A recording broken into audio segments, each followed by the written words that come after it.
Good morning. Sorry that we are starting class late. We had a few things to get in order.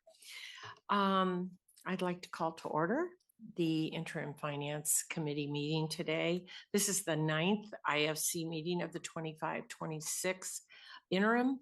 I'd like to welcome everyone joining us here in Las Vegas, in Carson City, and online. I'd also like to thank the committee members who have traveled here today. I bet you're happy it's cool. And I am Senator Marilyn Dondero Loop, and I will be chairing the meeting today. And would the secretary please call the roll? Assembly Member Anderson. Present. Assembly Member Backus. Assembly Member Brown May. Here. Assembly Member Dickman. Assembly Member Hafen. Assembly Member Hibbets. Here. Assembly Member Howdegi. Here. Assembly Member Koenig. Assembly Member Mosca. Here. Assembly Member O'Neill. Assembly Member Torres Fawcett. Assembly Member Considine for Assembly Member Watts. Present. Assembly Member Yeager. Here. Assembly Member Carter for Vice Chair Monroe Moreno. Senator Buck. Senator Lang. Here. Senator Neal.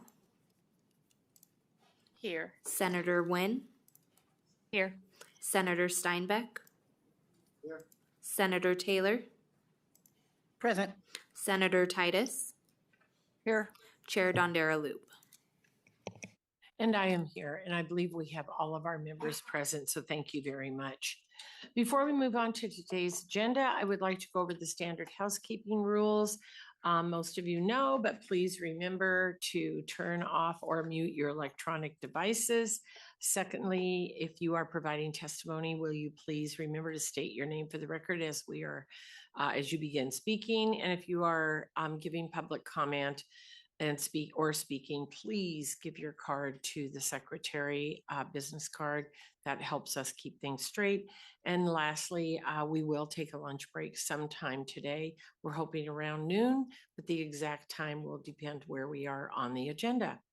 We'll move into the next agenda item, which is public comment. This is the first period of public comment. There will be a second period at the end of today's meeting. For those of you providing public comment, please remember to state and spell your name for the record and then begin your statement. If you are going to call in for public comment, I will give you the number now, 888-475-4499.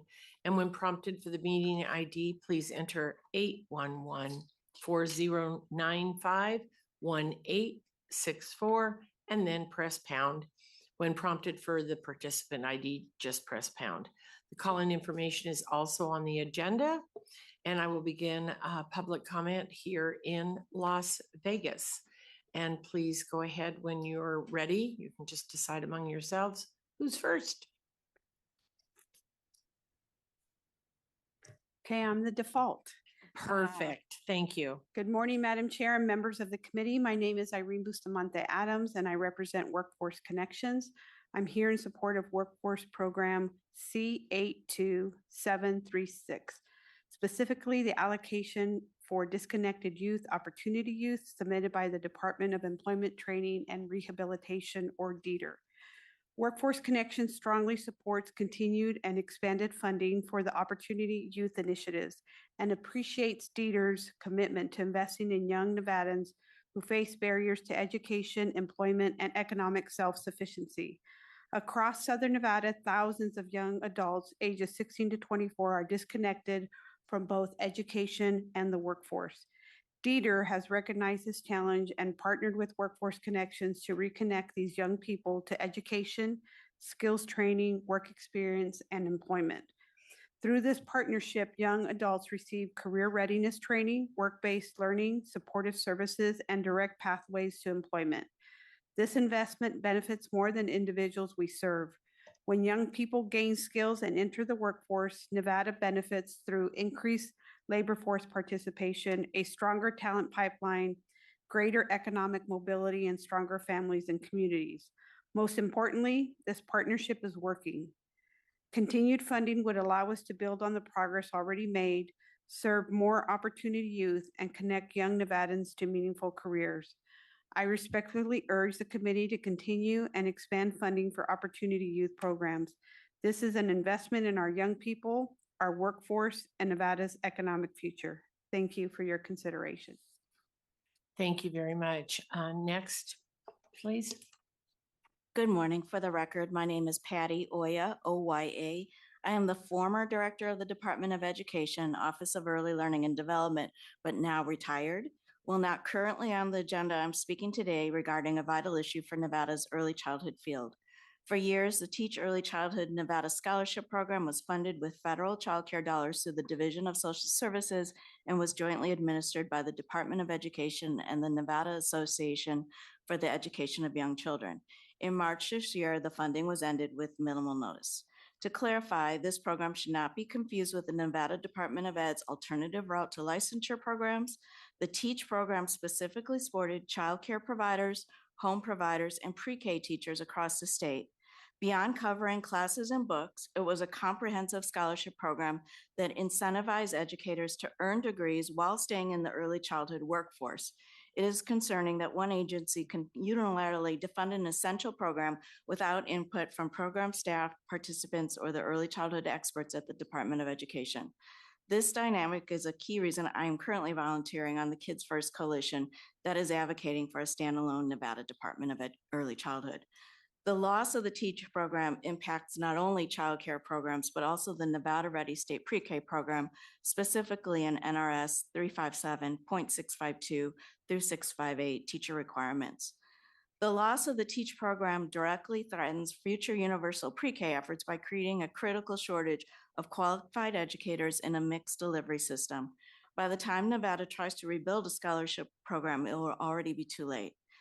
I respectfully urge the committee to review the budget of the Federal Child Care and Development Fund, specifically the funding that is required to be set aside to improve quality of early childhood programs to attempt to restore the funding to the TEACH program to its fullest. Thank you for your time. Thank you very much. Go ahead, please. Good morning, Chair and members of the committee. I am speaking on work program C82736. For the record, my name is Robin Marks Mackerly. I am the Executive Director for the Nevada Association for the Education of Young Children, which administers the Teach Early Childhood Nevada Scholarship Program. Nevada's early childhood educators are among the lowest paid professionals in our workforce, creating ongoing challenges in recruitment and retention. The TEACH Scholarship Program helps address these challenges by supporting educators as they pursue higher education and credentials, strengthening both the workforce quality and stability while improving outcomes for Nevada's youngest children. The TEACH Scholarship Program provides a comprehensive scholarship model that includes tuition assistance, educational materials, travel support, completion incentives, paid release time, and reimbursement to sponsoring early childhood programs. These supports remove barriers to education and help educators remain in the field. Since 2005, TEACH has supported more than 1,050 Nevada early childhood educators in earning college credits, credentials, and degrees. In 2025 alone, we supported 182 scholarship recipients across urban and rural communities throughout the state of Nevada. The workforce we serve is predominantly female, with 97% of participants identifying as women and 26% identifying as people of color. In March of this year, we were informed by the Nevada Department of Social Services that funding for the TEACH Scholarship Program would be discontinued. We are extremely grateful for the funding that we have received through DETR. However, it is not sufficient to meet the current demand, leaving many qualified educators without access to higher education and career advancement opportunities. Continued investment in the TEACH Scholarship Program is an investment in Nevada's early childhood workforce, the child care system, and the children and families who depend on it every day. Thank you for your time and consideration. Thank you very much. Go ahead, please. For the record, my name is Julie Houchins, Houchins. Good morning, Chair Dondera Loop and members of the Interim Finance Committee. My name is Julie Houchins, and I serve as the Senior Director of Early Education at United Way of Southern Nevada.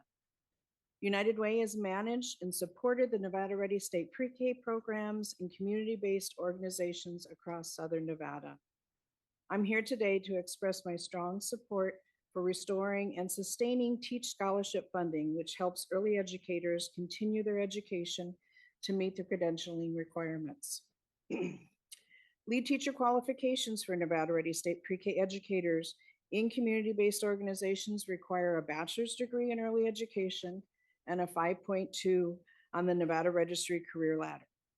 Over the past 10 years, Teach scholarships have helped many of our Nevada Ready educators in community-based organizations earn their bachelor's degree in early education while preparing nearly 9,000 of our youngest learners for kindergarten readiness.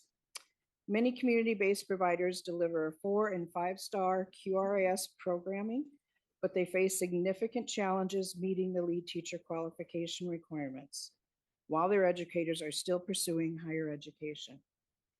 Recent reductions in the Teach funding have caused many educators to lose the scholarship, creating additional barriers for programs already working hard to maintain quality and continuity for children and families. I respectfully urge the committee to restore and sustain Teach scholarship funding so early educators can complete their degrees, meet the Nevada Ready State Pre-K credentialing requirements, and continue serving children and families in high-quality, community-based programs. United Way of Southern Nevada remains a strong champion of universal pre-K, and the loss of the Teach funding threatens our shared mission to provide high-quality, early learning experiences for all children in Nevada. Our goal is not only for our youngest learners to be ready for kindergarten, but to become successful lifelong learners. Thank you. Thank you. Go ahead, please. Good morning, Madam Chair, members of the committee. My name is Jeff Duncan. That's JEFFDUNCAN, and I'm the Chief of Staff at 3 Square Food Bank here in Southern Nevada. I'm here today simply to say thank you. During one of the most significant hunger emergencies in Southern Nevada has faced in recent years, this committee, the Governor's Finance Office, the Nevada Department of Agriculture, work together to provide critical ARPA resources for our emergency food response. As detailed in our letter and final report submitted to this committee, between November 2025 and May of 2026, the NDA ARPA funding helped us distribute more than 8.3 million pounds of food, which is equivalent to 6.9 million meals to Southern Nevada. It also allowed us to strengthen our network of community partners by helping them increase their ability to move food, more food directly into the communities they serve. So on behalf of 3 Square and the neighbors we serve, thank you for your leadership, your partnership, and your investment in our community. Thank you. Thank you very much. Go ahead, please. Good morning, Chair Dondera Loop and members of the Joint Committee. For the record, my name is Noelle Hart, Hardt, and I'm Executive Director of the Nevada Alliance of Boys and Girls Clubs, and I live in Las Vegas. I'm testifying today in support of the Department of Employment Training and Rehabilitation's workforce development programs, specifically our partnership with Dieter Nevada Works on the Up Next Nevada initiative. As you may be aware, Boys and Girls Clubs throughout Nevada have expanded rapidly over the past 5 years to now serve more than 37,000 youth in 97 clubhouses statewide. We have expanded childcare services, hours, transportation, meal programs, homework assistance, college and career readiness programs, all to keep pace with community needs. Our steady growth is a direct result of public and private investments in children and working families. Thank you. This investment also includes Dieter's support of our Up Next Nevada Workforce Development Initiative. The Up Next Nevada initiative was launched in February 2025 to build working family support in urban, suburban, and rural Nevada. Our innovative partnership addresses issues related to attracting and retaining employees in childcare and after-school programs. The Up Next Nevada initiative has two goals. First, to build out a professional workforce development, first to build out a professional youth development workforce to ensure early learning centers, pardon me, and school-age clubhouses operate at capacity, providing critical childcare support to working Nevadans. And second, to collaborate through mechanisms provided in Assembly Bill 428, passed in 2023, to provide a professional pathway for young adults in education, energy, and healthcare. You will soon hear from Demel Cooley. He is one of 394 young adults who are being served through this program. He receives career mentoring, college assistance, and is building a toolkit of skills to increase professional opportunities in the Silver State. Up Next Nevada's success is proof of the power of state investments in this sector and in young people. Our partnership means more young workers like Mr. Cooley are earning above the poverty line, receiving career mentoring and tuition support. More parents and guardians are in the workforce. More kindergarten-ready youth are entering schools, and more children and teens are in safe, youth-friendly facilities after school. Thank you for your attention this morning, and I'm excited that you will soon hear from two Up Next Nevada participants. Thank you. Thank you very much. Go ahead, please. Yes. Good morning, Chair Dondero Loop and members of the Joint Committee. My name is Tamika Shanti Rosales, and I'm the Deputy Director for the Nevada Alliance of Boys and Girls Clubs, and I reside here in Las Vegas. I'm testifying today in support of the Department of Employment Training and Rehabilitation's Workforce Development Program and our collaborative effort with the department and Nevada Works on the Up Next Nevada Workforce Initiative. Up Next Nevada supports 394 employees, as you just heard, throughout Boys and Girls Clubs statewide. 102 of those are teens ages 13 to 18 who receive workforce readiness programming and are employed within the Boys and Girls Clubs with their first job.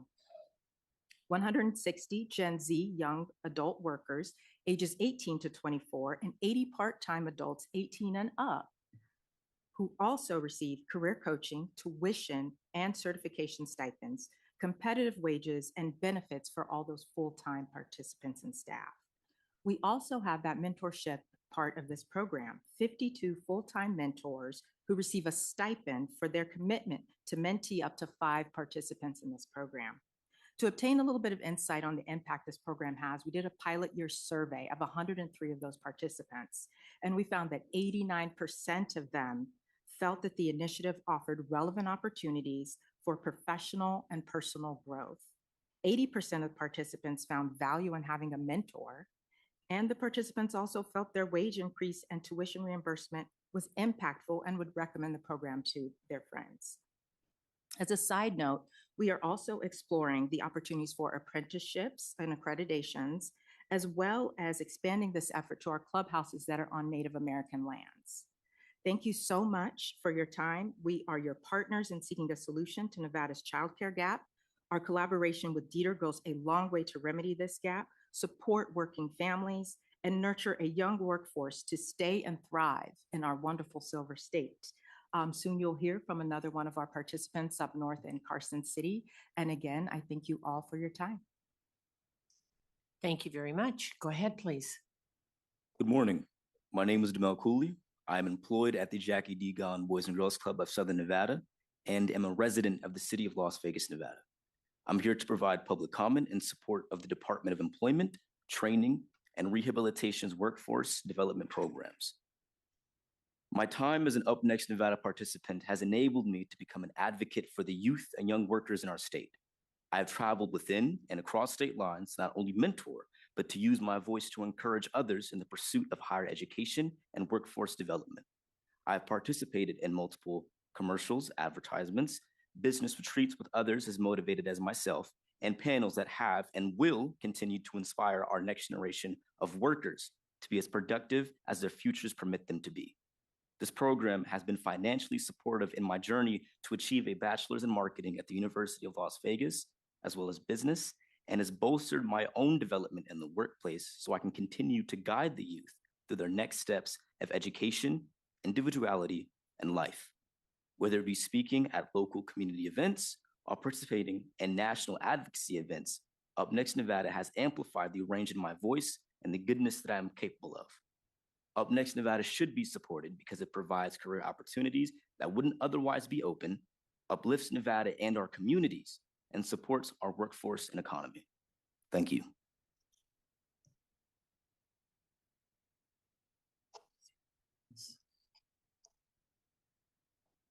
Okay, I think that's it here. Let's go down, up to Carson City.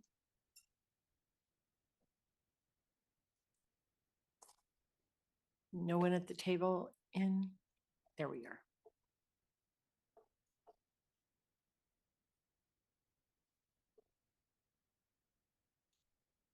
Go ahead when you're ready.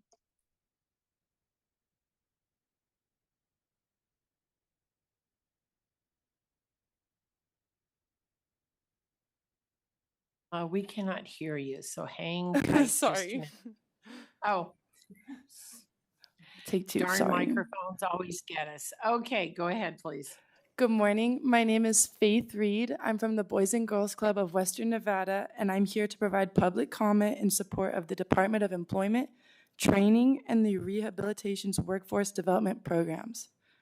Boys and Girls Club leadership will share more about the Up Next Nevada initiative. I am here to share what this program has meant to me. When I graduated high school, I did not think I would continue my education.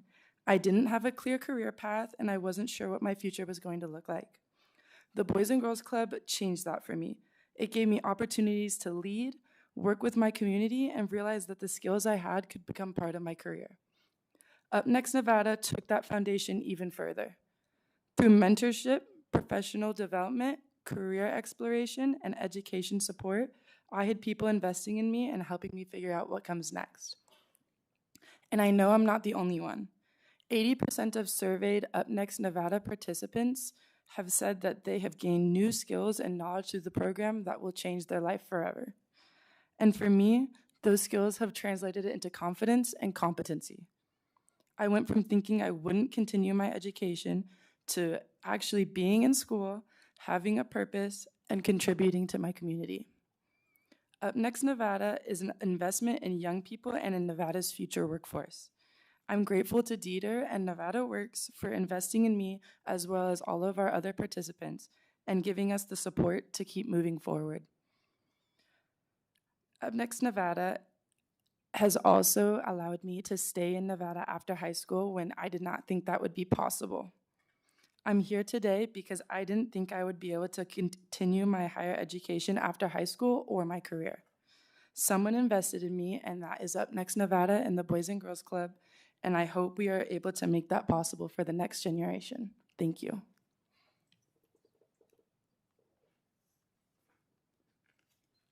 Go ahead, please. Good morning, my name is Amy. Good morning, my name is Amy Williams, and I am the Dean of Business and Social Sciences at Truckee Meadows Community College. I'm here to provide public comment on Work Program C82736.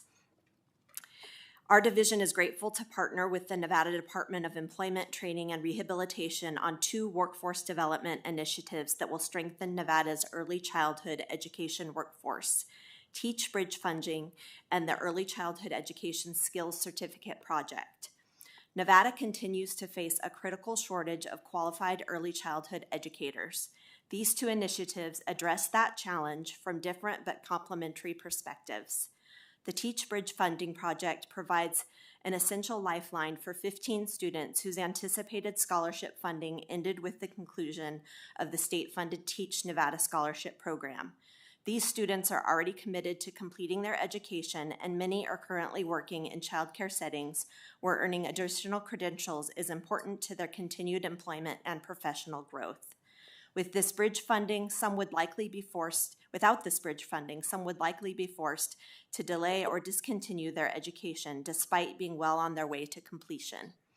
By helping these students finish their certificates and degrees, this project preserves an existing pipeline of qualified educators who are ready to serve Nevada's children and families.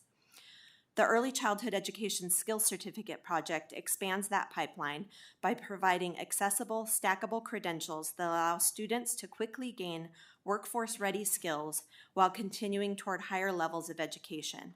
The project is expected to serve approximately 80 participants over 2 years and combines financial assistance with recruitment, career preparation, job placement, and retention support.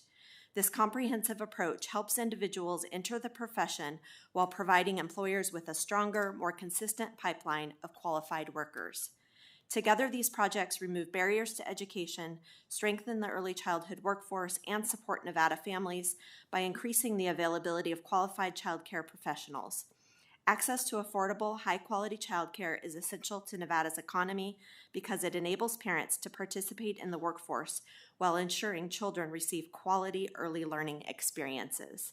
I respectfully ask for your support of Work Program C82736. This investment will help current students complete their education, create new pathways into the profession, and strengthen one of Nevada's most essential workforce sectors. Thank you for your consideration and for your continued commitment to workforce development in Nevada. Thank you very much. And I think there's another person at the table. Good morning. My name is Milt Stewart, MILT-STEWART. I'm the CEO for Nevada Works, a local workforce development board serving 13 counties across northern Nevada. Nevada Works supports approval of Work Program C82736, submitted by the Nevada Department of Employment, Training, and Rehabilitation, otherwise known as DETR. This work program will continue support for the disconnected or opportunity youth program throughout the Nevada Works region. Across the communities we serve, we see two closely connected needs. Employers need talent, and young people need accessible pathways to education, training, and meaningful employment. This Opportunity Youth program brings those needs together by engaging young people, addressing the barriers that are keeping them disconnected, and connecting them with education, occupational training, internships, on-the-job training, apprenticeships, and employment. The goal is not simply participation. It is lasting progress for young people and a stronger talent pipeline for employers. The scope of work establishes measurable expectations for outreach, enrollment, barrier removal, training, and placements into education and employment. Nevada Works understands these expectations and is prepared to be accountable for the results. Serving 13 counties requires flexibility. What works in Reno and Sparks may not work in our rural or frontier communities. Our approach reflects these differences while remaining focused on the same outcome, connecting young people to the opportunity and employers to the workers that they need. This is a practical workforce investment with clear expectations and measurable results. I respectfully urge the committee to support Work Program C82736. Thank you for your time. Thank you very much. Not seeing anyone else in Carson City, we will go to the phone lines, AVH, when you're ready. Thank you, Chair. If you would like to participate in public comment, please press *9 now to take your place in the queue.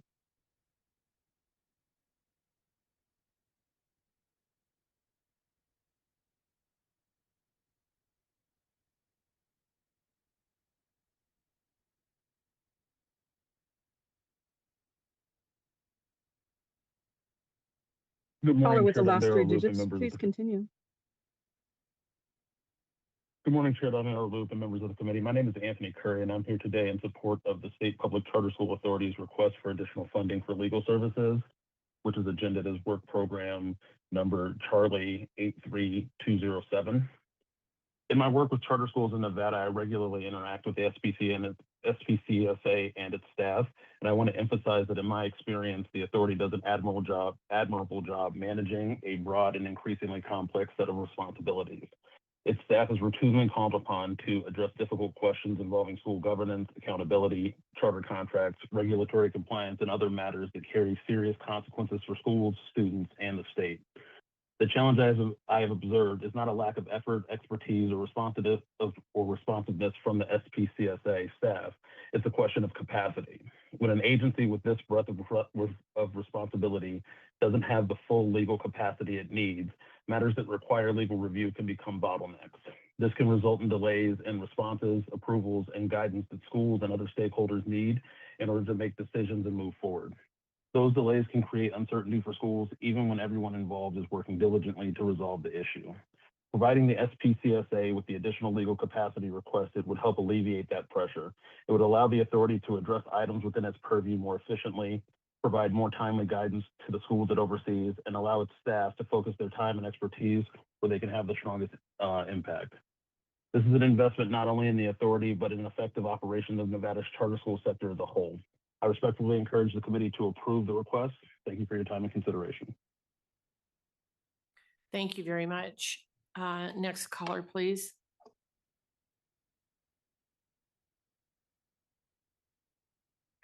Yes, good morning, Chair and members of the Interim Finance Committee. My name is Lynn Bramo, Executive Director of Expertise Cosmetology Institute. I'm here to support Dieter's work program C82. Oops, 1 second here. I'm sorry. I want to make sure I have everything here right. C82736 and the client services for funding for students affected by the recent school closure. When the school closed, many students had already invested thousands of dollars in education and were suddenly left without a school or a clear path forward. Families who had made significant financial sacrifices were left shocked, unsure of how to recover or to continue. Several of these students and parents came to Expertise, and I personally witnessed their distress. Students were in tears, parents were overwhelmed, trying to understand how they can move forward after losing both their school and their investment. When Dieter was made aware of the situation, they stepped in. Their response demonstrates the importance of having state agency that is connected to the community that they serve, willing to respond when families face circumstances beyond their control. I respectfully ask the committee to support work program C82736 and this critical client service funding. Thank you, Dieter, for listening, responding, and investing in students in our families and our community. And thank you for your time. Thank you very much.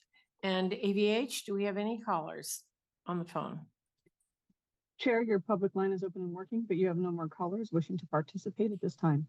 Okay, thank you very much. And so with that, next, we'll move on to items C and D, which the committee will consider jointly.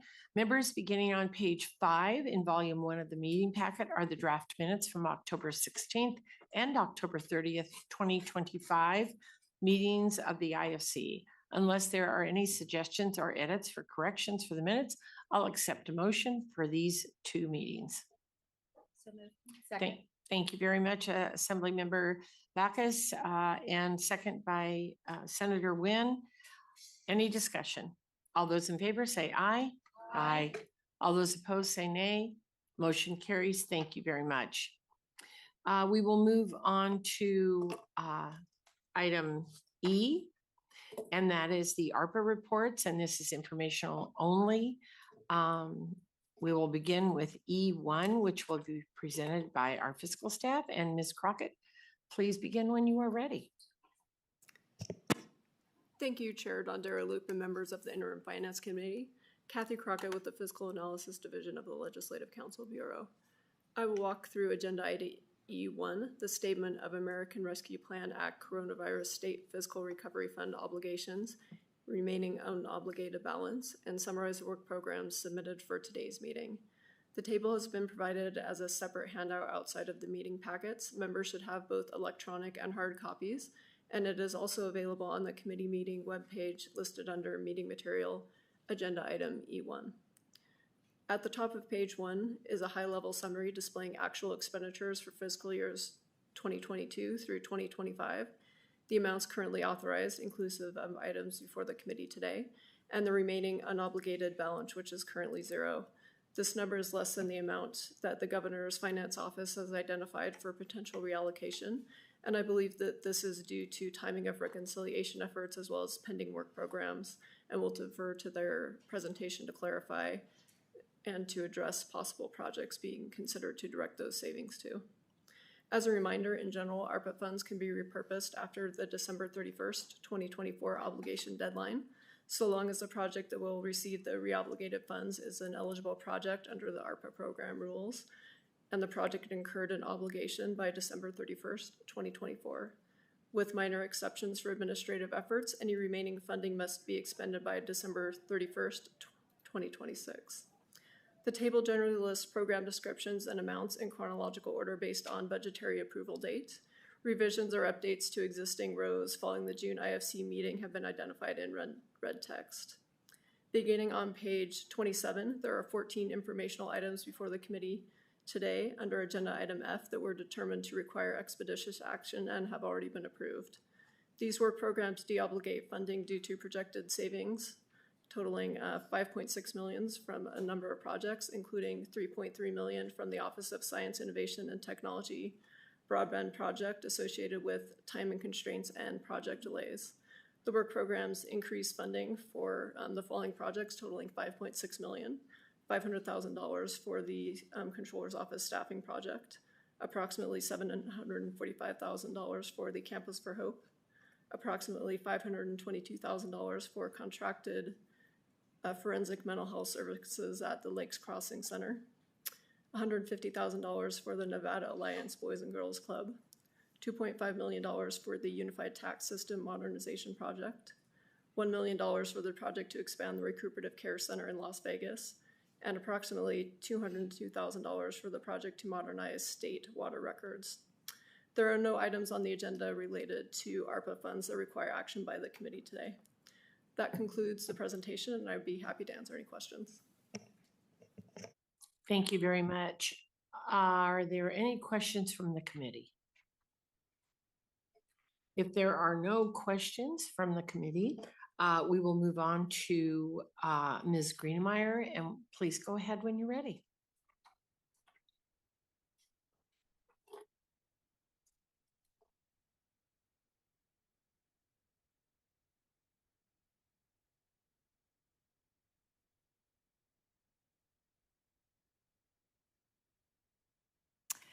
Good morning, Madam Chair and committee members. My name is Tiffany Greenemeyer, Director for the Governor's Finance Office, and here with me is Curtis Palmer, Deputy Director, and Lisa Galloway, the ARPA Coordinator. And today we'll have Curtis Palmer walk us through the GFO schedule.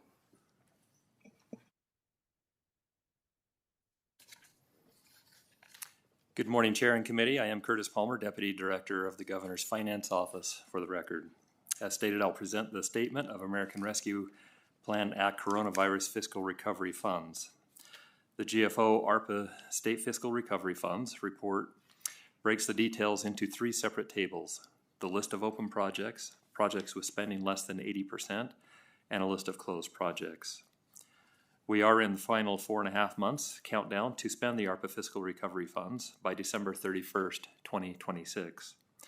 The GFO ARPA team requires reporting for subrecipients to provide a spend plan and project status report on all active projects due prior to each IFC meeting. The information is outlined in the tables provided. The open projects detail pages 1 through 5. On the top row, the right side of page 1, a table was added showing 393 ARPA awards have been issued. 79.13% or 311 are closed, and approximately 20.87 or 82 projects are still open and active. The left side of page 1 continues to provide open level summary displaying the actual expenditures for state fiscal year 2022 through state fiscal year 2025 and expenditures year to date for state fiscal year 2026 plus state fiscal year 2027, reflecting approximately 90% of the $2.7 billion has been reimbursed as of Monday, August 10th, 2026. The balance remaining for state fiscal year 26 through state fiscal year 27 as of Monday was $286 million. Since that time, another $7.9 million in spending has been reported as of last night. Below the upper table is a list of open active projects listed in order by the agency number. The first column is the LCB number that corresponds to Ms. Crockett's report for cross-reference for projects on the GFO table.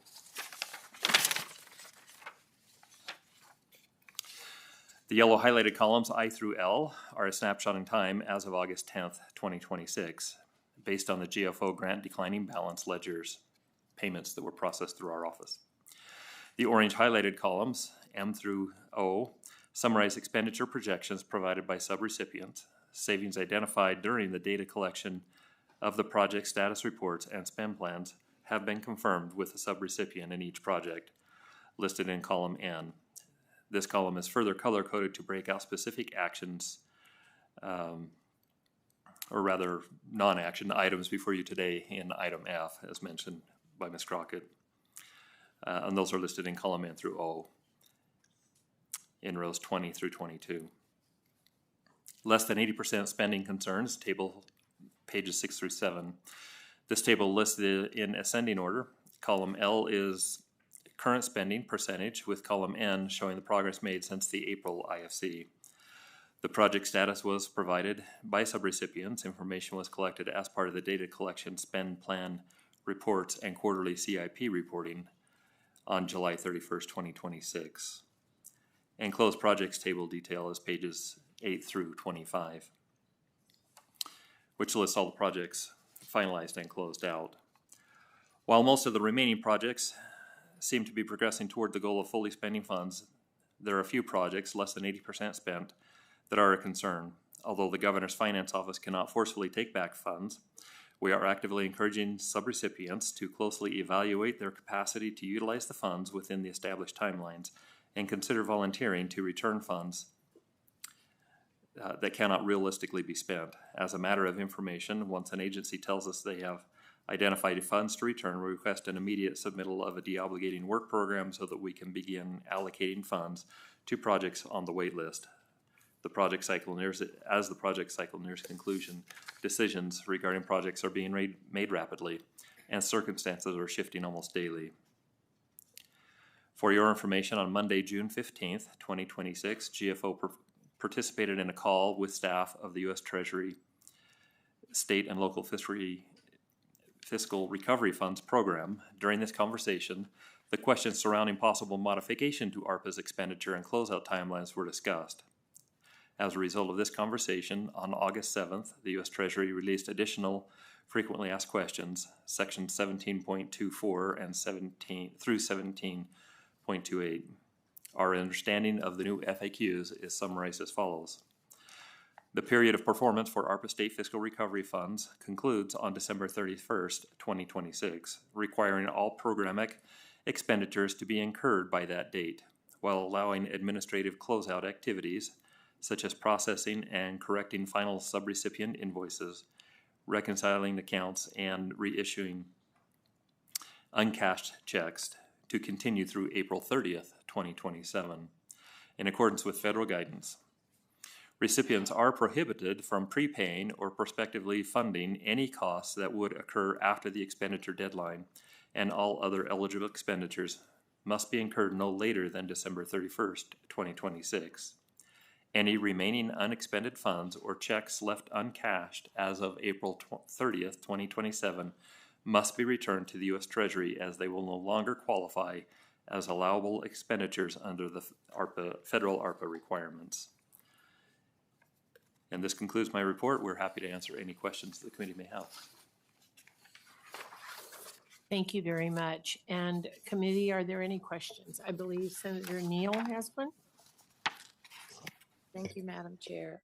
So it's a simple question. It's coming from, I guess it's line 13, LCB number 258.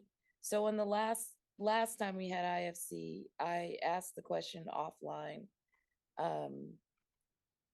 about the percentages, because in the backup in the yellow, you guys have 114 homes.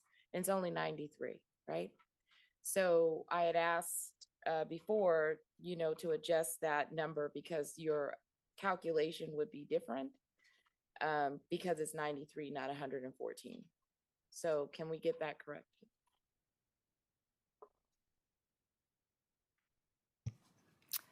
Tiffany Greenmeyer for the record. Yes, we can get that corrected for you. Thank you. Thank you. Any additional questions from the committee?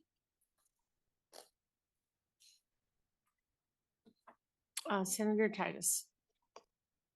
Thank you, Madam Chair. I just want to acknowledge the governor's office and all the folks that have been following what I consider a ridiculous amount of money and making sure that the state of Nevada is spending it as wise as we could. It takes a lot of work. It takes a lot of effort to do this, and not only our staff, but to all the agencies who've been on top of this, and especially the governor's finance office. So thank you. Any other questions or comments from the committee?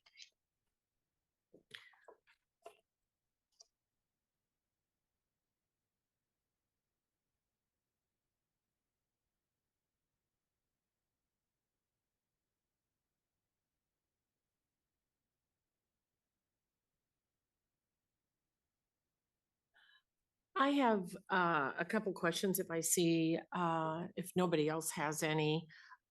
Is stimulus in the room? Thank you.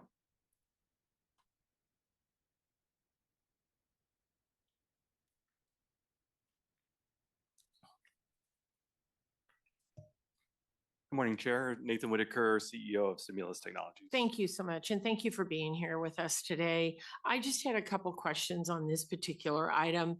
So how many permits are still outstanding and in what areas? Can you give me the nature of those permits at a high level, you know, BLM or Nye County, NDOT, whoever those permits might be with?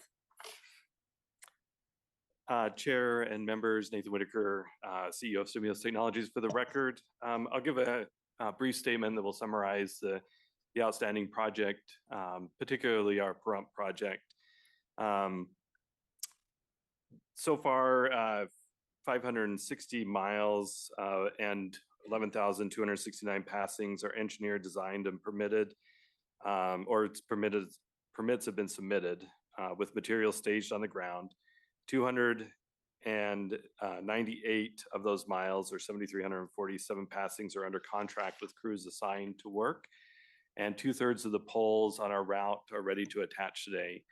The Nye County Commission approved a franchise agreement on August 5th, and we signed it the same week. We're waiting for the return of that, the franchise agreement, so that we can proceed with permitting. That was due to a new NRS code that went into effect on July 1st. NRS 709045 took effect and made an executive franchise agreement a condition precedented on any encroachment permits. We saw it coming, and we drafted an interim MOU that we delivered to Nye County on May 22nd to bridge until we could get a formal franchise agreement in place. The county chose not to proceed with our MOU and drafted their own franchise agreement, which again was approved on August 5th. As far as the engineering and design, as I mentioned, 560 miles and 11,269 passings are engineered, designed, and permits submitted with materials staged on the ground. 298 miles or 7,347 passings have been contracted, and those are scheduled to be completed by November 30th. The balance, 262 miles or 3,922 passings, goes under contract next week, and we're scheduled to complete those by the end of the year. Poles engineering, we've received make-ready engineering on 6,184 of our total 6,949 poles. Roughly 2/3 of those poles on our route, or 4,483 of them, are ready to attach today. The remainder are waiting for Valley to complete pole preparation. Both of these completion dates are inside the federal expenditure deadline. Neither is inside the OSIT December 1st administrative date that they've given us, which is why we're in discussions with them on potential descoping and a rolling phase verification of the project. We've also submitted 100% of our permits to Nye County for both aerial and underground construction, And the reason those have not been approved yet was because of that franchise agreement that was required to be in place due to NRS 7094.45 that went into effect on July 1st. And I'll take any further questions. Okay, so are there any milestones at risk then due to those delays, material availability, field conditions, subcontractors? Can you sort of identify if any of those affected areas and will have any expected impact on the timelines? Nathan Whitaker for the record. As I mentioned, materials are on the ground for construction. So those have been ordered and have arrived and are staged in Pahrump. Our concern right now is pole availability, and that's for Valley Electric's make-ready work. And there were some issues with pole availability due to a fire in a plant up in Washington. And we've been working with Valley Electric to mitigate some of those issues. So working with them to mitigate, does that mean you'll have, I mean, if you won't get those poles in time, how do you expect that you will complete that? Nathan Whitaker for the record. There are a portion of the subscribers that we may not be able to complete by the end of the year due to that lack of inventory. And we are working actively with Britta Pale from the OSID office to descope a number of locations. So have any of so with that being said, well, I hear that I still have a concern, but have any of the milestones been missed by any of the vendors up to, and how are those being handled currently? Nathan Whitaker for the record. Again, we are actively working with Valley Electric to complete make ready. Their third-party contractor has met the milestones for the engineering process, and we are working with them on equipment ordering and ensuring that we can meet the majority of the obligations for the build. We expect there are a number of locations that we will not be able to construct due to that delay of materials by the end of the year. And we can provide a further report after this meeting of those locations. Yeah, my concern is that if the money if we don't have the product or we can't complete the work by the end of the year, losing that money is important in this project on all sides, anybody involved. You just have to be, you just happen to be in the hot seat, right? So for what percent of the polls then, are you saying the polls are coming out of Spokane? Is that where they're coming out of? Is that why there's a fire that's preventing these polls from being replaced? And what percent of the polls have been, what percent do you have? What percent don't you have? Invoiced, replaced, like what? Give me some more information there. And I understand you saying that you would have a report after this, but I would like to know now in this meeting if you have some information towards that. Nathan Whitaker for the record.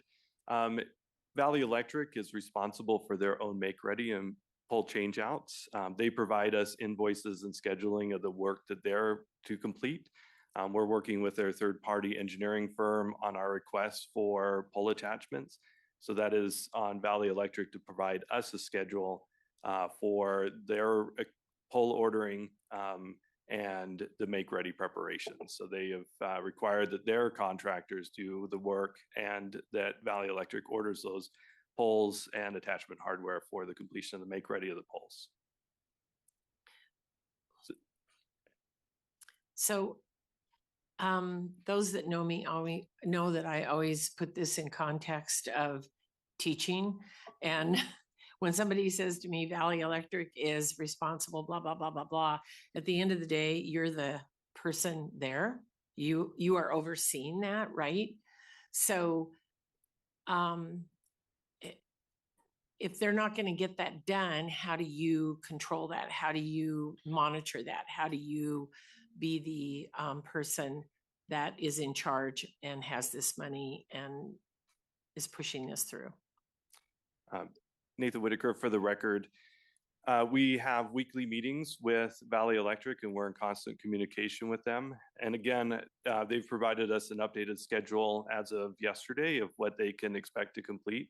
Now that we have that updated schedule, we have a clear understanding of what areas will have to be to scope because they will not be able to meet their deadline of the pole replacements that we discussed earlier in the year. And so due to that, we are having to descope a number of locations. So are there any circumstances then that are going to prevent this from being completed by December 31st, 2026 that we should be aware of? I think that's Nathan Whitaker for the record. I think that's the primary circumstance. And again, we have about a 1-month delay because of the franchise agreement. So we are actively working on descoping some locations so that we have sufficient time to complete the majority of the work. And we will have that, again, it's a fluid target because of these different changes in the availability of those particular materials. Now that we have a clear understanding of what that is, we've been actively working with OSIT to descope some of these locations so that the money can be spent elsewhere. So that's sort of my final thought here. So if all those milestones aren't met, what savings of ARPA recovery funds will OSIT have? And when will those savings be known? Nathan Whitaker with Stimulus Technologies for the record. Our goal is to have that shortly to OSIT. We've been working, because we have received additional information, we've been working with our engineering partners to reduce those locations and actively working with OSIT to get a report. So we hope to have that to them shortly. I don't have an exact date when that will be, but because this has been fluid and new information as of yesterday, but we've been actively working through that. So is shortly though, in a month? Is shortly November 1st? Here's the teacher in me, right? What's shortly mean? You'll have that test done shortly, right? So what shortly mean? Nathan Whitaker for the record, just had a conversation with my son that's in AP high school classes. They can't turn in any late homework anymore. So right. So our goal, and we understand that these funds have to be reallocated and the limited time left. So our goal is to have that in the next, by the end of August, in the next 2 weeks. Okay, thanks. Because if I told my kids to clean their room and they said shortly, I'd probably say that's like in the next 5 minutes then. So thank you. With that, I'm going to let somebody else ask a couple questions and I'll start with Senator Neal. Thank you, Madam Chair. So I had a question on the Unity replacement. So it has the start date of 10/1/2022. It was a total allocation of the ARPA for 18 million roughly, which was half of what they needed, but it's showing that the unspent is still 15 million. So if you're trying to look for it, it's LCB number 116. This is Tiffany Greenemeyer for the record. I'm going to call up Ms. Davis from Child and Family Services to give us an update on the Unity project.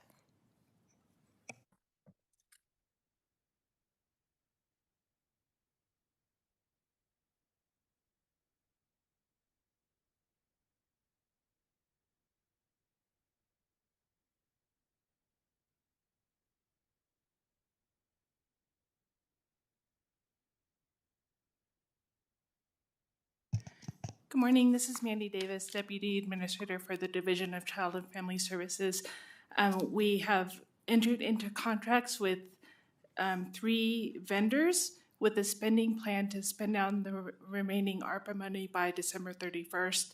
I have a plan in front of me with our spending schedule. So we have it all planned out to obligate and incur these expenses by December 31st. I can go into more details if you would like me to, or if you have any other questions, I'd be happy to take them. Madam Chair, follow up? Yeah, so, okay. So you have a spending plan. What's causing the delays? Because if your reimbursement as of July 30th was the 2,645,000, and you've had the 18 million since 2022, what is causing the delay over 4 years? And what makes you believe that by December, you're going to spend this down? Madam Chair, may I? I apologize. Kimberly Abbott, Administrator for DCFS. For the record, I was going to ask if I may try to give some context to answer that question. Besides the financial piece, Ms. Davis has indicated. Is that okay, Madam Chair? Certainly. Thank you. Thank you. So this was a project that has been underway for quite some time, but it ran into significant challenges. And as I think the committee knows, we had some major leadership changes both in the director's office as well as at DCFS at the beginning of this year. When Director Rich and I got involved in this project, we had hit a very major roadblock where we did not have approval from the Children's Bureau to proceed with the contract we had in place. So earlier this year, we had to make a major significant pivot and change directions on the entirety of this project. I believe we spoke about that in prior meetings. And so really this project just launched fully underway to implement this specific solution in the last 2 months. And so that is the delays that we have seen, is that we were not proceeding down the path of implementation until just about 2 months ago. And so as Ms. Davis expressed, now we have a variety of contracts in place with the various supports that we need in order to execute this project, as well as to actually purchase the solution that we're going to be using. When I tell you it is all hands on deck across DCFS as well as the director's office, this is a huge undertaking, and it's an undertaking that many states take years to do. We are working on a plan, moving forward according to our plan to get this in place in 1 year's time and to have it launch in July. So there is a very concrete spending plan to be able to use all of this, and probably additional funds if some become available, to make sure we have this project up and running. It is a crucial project for modernizing the technology that we have in place to better help our case managers better serve children and families. Thank you very much. Any additional questions? Madam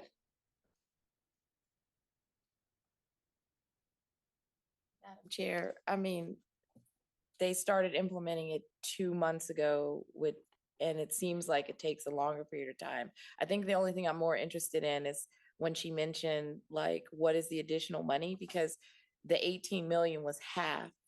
So I guess there's an expectation that there's going to be general fund later to complete this. Kimberly Abbott for the record, and again, ABB OTT.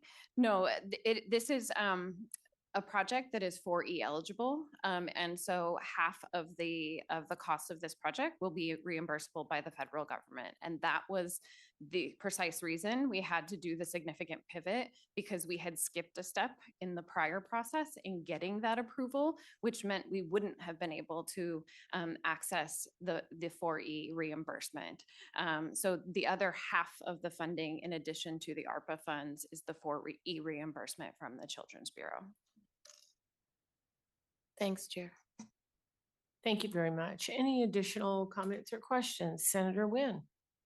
And Chair, I don't know if there's any representative from Valley Electric that might be able to come up here. I just have some follow-up questions. You're on the stage. Come on up. Thank you very much.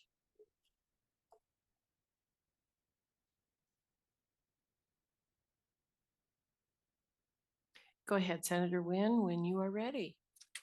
You know, we heard some information that obviously has given us some concern for quite some time, even going back to the previous interim session and then leading into the session about the scope and nature of this project and whether or not, in particular, this stimulus would be able to complete this project. Do you have any updates from your perspective? I know they had referenced you regarding this, about whether or not the permits have been pulled, where they are in this. I know it sounds like we are trying to, as they called it, de-scope this project in order to spend the same amount of funds. So I'm just curious if you have any updates on that. Yes, thank you. So for the record, Robbie Hamlin, I'm the CEO of Valley Electric Association. We don't really have insight into the permitting. That's up to stimulus to have to work with Nye County, BLM, whoever the party may be, to get those permits. What I can speak to is the interactions that we have, kind of our process. So when any company wants to attach to our poles, we work out, we get a pole attachment agreement process in place, agreement in place with them. And then they submit the applications. We work through the engineering to see what poles would have to be changed out, which ones are strong enough for the, for the new attachments to go on. Once we do that, we determine what has to be changed out. We require the attaching party to pay up front before we order the poles, order the material. We then order the material, and then we move forward on the make-ready process as far as the construction that we have to do. So in this case, we've worked with Stimulus, been working with them since February, March timeframe, doing the make-ready, doing the analysis, doing the field work. Probably the biggest milestone I would say right now is we've issued invoices for pole ordering. When those invoices were paid, we ordered the poles. We found out the delivery dates. Delivery dates are start October the 5th. That's when poles will start coming in. And so that's really, and based off of that, that was really the linchpin for determining what the schedule would be. Once we determined here's when the poles will be here, then we can start lining out, here's when the construction crews can come in, here's when the other material is coming in, here's when we can realistically work that into our schedule, not just what we're doing for stimulus for the make ready, but also all the other system improvement projects that we have that we're lining out to finish out the rest of the year. So that's, so from our standpoint, that's where we're at right now. The key date is poles start arriving October the 5th. In any world, I mean, I'm assuming you had to contract, I mean, this is such a huge project in such a short timeline. Do you even have the capabilities, or did you have to hire a third party to come in and do all this work, the construction work? Yeah, so for the record, Robbie Hamlin, yes, we did. We've contracted out with contractors that we do business with all the time. They're stationed here in Southern Nevada.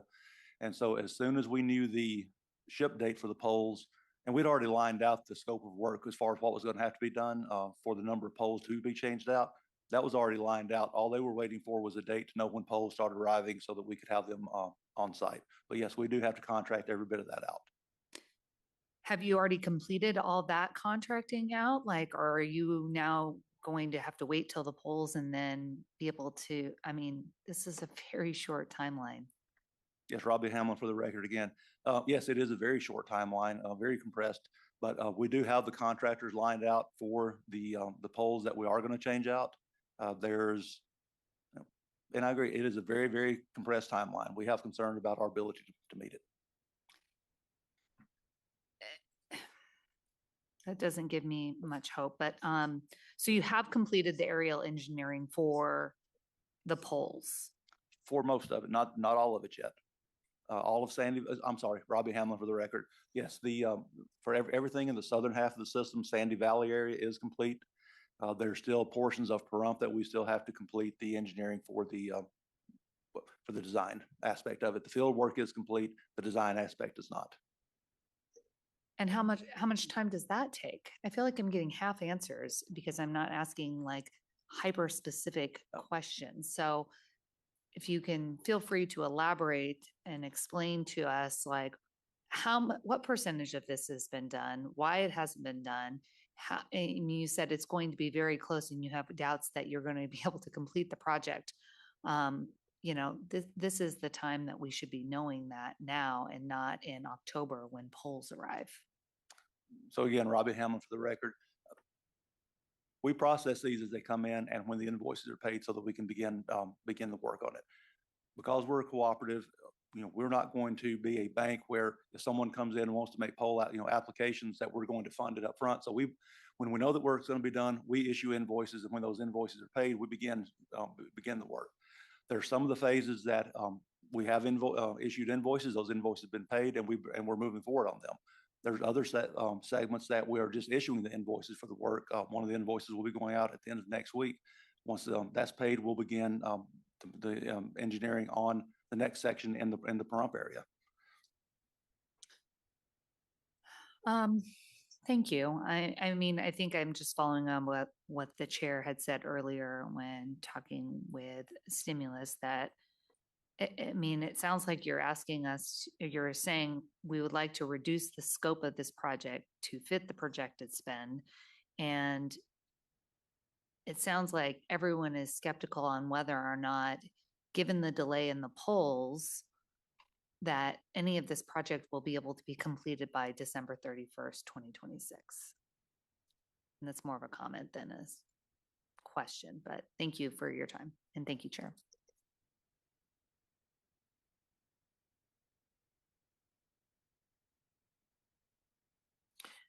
Thank you very much, Senator. Are there any other questions? I have one last one that I might like to ask you, Mr. Hamill. Are all, and I don't know if this is a stimulus and a Valley Electric question, or if everybody wants to answer, that's fine too.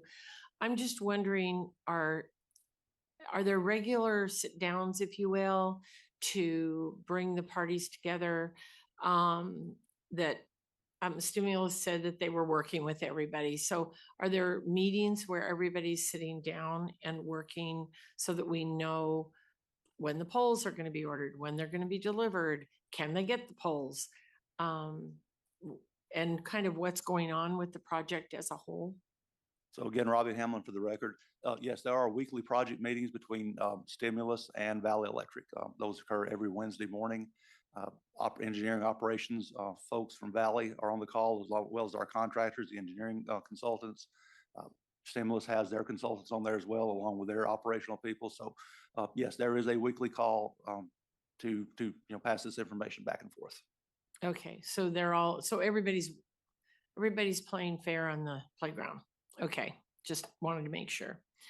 All right, any additional questions from this committee? All right, I don't see any. I think we'll excuse you now. Thank you very much. All right, anything else for the good of the cause? If not, Ms. Greenemeyer, does your team have anything they need to add? Tiffany Greenemeyer for the record. No, madam. Okay, thank you very much. All right, so if that is, if we are done with that agenda item E, we will move on to agenda item F, G, H, and R, work programs and items, info items. And so I'll turn it over to fiscal staff to go over the items list, F, G, H, and R, that will be pulled for additional discussion. Mr. Thorley, please go ahead when you are ready. Thank you, Madam Chair, and good morning, everyone. Wayne Thorley for the record, LCB Fiscal. As the chair mentioned, I will go over the items on lists F, G, H, and R that have been identified to be pulled for additional discussion during today's meeting. For everyone's knowledge, lists F and R are informational items only, while the items on list G and H are for possible action. I'll begin with list F. There are no items on list F. And as Ms. Crockett mentioned, these are the 14 ARPA work programs that have already been approved since they were submitted under the expeditious action statutes. There are no items on list F that have been identified to be pulled for discussion. Moving on to list G. This is the regular work program list. Agenda item G1, Office of the Governor, Governor's Finance Office, core.nv. That item has been identified to be pulled for discussion, and it will be heard jointly with agenda item G29, which is a DEETR Employment Security Division Workforce Development Work Program. Next is G5, State Public Charter School Authority. That item will be pulled and heard.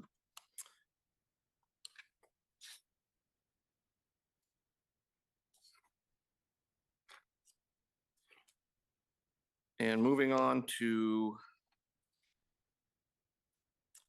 page 6 of list G, items G32, 33, 34, 35, 37, and 38, all from the Nevada Health Authority. All will be polled for discussion and heard jointly, along with agenda items H6, H7, and H8. So again, that's G32, G33, G34, G35, G37, G38, H6, H7, H8, all heard jointly. On page 7 of list G, I'd like to make the committee aware that item G39 from the Nevada Health Authority Silver State Health Insurance Exchange, that item was withdrawn after the agenda was posted, so it's not reflected on here. However, that item has been withdrawn and is not being considered by the committee today.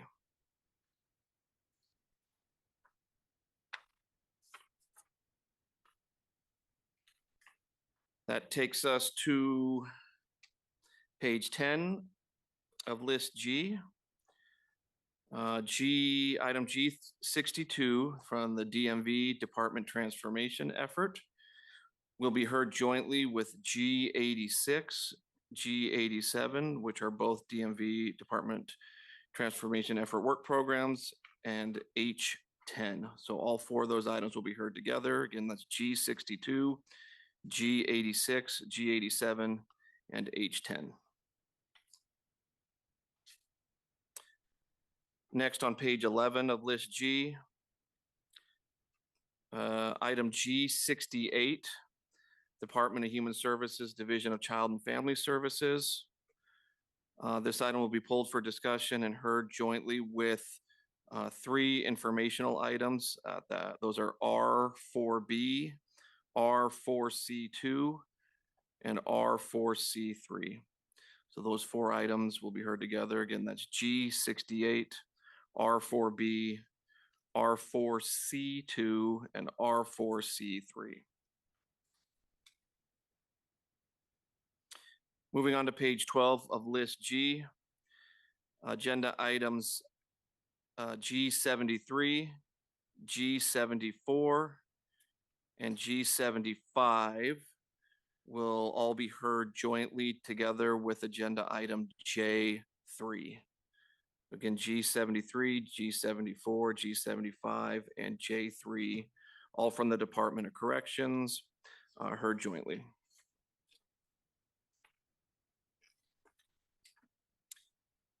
On to page 14 of list G. As a reminder, G86 was pulled. And then on to page 6, top of page 15, G87 was also pulled. And those will be heard with G62 and H10, which I already mentioned. And that is it for list G. Moving on to list H, which are the action items, transfers between fiscal years or within departments or between budget accounts.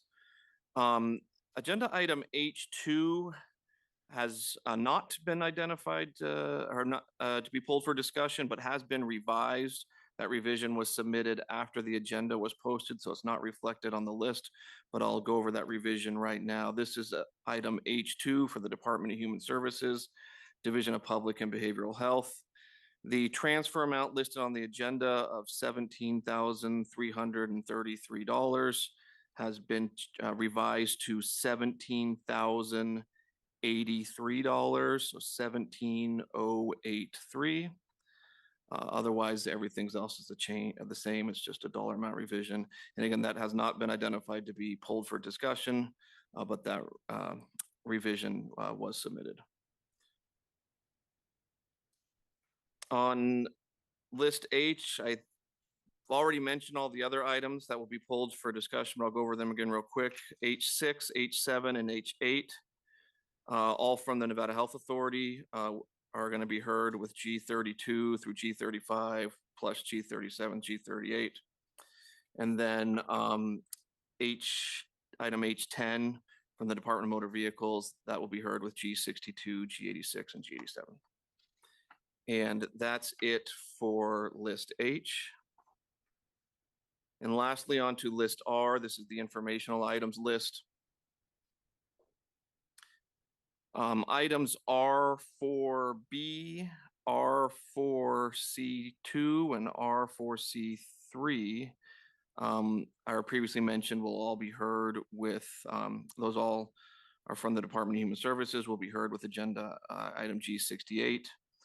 And then lastly, informational item R4C1. This is a report from the Division of Child and Family Services that will be pulled and discussed by itself. And that's it for list R. And happy to repeat anything, Madam Chair, if there are any questions or if anybody didn't catch anything. Thank you.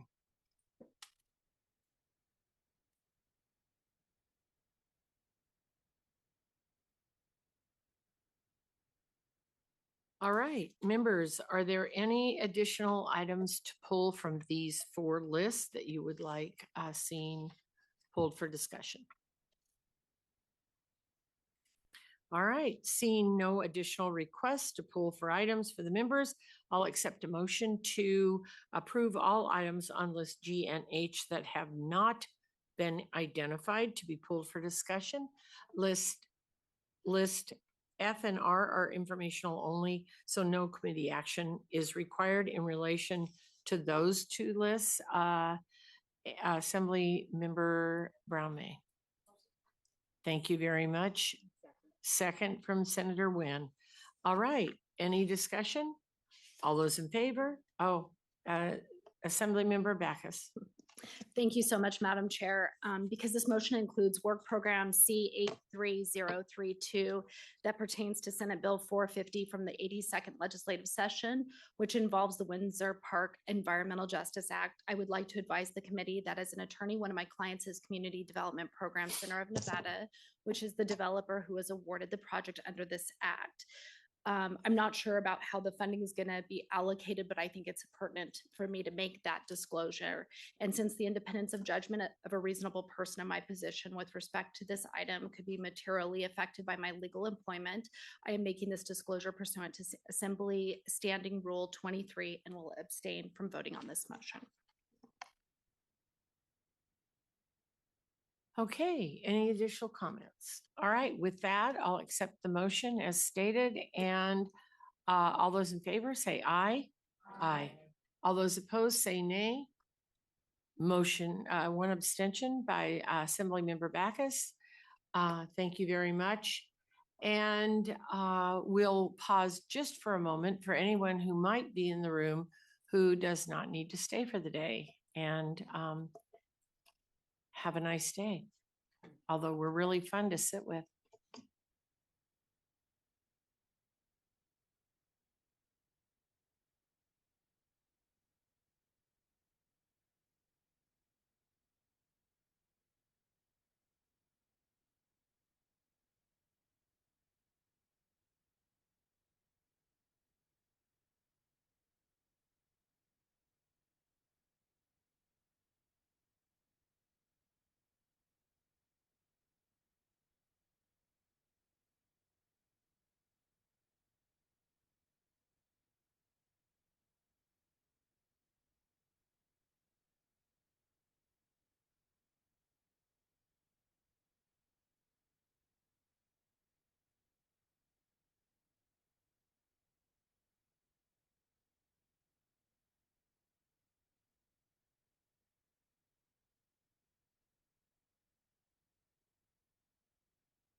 All right, thank you very much. And we will start with items G1 and G29, which will be all heard jointly. We'll invite the OPM Director, Brian Bowles, up to the witness table, along with Dieter Administrator Christine Nelson and Director Bowles and Administrator Nelson. Please begin when you are ready.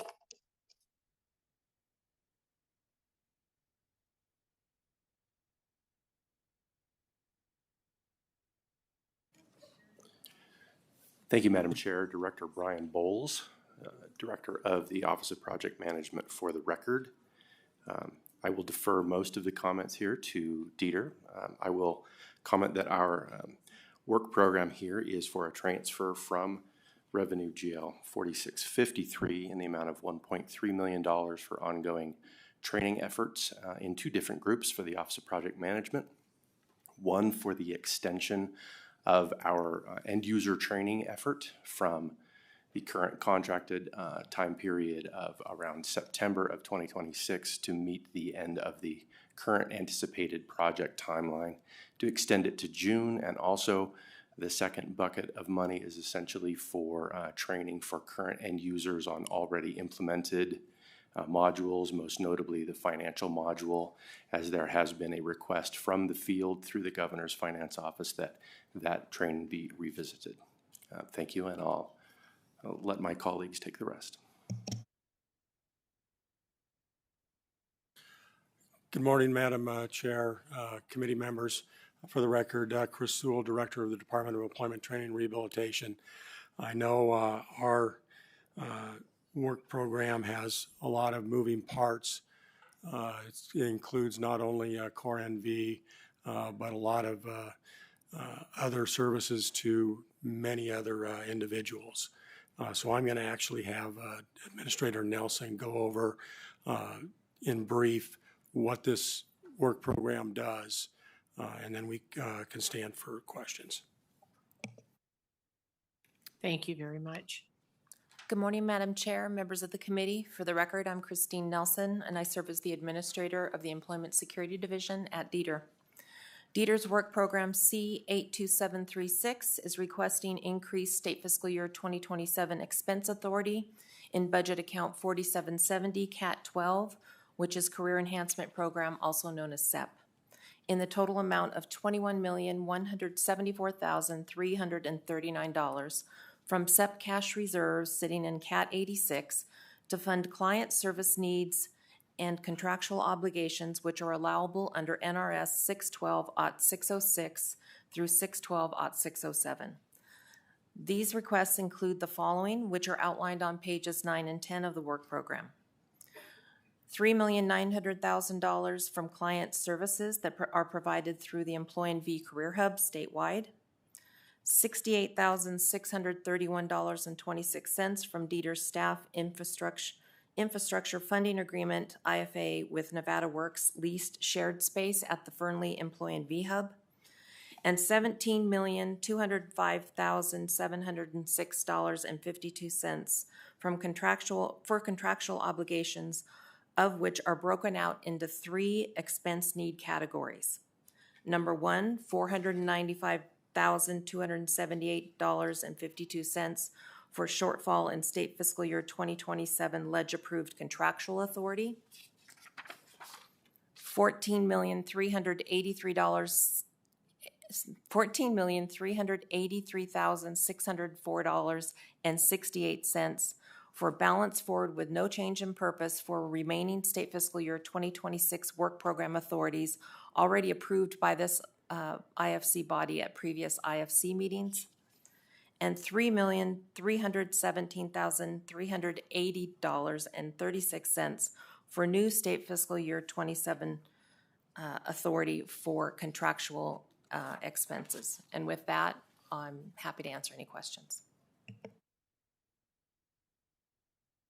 Thank you very much. And with that, I think that we do have some questions. Assemblymember Backus. Thank you so much, Madam Chair. And I have a question for Dieter and then also a question for Mr. Bowles. And I guess I could start with you, Mr. Bowles. Looking at Well, first, what training has been completed for Core NV project, and how would the training supported by the SEP funds from Dieter differ from the previous training? Thank you for the question, Assemblymember Backus. This is Director Brian Bowles for the record. So the training that has already been accomplished for the Core NV project has been end user training, both for the Phase 1 implementation modules of finance, human resources, payroll, and then a separate set of training for the Department of Transportation as they came online with both finance and human resources last October, as well as training for each individual module that we have rolled out so far in Phase 2. The contemplated training here is in two buckets. The first is an extension of the training. Due to our previous conversations we've had with you, I believe it's known that we did need to extend the overall timeline of the project from its original completion date of September of this year to June of next year. And that extension of the training for the end users for the modules coming online from now till the end of the project implementation window would be the majority of this money, $699,622, which we refer to as change request number 32. And so essentially that portion would be just to extend that same type of training. It would be initial end user training for the modules as they roll out to our state staff. The second chunk of money that we refer to as change request number 35 in the amount of $600,378 would be to provide that what we call essentially remedial training or additional training for those Phase 1 modules that have already gone live. The reason that this training is being contemplated and requested is needed is that we have heard from our end users in the field that they still do not feel as if they have adequate training in order to feel comfortable with the system. And those requests have come up through the governor's finance office, and those were passed over to us to see what we could do about that. And this contemplated training is how we can essentially help the current end users that have already received training once to get that remedial and extra training so that they can feel comfortable engaging with the system. Thank you so much. And Madam Chair, I have one more question for Director Bowles. The other question I had, and I think it's just because I haven't seen it come up just yet, is we had under Senate Bill 456 from the 2023 legislative session where we had allocated $5 million for training of state employees. And I don't believe we've really dipped into those funds. And so I was curious why it is we've selected to use CEP funding instead of like monies from maybe that bucket of funding that could be available for training. Again, thank you for the question, Assemblymember Director Brian Bowles for the record. I would defer answering that question to Directors Greenemeyer and Sewell. I believe we were contemplating potentially using some of that $5 million from SB 456. However, once that this alternative allowable funding stream became available, I believe the decision was made between those leaders that this would be a better use of the funds, as I know that there are potentially other uses that are being contemplated with other agencies for the SB 456 funding stream. So I'll defer to those folks. Thank you.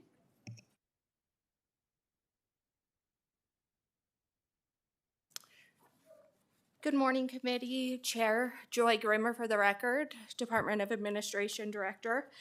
So to date, we have spent $1,623,044.62 in the training funds. We are going to balance that forward to the next fiscal year. We have been using these training funds for hiring contractors to help train HR staff, fiscal staff throughout various departments, and to offer gold training and critical accountability training. In fiscal year 27, we would continue with some of those trainings unless it's the desire of the IFC to have us put approximately $700,000 towards this training for Core NV.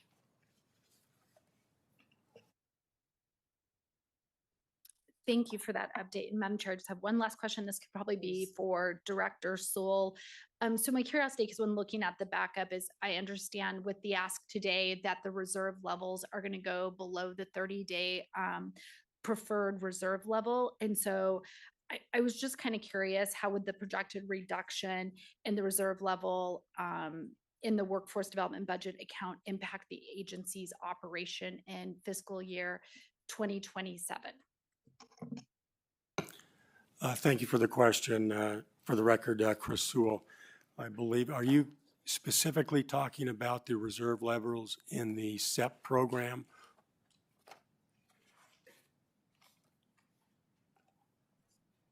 I believe so, yes. So that funding source, the Career Enhancement Program funding source, we have an obligation to expend those funds down to zero. And so that makes having the reserves a little troublesome. So we've worked with GFO, and GFO has made a decision that the SEP funds can be spent down below a reserve level because it's a reoccurring funding source. And if there is an issue, if we, do end up in another situation where we have a major downturn in the economy, we would normally just shut those programs down anyway. So there really is not a necessary need to have those reserves in the specific SEP funding, and that is how we're moving forward. Okay, thank you for that, Director.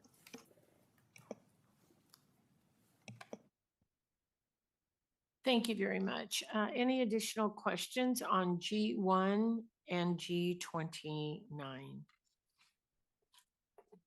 Senator Neal. Thank you, Madam Chair. So I had a question around, so I got the information around how the wage assessment is being used. And so my first question is around Carasoft.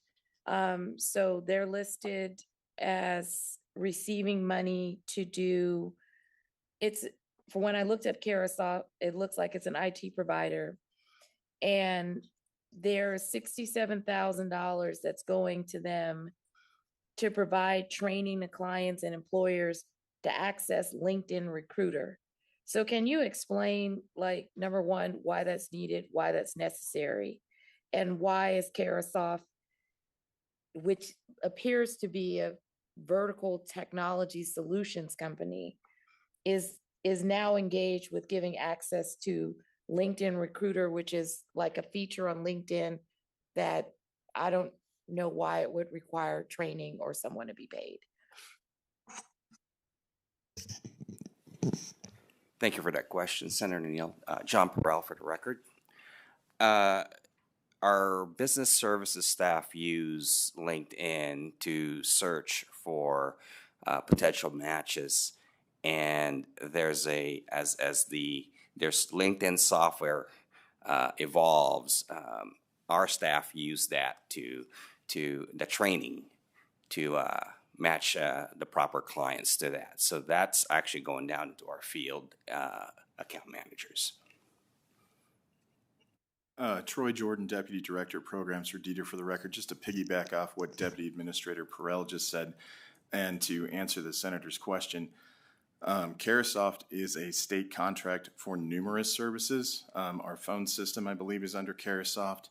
Certain Google services are under Carasoft. They're basically a company that has a state contract through state purchasing so that we can go directly there and invoice them as opposed to doing the full RFP process.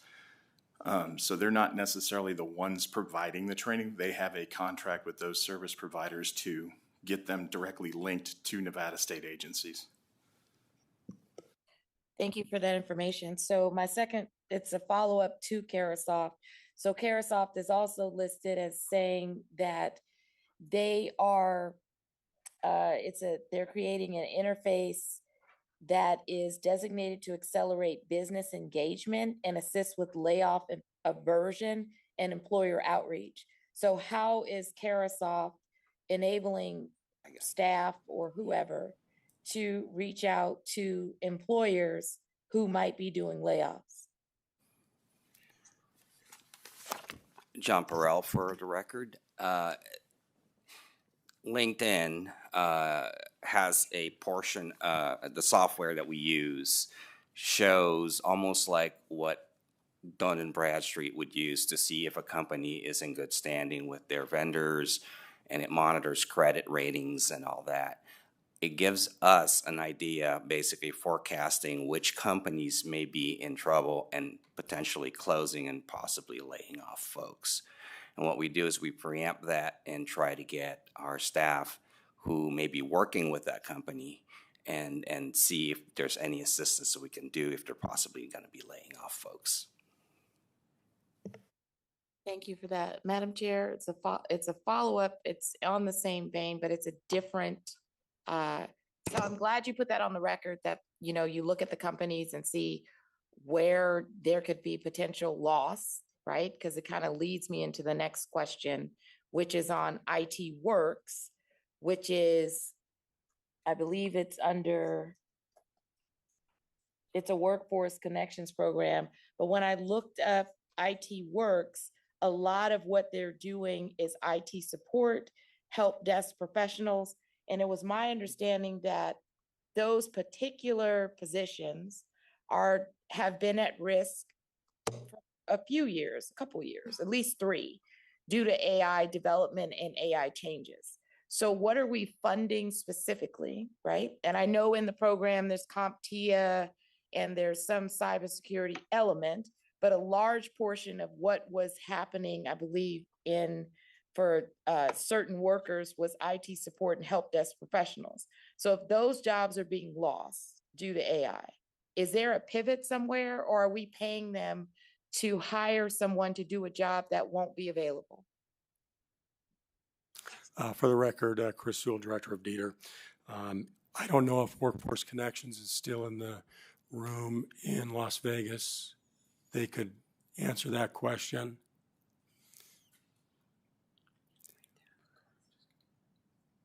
Just a minute. We have somebody at the table. Go ahead, please. Yeah, thank you, Madam Chair. Ricardo Villalobos for the record. That's RICARDO.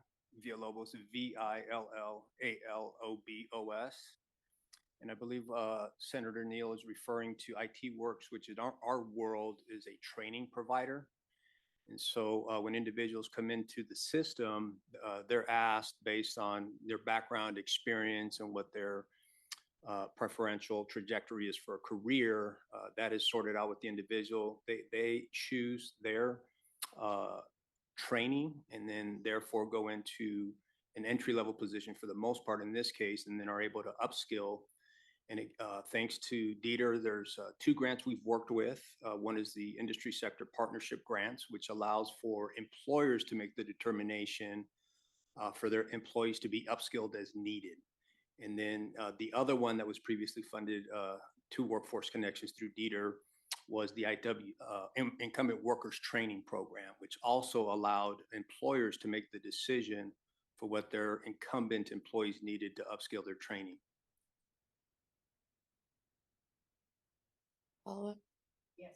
So in terms of the IT support positions and help desk professionals, are we pivoting the training? I recognize incumbent workers, but how many folks have actually lost their job? I mean, that's an IT support or help desk professional. And is there some kind of conversation with this vendor to say, hey, the industry is shifting significantly. There is no reason to continue to train, particularly in something where a company has chosen AI to answer your call. I mean, at this point, you call CarMax and AI is answering your call. So have these people now shifted into now upskilling and now in a different category in order for them to keep employment? Ricardo Villalobos, for the record, that is always the plan, Senator, is when an individual goes into a situation that is at risk of AI. These funds that I refer to are leveraged to upskill those individuals for jobs that may be lost. But again, that's the employer decisions that are made. When an individual comes into the workforce system, though, they are informed with labor market information about where there are jobs opportunities that exist and the training that would be needed. So they are informed through the intake process of where there's those type of situations taking place. Thank you for that. I don't know if there is a vendor report for IT Works. If there is, if there's like public access to that, where would that be found? I think we would have to look into our system to get that report together, Senator. Okay, thank you for that, Madam Chair. It's a third category that's in this wage assessment, but it's not. It doesn't have anything to do with workforce connections. Thank you. Can I ask this third? All right. Thank you, Madam Chair. You're so wonderful. So this is on the Up Nevada, I think it's what, Level Up? It's the Boys and Girls Program. That's the simplest way for me to put it.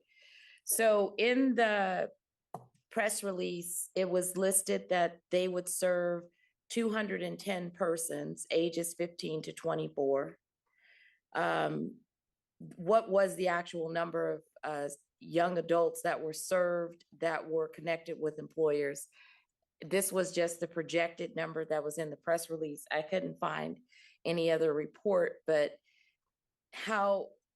that's the question. How many of the 210 or the projected 210 were actually employed and from 15 to 24 through Boys and Girls Club? Because the press release also listed healthcare and some other things, not just childcare training.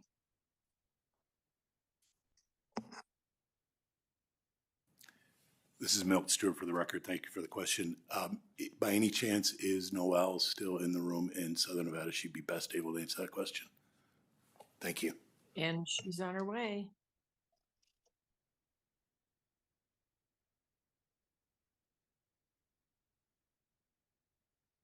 Hello, Madam Chair. For the record, my name is Noelle Hart, and I'm the Executive Director of Nevada Alliance of Boys and Girls Clubs, and one of many team members working on the Up Next Nevada initiative in partnership with Dieter and Nevada Works.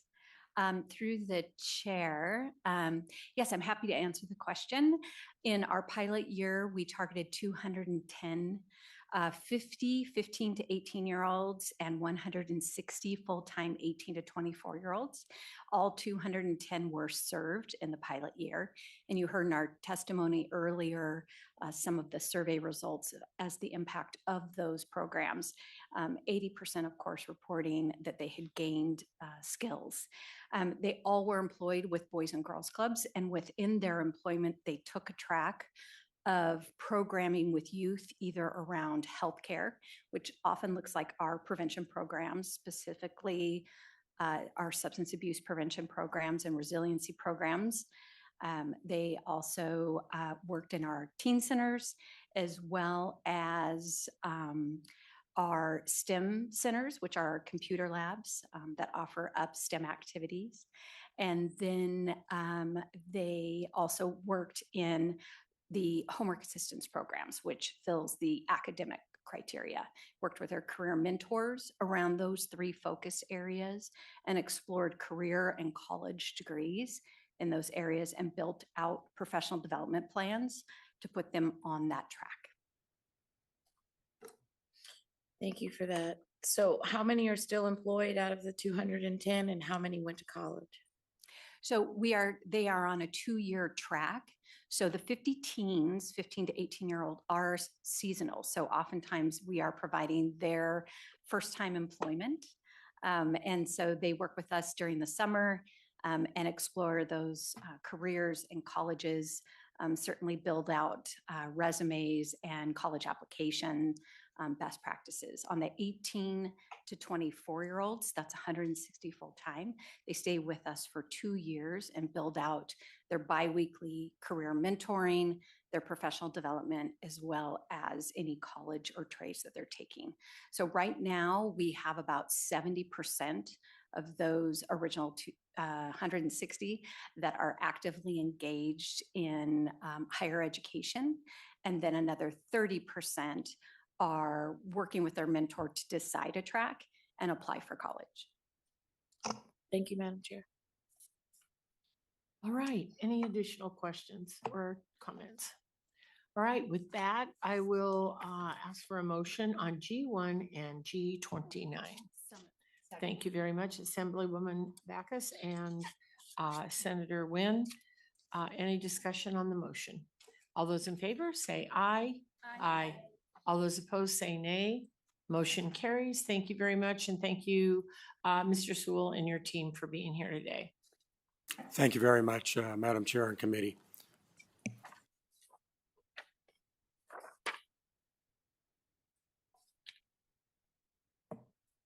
Okay, with that, we will go to G5, State Public Charter School Authority.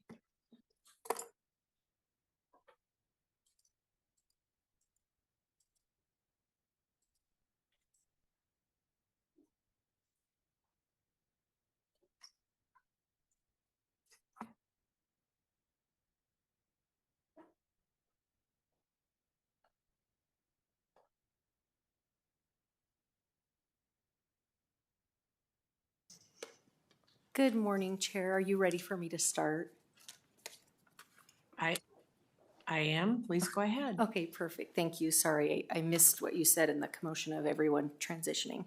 My name is Melissa Macadin. I'm the Executive Director of the State Public Charter School Authority. With me today is our General Counsel, Samantha King-Powell, retired ASO providing temporary support, Jennifer Bauer, and our new ASO 3, who will be the face of this agency going forward before this committee going forward. Denise Froelich, sorry. What did I say? You're good. Okay. We are here today to request budget authority in the amount of $214,980 from our reserves to provide of-council legal services. This money is in our account as a result of fees paid to us as the authorizer from schools in our portfolio. This request represents approximately 1% of the reserve funds. The purpose of the fee our schools pay is to support the operations of the authority. The SPCSA is not asking IFC to fund a new legal function. We are asking for enough capacity to carry out the legal responsibilities the agency already has. The school year is just starting, and the General Counsel is overseeing 4 open special education due process cases, along with 7 active litigation cases in which the SPCSA is the named defendant. To be clear, the volume of legal matters to which the SPCSA must respond is not outsized for an LEA serving 70,000 students.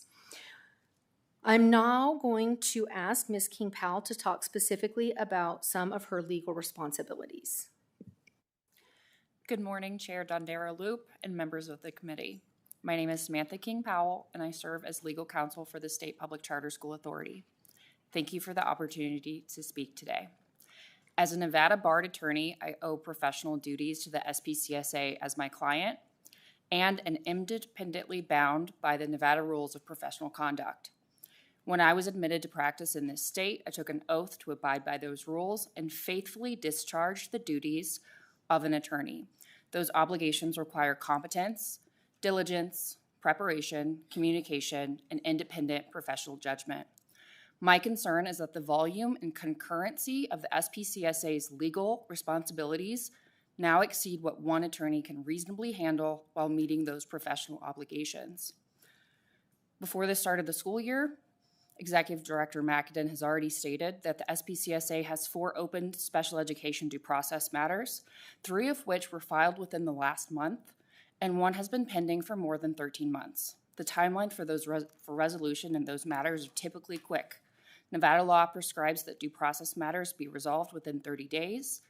I'm also responsible for the 7 active litigation matters in which the SPCSA is a named defendant. Those matters exist alongside my standing responsibilities as authorizing counsel, LEA counsel, board counsel, executive counsel, administrative law counsel, transactional counsel, and lead litigation counsel. These responsibilities do not arise one at a time. Courts, hearing officers, statutes, regulations, and board schedules impose obligations that overlap. I cannot be in two places at once. This workload should not be misunderstood as evidence that our schools are routinely operating unlawfully. Any LEA of this size will have substantial legal needs, and the SPCSA also serves as a statewide charter school authorizer. Ensuring compliance is a part of responsible authorizing. Our role is to identify legal issues early, provide clear and consistent guidance, and address concerns before they become complaints, enforcement matters, or active litigation. Our schools operate under charter contracts with the SPCSA, and they look to the authority to establish clear and consistent expectations for compliance with applicable law and their charter contracts. Those expectations must be applied consistently across the portfolio. Responsible sponsorship requires us to be proactive, not reactive. It is my professional assessment that the SPCSA's responsibilities have outgrown the capacity of a one-attorney model.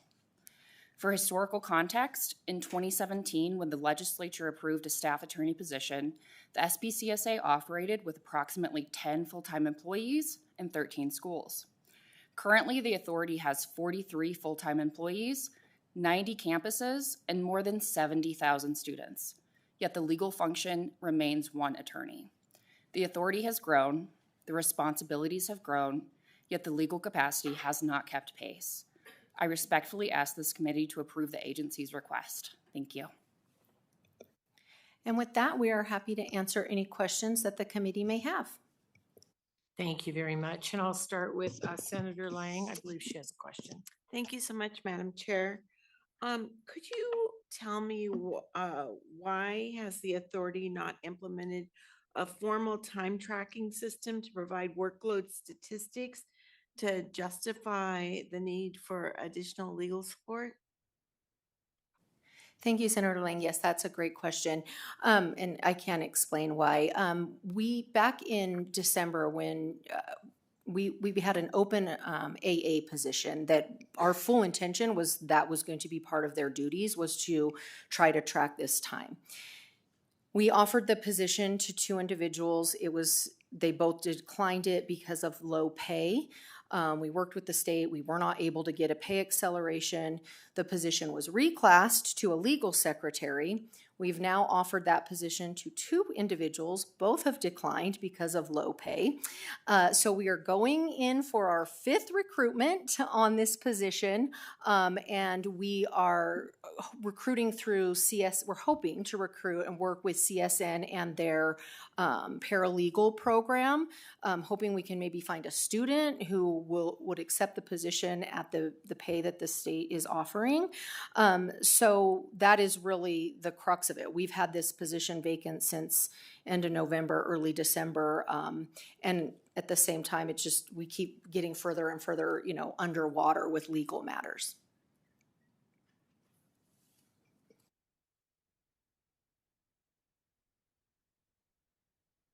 Oops, sorry. Thank you. May I go on with my next question? Please go ahead. Thank you. Why would a new legal secretary position be necessary given the contract with the external law firm may provide the authority access to paralegals, associates, and other ancillary people at a firm? Melissa McAdam, for the record, great question. So there is a distinction between paralegal work and clerical work. The of-counsel contract does not contemplate the daily clerical work of things like file maintenance, calendaring. This position oversees like the SPCSA board agenda, minutes, materials. We get a lot of public records requests. This position oversees that. So the of-counsel contract doesn't contemplate clerical work, which is different than paralegal work. Okay, thank you. Thank you very much. With that, I believe Senator Titus has a question. Thank you, Madam Chair. I have a couple, if I might, starting with, I need some context on what other schools are doing. It seems to me that there's a lot of responsibility. You have a lot of campuses you look at. And how do the other public schools do this? Do they each school have their own attorney? And do your charter schools have their own attorneys? I just need overview on that? Thank you. And then Great. I'll have a follow-up. Yeah, great question, Senator Titus. So other school districts of our size, LEAs of our size, they do have in-house legal counsel. Much bigger teams than our lean team has. Now, the second part of your question, and they hire they develop those teams and they're hired through their board budgets. The second part of your question was, do our charter schools have attorneys? And yes, charter schools may have their own legal counsel.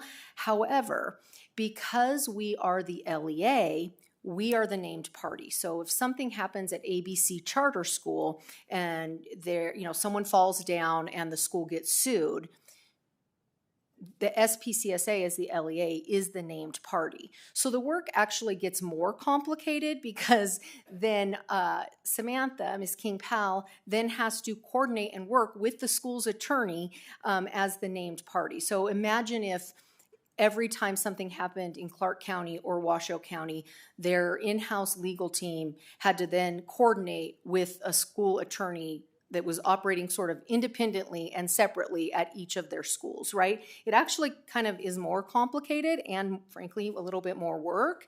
And so that's how that sort of relationship works, is as the LEA, we're the named party. Did that answer your question? Yes, it does. Thank you. And follow up, Madam Chair, if I might. Thank you.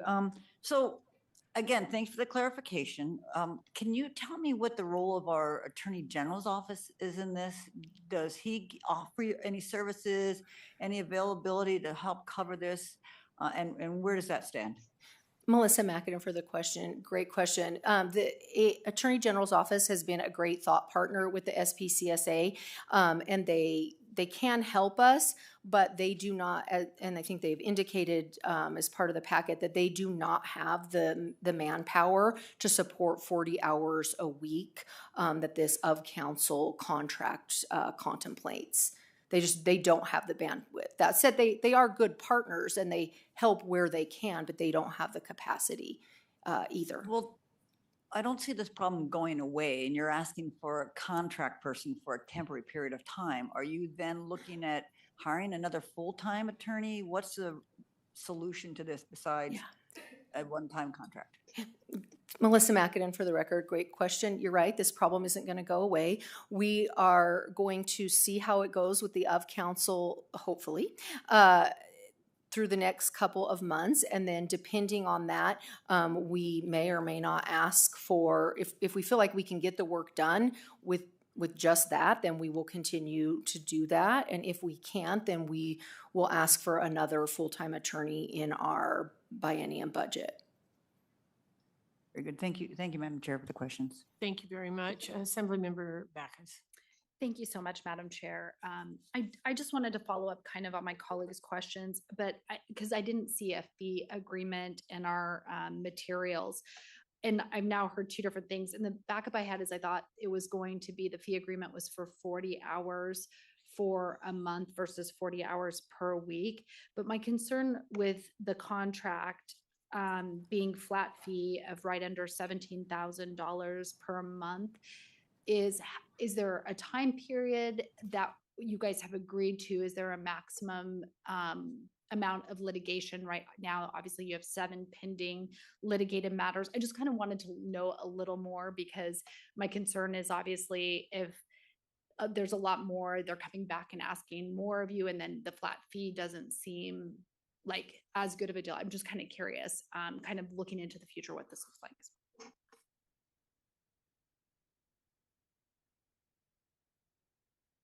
Good morning, Jennifer Bauer for the record. That is a great question. Just to clarify, the minimum hours of counsel would work is about 60 per month, not 40 per week. And that 60 per month is a minimum. They're anticipating, based on workload and based on timing and complexity of matters, that could potentially be increased to 80 or 120 hours per month. So they're going to work a minimum amount based on our need, but they are prepared to work in excess of those 60 hours per month for that flat fee. Thank you so much. And just one follow-up, kind of not right on part. Thank you, Chair. with these lawsuits, I'm just not as familiar, and I know each of our charter schools are basically individual nonprofits. When a lawsuit is filed and the SPCSA is being named in the litigation, do the schools also get named individually, and are their attorneys participating in these litigations? Samantha King Powell for the record. I'm going to give you an attorney answer, but it depends. It depends on the type of matter. For a special education due process matter, the only legal entity that the IDEA recognizes is the LEA. So the SPCSA is the named party, and we work in conjunction with our schools to resolve that matter. In other types of lawsuits, perhaps an injury that happened on a campus, the SPCSA is also named, and sometimes our schools are named, and typically schools would then contract with their insurance, defense counsel, and I work to help them oversee that. Does that answer your question? It absolutely does. I appreciate that. Thank you. Thank you very much. Could you reiterate how many lawsuits you have, and does that include the individual charter schools who may be having a lawsuit, or are they always centralized at your office? Samantha King Powell for the record. It depends. Most of them are filed by a plaintiff, and the SPCSA and or one of my charter schools are defendants. So we don't get to choose how the case is filed. But typically, if the school is named without the SPCSA, we do move to include the SPCSA. It would be akin to having Palo Verde named on a lawsuit without naming CCSD. They kind of go one and the same. Right. Well, that wouldn't happen, in my opinion. I'm not a lawyer, but if you're suing this Clark County School District or the Washoe County School District, that is who you are suing. So that's why I'm asking for the differential. So how many lawsuits, once again, does the SPCSA have? And what are the lawsuits that do we have individual lawsuits out there that may be at a Pinecrest or a Doral or at a whoever they are, ABC? It doesn't matter who they are. Is that individual school ever in a lawsuit without the SP? Samantha King Powell for the record. To my knowledge, I don't know of any lawsuits where the SPCSA is not named. And if I could just, Melissa Mackinnon for the record, if I could just add one thing to that. Sometimes it is confusing in the world of charter schools. So we do have a requirement that if a school is named in a lawsuit, they have to let us know so that we can overcome this hurdle that you're talking about, right? So in the number that we of active cases that we have right now is 7. So if I'm at ABC's charter school, and I have an emo, what role does that legal piece hold with this? Melissa Mackinnon for the record. It would depend on the contract of the EMO. Some EMOs may support their schools with legal support and some may not. So it just depends on what each EMO contract, what services they do or don't provide. So sometimes an EMO may support with legal, and sometimes the school will go out and hire, separate counsel outside of the EMO. And as Ms. King-Powell said, a lot of times they're contacting their insurance, and it's insurance defense counsel who's in the mix.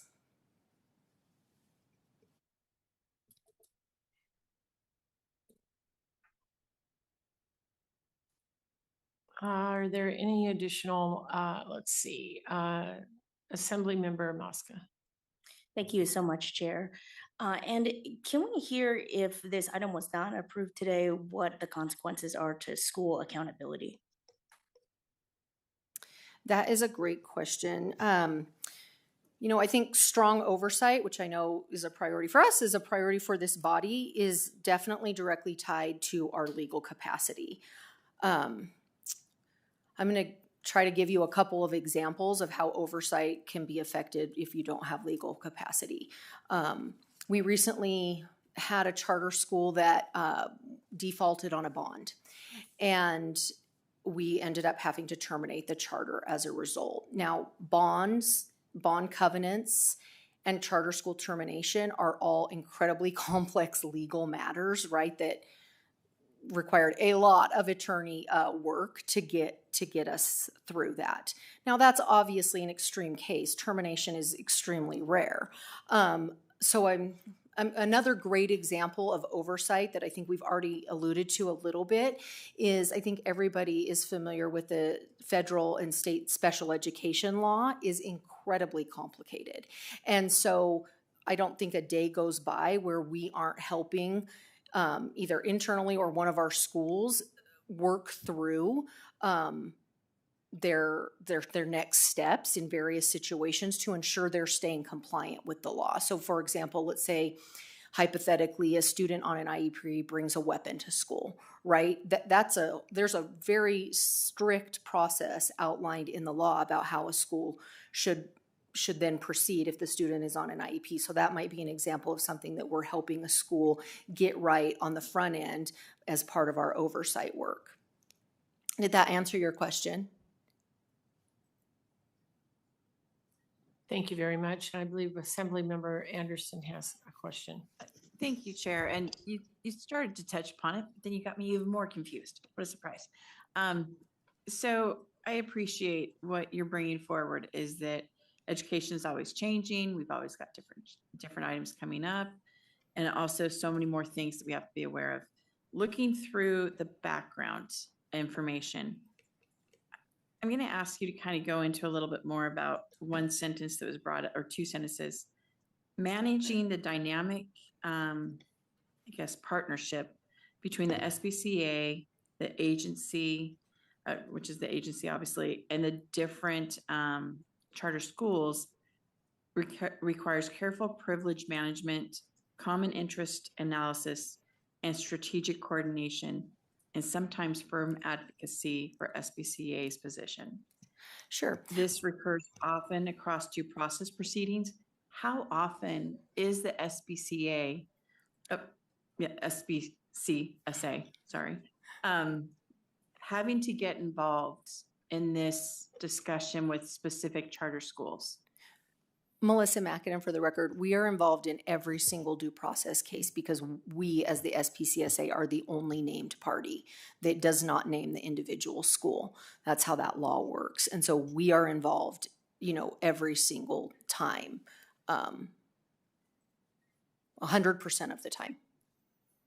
And I appreciate that answer, but do we have a number like in the last year, in the last 2 years, how often that is done? And then while you're thinking about that, I'm not sure if you've got that number. The second question, and I think this is where part of my struggle is coming from, is if you're looking at the other two large school districts, they do have an attorney that is paid for through the fees that are brought about by the school, or through the money that is provided to them from the school district, from the state. Is that the current case as well with this agency? And you're simply asking for another position? Or I think that's where my struggle is coming from. Let me just be honest about it. Yeah, Melissa Mackinnon, for the record, we're looking to see how many, if we have it with us, the number of due process complaints that we have had. But let me answer the second part while we round that answer up. So yes, when our schools get PCFP per pupil funding the same way, let's just say Clark County does. And if they go out and hire, an attorney from Greenberg-Traurig, they're paying for it out of their per pupil dollars, just the same way that Clark County School District is. They are also taking from that per pupil dollar, a 1.25% comes right off the top and comes to us as a fee. And the purpose of that fee is so that we can do work like this. So it is PCFP funding, but it is coming through a fee from the charter school to our agency, and that's how our agency is funded. So that makes us sort of a unique LEA, right? A typical LEA would just go to their board and say, here's what's going on. We need to hire another attorney. We're an LEA, but we're also a state agency. So we're coming to you to say, we have this extreme amount of work and we need to hire some of counsel to help support us. I hope that answered your question. And then Thank you so much. And then, thank you, Samantha. In the 25-26 school year, we had 18 due process cases that we were coordinating. And that's over. That was thank you. Yep, in that That's school good. year. Yep. Thank you so much. Thank you. Senator Steinbeck. Thank you, Madam Chair. Could you give us an idea of a comparison of the legal representation that the charter schools have available with our public school systems, kind of on workload and also the resources? Melissa McAdin, for the record, I can't speak to the specifics of like Clark County's workload or Washoe County's workload. What I can tell you is we're a little bit bigger than Washoe County School District, and they have 11 people in their legal department. I believe they have 4 full-time attorneys. So, you're serving that many students in schools, things happen, there's things that are going to happen. We're a similar size and have a similar workload. But again, I can't speak directly, I couldn't tell you how many due process cases Washoe County had last school year, unfortunately. That's fair, but as far as full-time attorneys, then you'd say that Washoe has 4 where you have 1? Melissa McAdin, for the record, that is correct. Okay, thank you. And while I appreciate that you're saying that, I would still say we get per pupil funding. And if a school chooses to have that EMO with that legal counsel in there, and you choose to have that, I think that we have to be aware that those are sometimes, every school district has to spend money the way they see fit. I will go to Senator Taylor. Thank you, Madam Chair. I thought you were going to say Senator Tyler. I was just getting. I've trained myself. Okay. Thank you. And oh, yeah, I'm looking for you. You're in Carson. Thank you for the presentation, ladies, and for answering all the questions. I do have a question of clarification, probably 2, if I may, Madam Chair. One is in the materials that we've received and reviewed. It mentions a 40-hour minimum, but in the presentation per month. But in the presentation, you or your team mentioned 60-hour minimum. Can you clarify that? Sure. I'm sorry. And Melissa McAdin, for the record, I apologize for the confusion. First of all, I said 40-hour week just because that sort of rolls off the tongue of what we're used to. I think what happened was I was conflating the Attorney General's memo that said that they cannot provide 40 hours a month of work, which is different than the 60 hours of work a month in the contract with the of counsel. So that's where that confusion, I think, came from, and I apologize for muddying the waters there. No, I appreciate it, Ms. McAdin. Madam Chair, may I follow up? Thank you so much. And then my other question of clarification, it's in some of our materials, but just as you just mentioned, you anticipate it will take about 60 hours a month to do the work that's necessary. Can you give us some idea, what would that scope look like? I know there's some general things here, but if you can kind of hone in on that a little bit more for us. Yeah, I'll let Samantha King-Powell talk about what that might look like. And what I will say is we actually anticipate that we will exceed the minimum of 60 hours a month. That's going to be the minimum. We definitely expect that we will go over that amount, but I'll let Samantha talk about some of the specifics of things that she could see them supporting on. Thank you so much. Samantha King Powell for the record. I anticipate an of-council contract helping with paralegal work that I currently don't have access to, perhaps helping with more complex legal research questions that I need help researching through the day-to-day. I also anticipate a lot of litigation support, both in state and federal cases that we have pending. And going to court if I can't be in two places at once. So if I am preoccupied, they could step in and go to court as counsel for the SPCSA. Thank you so much. Madam Chair, may I just squeeze in one quick one? Thank you so much. Ms. McAdam, you mentioned you anticipate 60 hours being the minimum, right? And you know what the load might look like. What would you anticipate the maximum that would fit within the contract that you envision? How high can we go? Samantha King Powell for the record. We currently don't have a ceiling. I want to see what our needs are, and they have agreed in this flat fee situation to track their hours. And obviously, if they far exceed this and it no longer makes business sense for them to continue, then we as an agency will have to readjust and do some thinking about what our legal needs are and how to address those. Thank you so much. Madam Chair, thank you for your indulgence.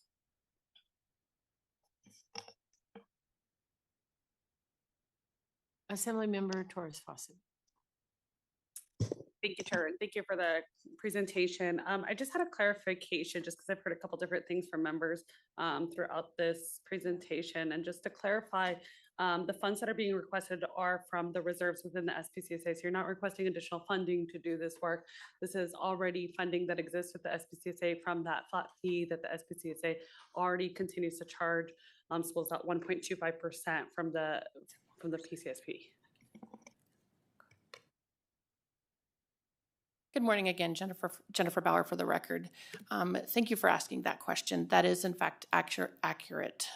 We are requesting authority from our existing reserves, and with the balance forward and the fiscal year closing, we're anticipating possibly 20 million of reserve balance forward to fund expenses for future fiscal years. This request, being $214,980, represents 1% of the remaining amount available in reserve. So we are not asking for new funding. We are just asking for access and budget authority to use what's sitting in reserve. Thank you. I think that was a really helpful clarification. And then another question too, because I know that while EMOs have attorneys that sometimes do provide legal counsel to public charter schools, I just would like to know, do all schools have access to that legal counsel in-house within their EMO, or are there some schools that do not? Melissa McAdam for the record. So there are some of our really small schools that they don't have counsel, and we try to support them as much as we can. Now, obviously, there are times when we have to say, I'm sorry, you're going to have to go out and also hire an attorney for this, if they're named also or something like that. But we definitely try to support our schools, especially like our small startup schools who may not have established a rapport with an attorney at this point. And I would also just add that, yes, it is true that some of these schools might have EMOs that are helping with legal support, or they may have we even have a school that has in-house, we have a charter network that has in-house counsel now for the first time, right? So, but it's the SPCSA's responsibility to set the standard and to establish the standard and what is acceptable. And so we are working very closely with them through all of those relationships. Thank you. I appreciate it. And I'm a member of the audit committee, and I know that there's actually another hearing coming up, but it seems to me that this would support some of the evidence and that will be coming forward with the audit committee and some of the conversation that happened in the last committee meeting that said that there should be an increase in compliance. Is that correct? Melissa McAdam, for the record, that is our sincere hope.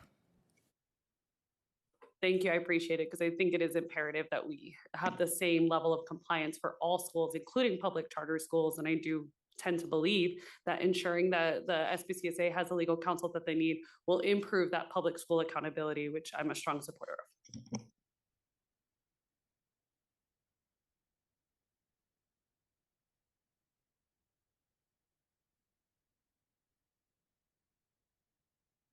All right, I don't see any additional comments or questions. I just have one last clarification. And do you see in the future when we come back to session that you may need additional counsel that you would be requesting in your budget? Melissa McAdam, for the record, I think that is a very real possibility. We're going to, as Samantha King Powell said, the of counsel firm is set up to properly track their hours, and they will do so down to the minute. So we will have a very clear picture of the amount of work they do over the course of the next, several months, and it will help, us inform us to make the most fiscally responsible decisions going into the next biennium around this matter. Okay, thank you very much. I hope that our startup charters aren't having legal problems as they start that we need to help them with. Melissa McAdam, for the record, for them, I do want to clarify this on the record because I don't want to give them a bad name. A lot of times for them, they'll have like a question where, let's say a McKinney-Vento student is enrolling at their school and they've never faced that before. And McKinney-Vento, again, is a complicated federal law, right? So they'll call us to say, ooh, we want to do this correctly. Help us walk through the steps. So for them, it's not so much a lawsuit or something like that, but it's just helping ensure that we provide oversight so that they are following all of these different laws, whether it's McKinney-Vento, state enrollment laws, special ed laws, things like that. So it's more helping them get on the straight and narrow and stay there. Thank you, and thank you for the clarification. All right, seeing no more questions or comments, I'll accept a motion on G5. So moved. Thank you very much, Assemblymember Backus, second by Senator Wynn. Any discussion on the motion? All those in favor say aye. Aye. All those opposed say nay. Motion carries. Thank you very much, and thank you to your team for being with us today. And with that, we will move on to G. Where am I? Hang on. Just got to get my numbers. We are going to go on to G 32, 33, 34, 35, 37, 38, and H 6, 7, and 8.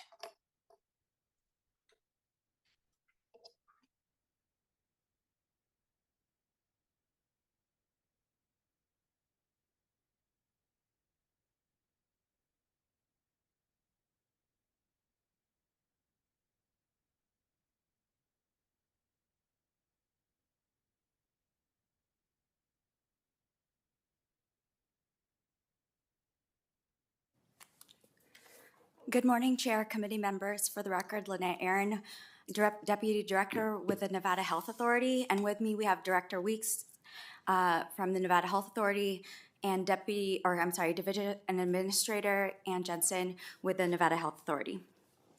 Agenda item G32 and G33 requests to balance forward unexpended general fund appropriations in the amount of $1,229,096, as well as $1,330,302 in federal Title 19 grant funds from state fiscal year 2026 to state fiscal year 2027 to cover increases to contractual costs.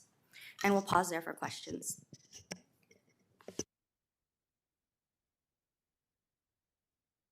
All right, I think that it is possible that Senator Taylor has a question. I do have a question. Again, looking for you here and you're in Carson. Which is why I didn't see you on the 6 a.m. flight. But anyway.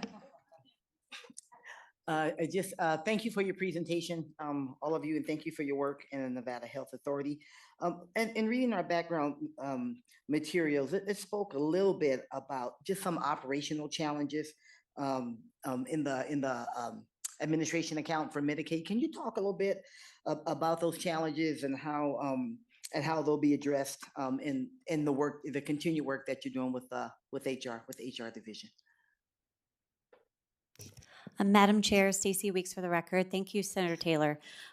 Yes, there have been some challenges. I think, first of all, we're working hard to get all of the staff that we got last session hired. We recently think that Durham gave us our own authority to start doing some of our hiring ourselves, which we think will help us move that forward. So I don't expect that the issue related to new hires is going to be a challenge for the rest of the year. I think we're going to be able to move pretty quickly with that. So that addresses that issue.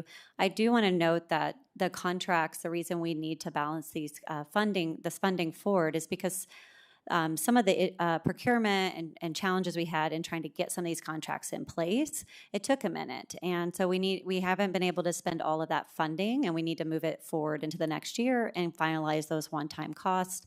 I would also note that we maybe underestimated a little bit about some of the waivers that some of you asked us to go get and some of the new authorities and programs and benefits. So we needed a little additional funding, and it was lucky that we had some of that savings there to help us with that. Additionally, federal government has added new requirements to our waivers that have increased our cost. We have to do new budget neutrality projections, which are very complicated and may affect a lot of our programs. So just to say that we're doing the best we can in this 2-year period between sessions. And on the hiring piece, I think in the next 6 months, we'll see a big boost in some of those positions. Thank you, Director Weeks. Thank you, Madam Chair. Is that it? Do you have any additional questions, Senator Taylor? Senator Nguyen, go ahead. Thank you. Just a kind of a follow-up also with similar to the Nevada checkup budget account. Can you confirm the projected general fund surplus of $75,444 remaining in fiscal year 26 for the Nevada checkup program, and the $341,000 and some change for the Medicaid division are sufficient to address any adjustments needed to close in fiscal year 2026? For the record, Lynette Aaron, I apologize. I was taking all 6 of those agenda items separately, so let me go over the other 2 then too. So agenda item G34 and 335 transfers that $3 million in general fund appropriations from fiscal year 26 to 27 for the checkup program. And with that one, yes, we are okay. And that is sufficient monies. We are expecting to have about $78,000 remaining in fiscal year 26 when we close it out. So that $3 million that we're requesting to balance forward, there will not be an issue in over obligating how much we were going to transfer. As well as then for items G37 and 38, that one's in regards to our Nevada Medicaid program. And for that one, we are requesting to transfer that $28 million in general fund appropriations from fiscal year 26 to 27 to cover potential increases in Medicaid expenses. Again, there are no concerns that the amount that we're transferring and leaving in fiscal year 27 will be sufficient or will be insufficient. Thank you. And I apologize. I did jump a little bit ahead in that. So I appreciate you catching up to the questions. So thank you, Chair. Thank you very much. All right. I think that's 32, 35, 37, and 38. Is that right, team in Carson City? I just want to make sure that we're on task. Okay, thank you very much. Senator Titus. Thank you, Madam Chair. I appreciate you folks being up in Carson City. And again, we didn't see you on that 6 o'clock flight, so I'm glad that you're there. this is related to G37 and G38, and I can't leave this go. The document that we see, you're asking for this additional, you have the surplus of Medicaid budget account results primarily from a below budgeted caseload, despite a 12% increase in managed care rates. And also you're saying that you're going to have a shortfall primarily due to additional anticipated managed care rate increases. I just want to make, I guess I need some clarification. Is that because these rate increases were actually due to, again, what we as a body have said, increasing the provider payment, or is this actually going to the managed care for-profit organizations?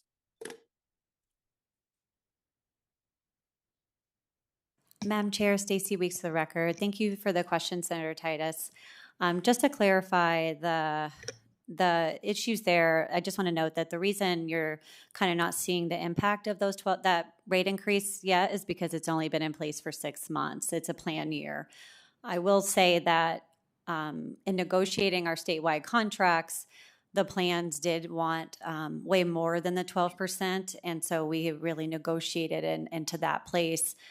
We did do a risk corridor, Senator Titus, to try to protect the state. It's a tight risk corridor that allows, if we did overpay them, we get to recoup that money back.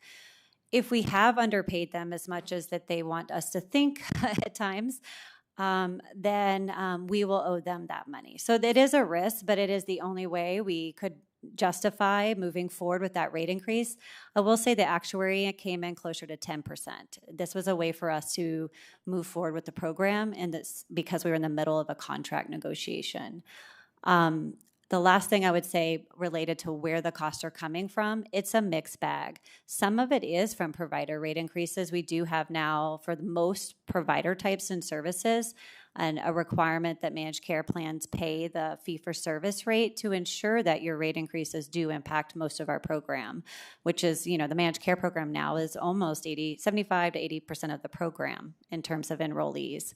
So there is that, but I do think there is a significant inflation, which is healthcare costs. It's equipment, it's salaries, it's all those things in the healthcare system, which we're seeing in PEB, we're seeing it in our marketplace, we're seeing it across the board. So there is a big inflation impact after COVID that we are experiencing. Happy to follow up if you have other questions and want to talk more offline about that. Thank you.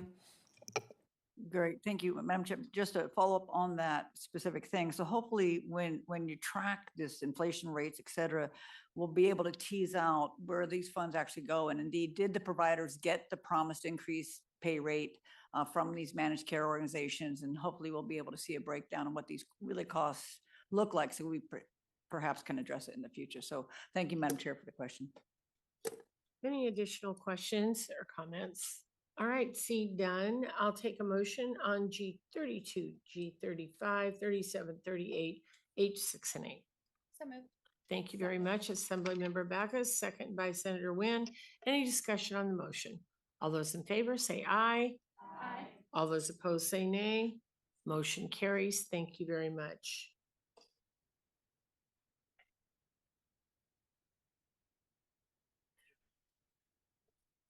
Okay, we are going to move on to G62, 86, 87, and H10.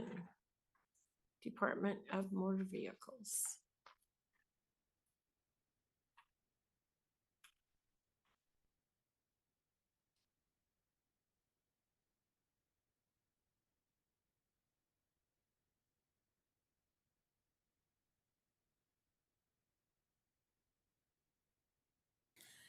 Good morning, Chair and committee members. Molly Lennon, Administrator for Research and Project Management at the Department of Motor Vehicles, for the record.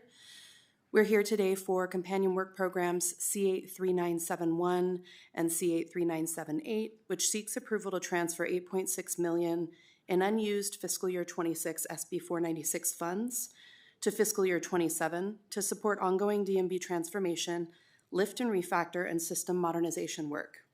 The funding will be used for implementation and training costs as the DMV replaces outdated mainframe and power builder systems with a modern cloud-based platform to improve efficiency, customer service, and security under NRS 481. Without approval, progress on the modernization and mainframe lift and refactor would be slowed. Additionally, Work Program C82702 is seeking approval to transfer $5,975,190 in reserve funds into the MSA program or charges category and $477,727 into the required implementation costs categories to support ongoing DMV system modernization work. The requested $477 is required for AWS Lift and Refactor Hypercare and adjusts previously deferred MSA funding to match updated project needs. This funding will ensure continued vendor support, system stabilization, and compliance with AMVA timelines following the Lift and Refactor go live. Approval is needed to maintain uninterrupted progress in the department transformation effort and Lift and Refactor mainframe modernization and avoid payment delays or future funding shortfalls. And with that, I'm happy to take any questions. Thank you very much for being here today. And with that, I believe Assemblymember Carter has a question. Yes, ma'am. Thank you very much.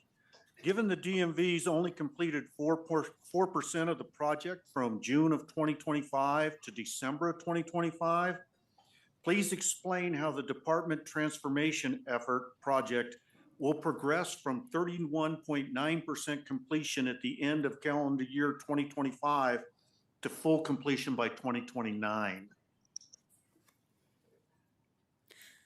Molly Lennon for the record. I can't speak to the 4% figure, but I think that you're referring to our percent complete on the overall DMV transformation effort. Can you confirm that for me? Yes, ma'am. Thank you. So the percent complete covers our entire product catalog, which is over 840 features and pieces of functionality. We anticipate completing all core functionality by fiscal year 29. We at this point have already completed core functionality for vehicle services and begun credentials. There will be work left to do that will be DMV owned post fiscal year 29. And the plans for our roadmap effort can be found publicized on the web as well as within our letters of intent that we submit every 6 months to this committee. I can go into more detail if you'd like. I don't think that's necessary now. I do have a second question, Madam Chair. Does the DMV anticipate for additional funding beyond the amounts reflected in the legislatively approved budget to complete the department transformational effort project activities plan for the 25 to 27 biennium? Thank you for the question, Molly Lennon. For the record, no, not at this time. We have worked hard to make adjustments for both project efforts, the Lift and Refactor and the DMV transformation effort, to ensure that we can work within budget. Of course, if there are any adjustments, we would notify the committee as soon as possible. Thank you very much. And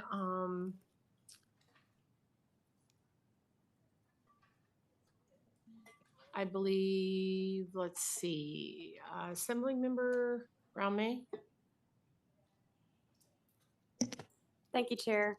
I just have one quick follow-up question. It looks like there's requested reserve transfers allocating $6 million from the reserve to the MSA program or contract category and $477,000 from reserve to the required implementation cost category.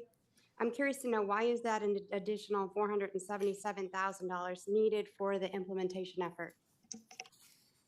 Thank you for the question, Molly Lennon. For the record, as our internal IT finalizes the planning for fiscal year 27 on the Lift and Refactor effort, the project team has reassessed the support required following the December conclusion of the contract. Several factors drive the continued need for hypercare support into the second half of fiscal year 27. AMVA accelerated timelines. Recent shifts in AMVA requirements have moved compliance timelines up, forcing us to compress development, testing, and transition windows. This acceleration increases the need for sustained vendor support to ensure system stability and alignment with the shortened compliance schedule. The contract end date is currently December 2026, and because that currently ends in December, it only takes us through initial go live. That stabilization period is important for migrated components and continued hypercare to support from January through June 27. It's essential to ensure successful transition into that new environment in the cloud. In addition, the impact of the August cyber incident resulted in a 9-week period where vendor partners could not access the mainframe. This created cascading delays in development, integration, and testing activities that would have otherwise been completed earlier. The hypercare request addresses the downstream impacts of that interruption and ensures we have sufficient expertise available during the most critical stabilization period. Collectively, these factors, we believe, justify the extension of that vendor support, and the contractor funding was evaluated for need in the existing DMV transformation effort work streams, and we determined as an agency that it was better used for hypercare on the lift and refactor side as opposed to in our knowledge services MSA contractor bucket. Thank you for the clarification. I appreciate that. Just following up on your previous comment, you noted that there is a core functionality map and a plan. I have looked for that and not able to identify it. Could you share that? Are you able to email that to the committee? I would just like to be able to see what pieces and parts are core functionality in the transformation effort as opposed to all of the additional features we'll work on long term. Yes, absolutely. I can send that your way, and I can give you high-level overview. Up to this point, our registration and titles have been released. Those are our core vehicle functionalities. And our first iterations of Quick Cards, which is our initial credentials release, upcoming in January is our release of Business Portal. Post-Business Portal, we'll be looking at commercial driver's licensing and expanding those Quick Cards functionalities, but I will absolutely make sure that that gets emailed your way. Thank you. Thank you, Chair. Thank you very much. All right, any additional questions, concerns, thoughts? Senator Neal. Thank you, Madam Chair. So I just wanted to, I guess let's follow up on the statement that was made. You said that staff couldn't access the mainframe, what you said, for 9 weeks. The question is, why couldn't they access the mainframe for 9 weeks? That's correct. During the cyber incident, our vendors were not able to access. I would like to defer and get you some more details from my counterpart in our internal IT, Susie Pollard, but it had to do with having to redo all of the access management from our vendor partners who had to externally access our system to complete that work. So when you respond, so you're saying the cyber incident that happened a few months ago? No, it was last fall. Last fall? Yes. So an incident that happened last fall, when was the 9-week delay? It was last fall during that cyber incident. It was in September 2025. I believe I don't have the exact dates of the cyber incident. Our program effort had begun within the 2 months prior. We were in the initial effort of establishing access, and we were unfortunately interrupted during that cyber incident. So we lost about 9 weeks of effort. And that 9 weeks put you here in this committee in August of 2026 asking for additional time or money? Money at this point. We are looking at extending that contract need in order to cover hypercare because we've had to allocate funds differently due to that 9-week delay. And it wasn't it wasn't just the cyber incident. There were those other items that I had initially mentioned as well that contributed to that. Yeah, because that's what I was trying to understand, why something that happened it's not almost a year, would finally show up as a financial need now. We've been, Molly Lennon for the record. We've been aware of the financial need. There is an insurance claim based on the loss for the cyber incident. Unfortunately, the DMV is not aware of when or if we'll receive funding to accommodate for that loss. So if you do the insurance claim and we give this additional funding, will the state be paid back from that insurance money for the money that you're asking to cover? I would have to defer to either our fiscal administrator, who is here with me, or Susie Pollard. It looks like they're going to join me.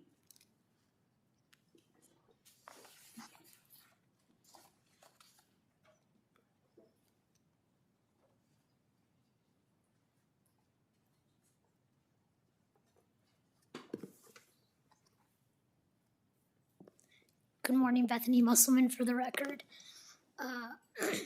We don't have the full details of how the insurance process will work, but at this time, the assumption is that if we are able to receive funds from the insurance claim, they will be applied towards the project.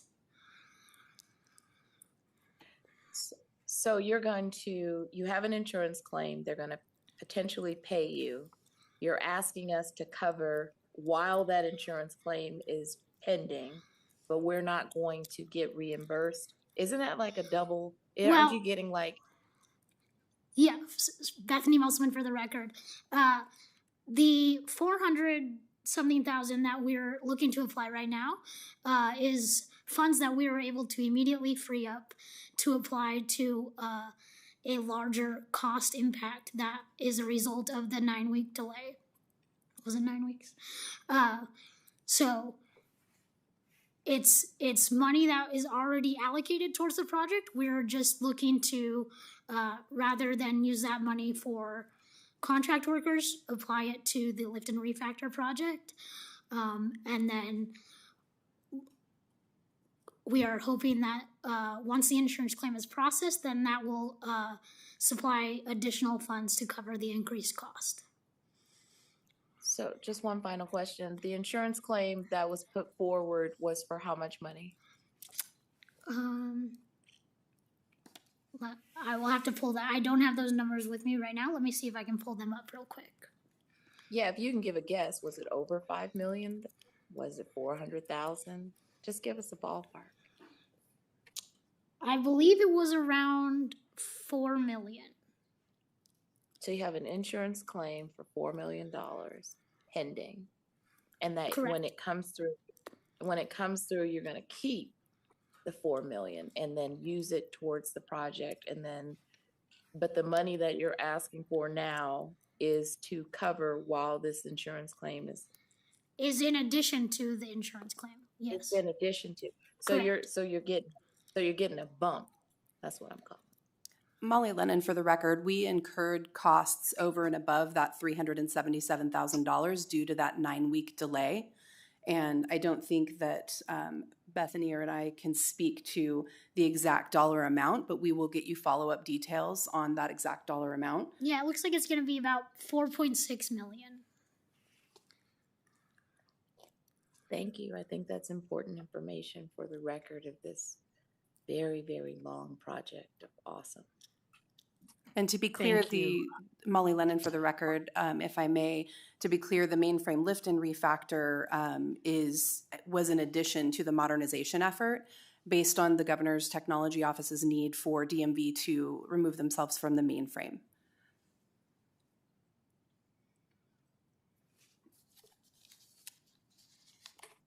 Thank you very much. All right, we will go to Assemblymember Brown-May. Thank you, Chair. I just have a couple of follow-ups. In reviewing the materials we have in front of us with regard to this work program, the DMV is requesting to transfer $8.5 million. That was in Senate Bill 496 funds. And while it's not reducing available funding for the project, it provides the DMV with extra time to spend this funding, but it's not really clear if you're going to be able to spend the funding during FY27 or if the delay delays the project beyond the projected completion date in FY29. Are you able to provide clarification around the timelines for completion? Thank you for the question, Molly Lennon, for the record. Yes, we can provide further details. I will make sure that those get over to you. What I will say is that the funding that we are balancing forward are for contractually obligated deliverables, some of which were delayed by what we've already covered. Additionally, we are currently doing assessments to make sure that that spending occurs in fiscal year 27. But we do believe, based on the current contractual obligations, that the delay was best for the project in paying those invoices and best for the state. I will make sure that we get detailed information on how we plan to spend that down by the end of fiscal year 27. Thank you. Follow-up, Chair. Yes. Thank you. I appreciate that. I'm curious to know, are you able to identify what is the delay in funding? Why do we need to push this out? is my first question. And then what's now the total cost of the project? We've been working on this for a really long time, as you know. We've pivoted a couple of times, and now it looks like we're pushing out a project that has already been pushed out. Can you verify that the total cost is going to remain at 306.5 million, or are we looking at additional costs? Molly Lennon for the record. I can verify that that is the budget we continue to work within. Again, there are two separate modernization efforts occurring under 4716, one in support of the overall DMV transformation effort, which continues to be on track. We have adjusted our roadmap to make sure that we can get off the mainframe through the lift and refactor effort and then pick up any data exchange efforts post that go live, which is still slated for the end of fiscal year 27 at the latest. At this point in time, we don't see the need for pushing out or asking for additional funding. That said, we are adjusting our operational model and making sure that we can operationalize. There may be adjustments in terms of, you'll see reductions in our vendor support, but you'll also see changes within our internal org structure in order to support that. But at this point, we do not see any need to extend nor ask for additional funding for the overall project effort, which includes those two items, the lift and refactor and the transformation effort, which is our customer-facing online transactions. Thank you. And then one final question, Madam Chair. Thank you. You've talked about the two efforts that are happening simultaneously. I appreciate the amount of work that you all have invested in that and that you're trying to get off the mainframe. Can you give us an update on the migration of the legacy mainframe system to the cloud platform? Is the migration on track to be completed by the end of FY27? I'm sure you probably just said it and I just missed that actual date. I want to make sure that while you have these two things that are happening simultaneously, that I have a significant understanding of what this migration off of our legacy mainframe system looks like into the cloud platform for the DMV in particular. Thank you for the question. Molly Lennon for the record. So currently the AWS Lift and Refactor initiative has converted the COBOL to C#, transforming our DB2 databases where all of our data and processing sits to Aurora PostgreSQL, translating JCL to Python, and deploying core AWS with FedRAMP aligned security controls. We're on track for the 2027 implementation window, and we've strengthened DMV's modernization posture and laid the foundation for improved performance and cost savings. So at this point, we are on track. We are, as we've identified, making adjustments as necessary. We are still dealing with the aftermath of some of those delays, but we are still on track. Thank you. Thank you, Madam Chair. Thank you very much. Any additional questions or comments about these items? Assemblymember Anderson. Thank you. Thank you, Chair. And initially I was going to ask a question about your introductory statement about future funding shortfalls. But I think that my colleagues' answers or questions have really gone into that. But what are these possibilities of these future funding shortfalls? That again was in your introductory remarks. I'm thinking it's the information that is in this, but what other shortfalls are you anticipating beyond what has already been brought forward? Thank you, Assemblymember Molly Lennon, for the record. Shortfalls was mentioned because if we don't balance forward, it does put at risk our ability to pay our current contractual obligations. Again, as we've discussed, some of those contractual deliverables were delayed and still need to be paid into fiscal year 27 on the current contracts. So as long as that balance forward occurs, we don't anticipate any shortfalls. Thank you for that clarification, and thank you, Chair. Thank you very much. All right, I see no more questions or comments. So with that, I will accept a motion for G62, 86, 87, and H10. Thank you very much, Assemblymember Backus, and a second by Senator Nguyen. And any comments or discussion? All right, with that, all those in favor say aye. Aye. All those opposed? Thank you very much. Motion passes. And with that, I think we are going to pause and take a recess and have lunch. And when we get back, we will continue with G68, R4B, R4C2, and R4C3. So I hope those of you that have us in just a bit will allow a lunch break.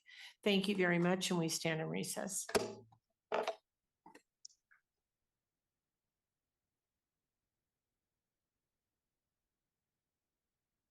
Oh, 30 minutes. How about that? So 12. 12:50. Let's head for that.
All right. Are we ready? Have we had enough fun? Okay, great. All right, I'll call us back to order. And we will continue with G68, R4B, R4C2, and R4C3. All those but G68 are informational. And Ms. Abbott, when we do this, would you like to do, when we're done with that, would you like to do R4C1? Sure, happy to do that. Okay, just checking.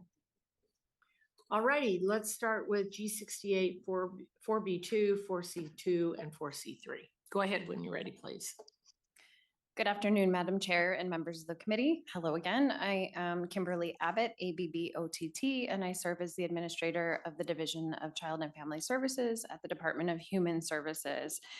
We'll start out with G68, and I will turn it over to Deputy Mandy Davis, who I believe is up in Carson, to give you an overview of that work program. And then as we move into some of the other items, I think we have other members of the department to assist us on those.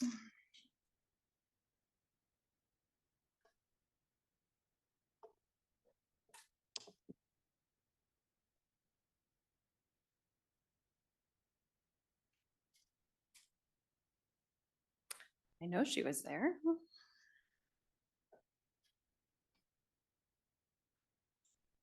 Oops. Hi, Kim. It's Christina, DHS Director's Office. So Mandy's not quite back from lunch yet. So I don't know if we want to. Oh, is she? Okay.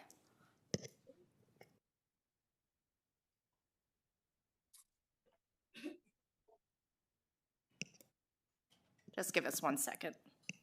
It's what? It's okay.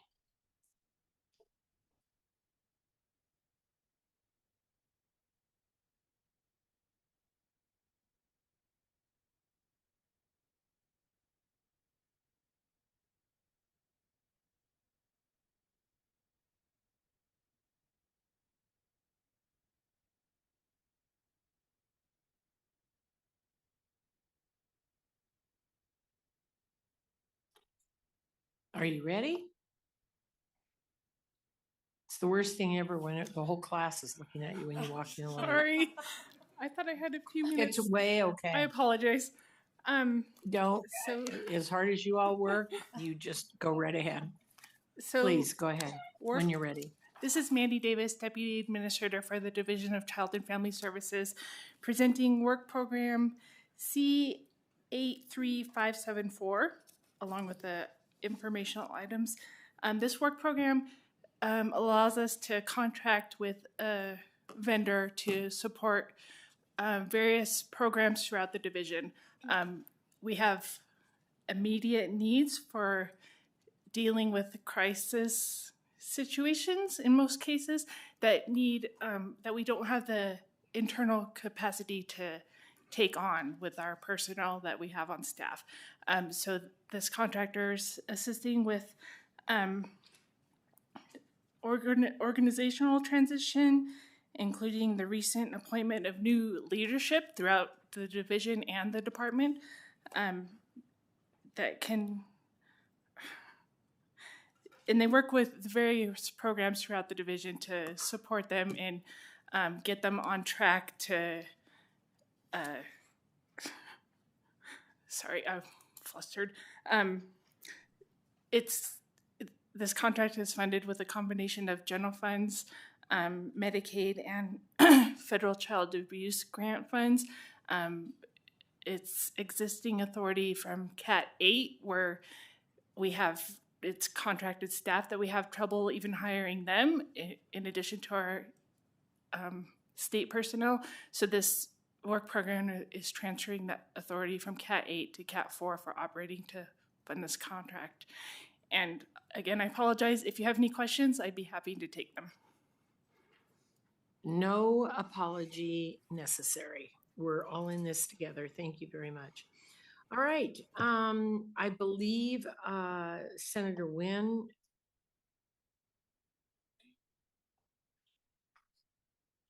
Yeah, do you want to go ahead and do 4B, 4C, and 4C3? Go ahead and give us that information and then we'll do questions. Sure, and I'm happy to do those. I think B is actually ADSD, right? And we're C and D. Yes. So Kim, yes.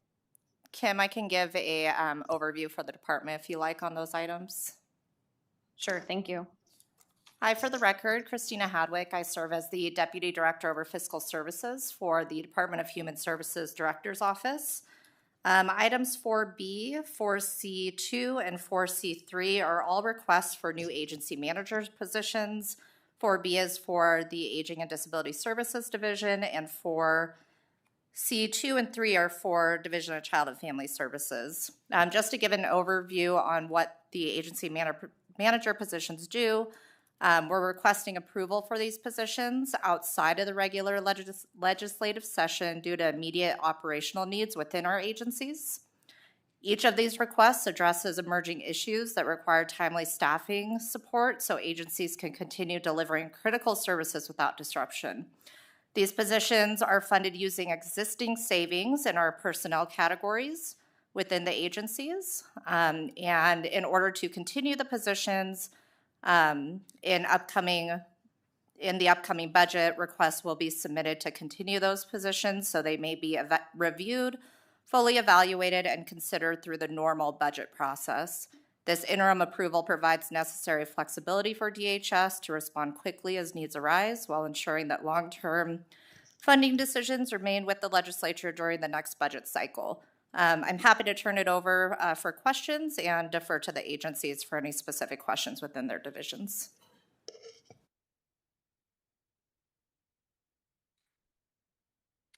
Thank you very much. All right, with that, I believe Senator Nguyen has some questions. Thank you. I do have a couple of questions. I appreciate all the outreach that I've received from not only state employees, but also your agencies to answer some of the questions that have come up in some of these areas, in particular at Desert Willow Treatment Center. So thank you for that. I just have a couple more budgetary questions. Since fiscal year 27 only began about 2 months ago, how will the agency ensure that sufficient salary savings will be generated to support 2 unclassified agency manager positions with annual salaries of about $151,000 each? Mandy Davis, Deputy Administrator for DCFS. These budget accounts have traditionally accrued significant salary savings due to the difficulties in hiring and retaining quality employees in those budget accounts. So we're projecting, based on historical averages, that this similar savings will occur in fiscal year 27, even though it just started. Okay, thank you. And then can you kind of explain the difference of the roles and responsibilities of the new unclassified agency manager position in the Child, Youth, and Family Administration budget account, and how that differs from the roles and responsibilities of the division administrator position? Sure, I can take that. This is Kimberly Abbott again, the administrator at DCFS. The agency manager position that is in the administrative budget, that will function as the first chief operating officer for DCFS. It's not a position we have had before. DCFS has experienced extensive turnover in its highest levels of leadership over the last decade. And the results of this is I walked into a division where we have a lot of work to do, candidly, with regard to policies, structure, workflow, collaboration across programs, clarification of roles and responsibilities. There's lots of things that have been changed over and over and over again as different people have come and gone from positions. And so it feels sometimes patched together and candidly doesn't always make sense the way we do things. So we desperately need organizational management. And that's for the day-to-day running of such a large agency, a division that is charged with such crucial responsibilities, namely the safety and well-being of vulnerable youth. handling a lot of the logistics is what we envision this role to do, so that our subject matter experts, our folks on the ground and in the field, don't get distracted and pulled away from the work that they're there to do with children and families. And candidly, there's only so much I can do as one person with an agency with over 1,100 people and programs across the state, and candidly, thousands of kids that we are responsible for. And so if I'm busy figuring out the logistics of building space, and if we need one contract or 3 separate contracts for a provider that's going to work across multiple programs, I can't be looking at the higher level big picture issues that we very much need to face as a division to improve the quality of services that we're providing to children and families in Nevada. Thank you. And Chair, may I follow up with a couple of more questions? You kind of answered one of the questions I had about how these positions might fit within that long-term organizational structure. And I think I know you've explained some of the challenges that you have and the responsibilities that you have across the state, and especially with some of our, arguably with our most vulnerable, like children in our state that you guys are servicing. Given the fact that you are requesting funding for a new contract to kind of conduct that organizational assessment, is there a reason you believe bringing on these two unclassified agency manager positions now before you have the results of that assessment are appropriate? Is it, it seems like you're kind of putting the cart before the horse. So I was wondering if you could kind of explain that, or is it just you're swamped right now and you're going to need at least those 2 people in there to be able to see this through? Thank you for the question, Senator Wynn, through the chair to you. Kimberly Abbott again for the record. Yes, precisely that, and precisely what Deputy Hadwick explained, right? We have issues immediately that need our attention, and that we don't have the bandwidth to address all the issues that immediately need attention. So we felt like we could not wait on these for an assessment. Also, the assessment that the contractor and subject matter experts are going to be doing for us, those are much more focused on the child welfare side of the house. In addition to child welfare, we have the juvenile justice programming, the victims of crime, all the children's mental health services. So the scope that we have them looking at in the contract, which I'm excited for them to get through once we get through some of the more emergent issues, is for them to take a really hard look at the way our child welfare office and systems and process is structured. We have a very unique system of child welfare in Nevada, where we essentially have 3 separate child welfare agencies, the 2 counties and us overseeing the 15 rural counties. And then in addition to running the child welfare service, we are also the oversight entity for all 3 agencies. And so having someone with outside expertise in this area look at the way our programs are structured, what's in our family programs office versus what's in our rural region offices, we think is really important to make it all make sense. And not only that, make it most efficient, but probably most importantly, to also look at what is our penetration rate? Are there things we can do to increase our 4E penetration rate? Are we maximizing the use of federal dollars? Are we leaving money on the table? Also, can they assist us in identifying new forms of funding, different grants, help us explore those grants, evaluate whether we're in a position to apply for them, implement them, use that funding. So we believe that this investment up front will assist us with, will pay for itself in the long run if we are able to increase and maximize funding opportunities from the federal government. And so I think we felt like it was very important to do that most immediately, and also to be able to use them to help respond to the day-to-day emergencies right now. And then secondly, in their contract is to assess this structure and make recommendations moving forward on the child welfare side of the house. Thank you, and thank you, Chair. Thank you very much. Are there any additional questions or concerns? All right, with that, I will take a motion. Madam Chair, I'd move to approve G68. Thank you very much. Assemblymember Backus, a second by Senator Wynn. Any discussion? All those in favor say aye. Aye. All those opposed say nay. Motion carries. Thank you very much. And we will move on to our 4C1, Ms. Abbott. Thank you. Again, Kimberly Abbott for the record. Just confirming, I don't have my list in front of me. 4C1 is the adoption savings, correct? Okay, thank you. So just to provide an update, I think 2 meetings ago, maybe 3 meetings ago, I was asked to follow up with the Children's Bureau to try to get some clarity about whether or not the funding that had been allocated for us to build the extended foster care program, because that was a new program and a 4E eligible program, whether we could count that funding as adoption savings reinvestment to be able to use that to reduce our overall liability that we had on the amount of money that we need to reinvest from past years for adoption savings reinvestment. When I was here, I believe in June, I had asked the CB for some information. They came back with some very generic information. What I'm being told by colleagues and some subject matter experts nationally is that the Children's Bureau likes to refer you to existing written guidance that gives general information, but getting a concrete analysis or opinion out of them is proving to be a little bit more challenging.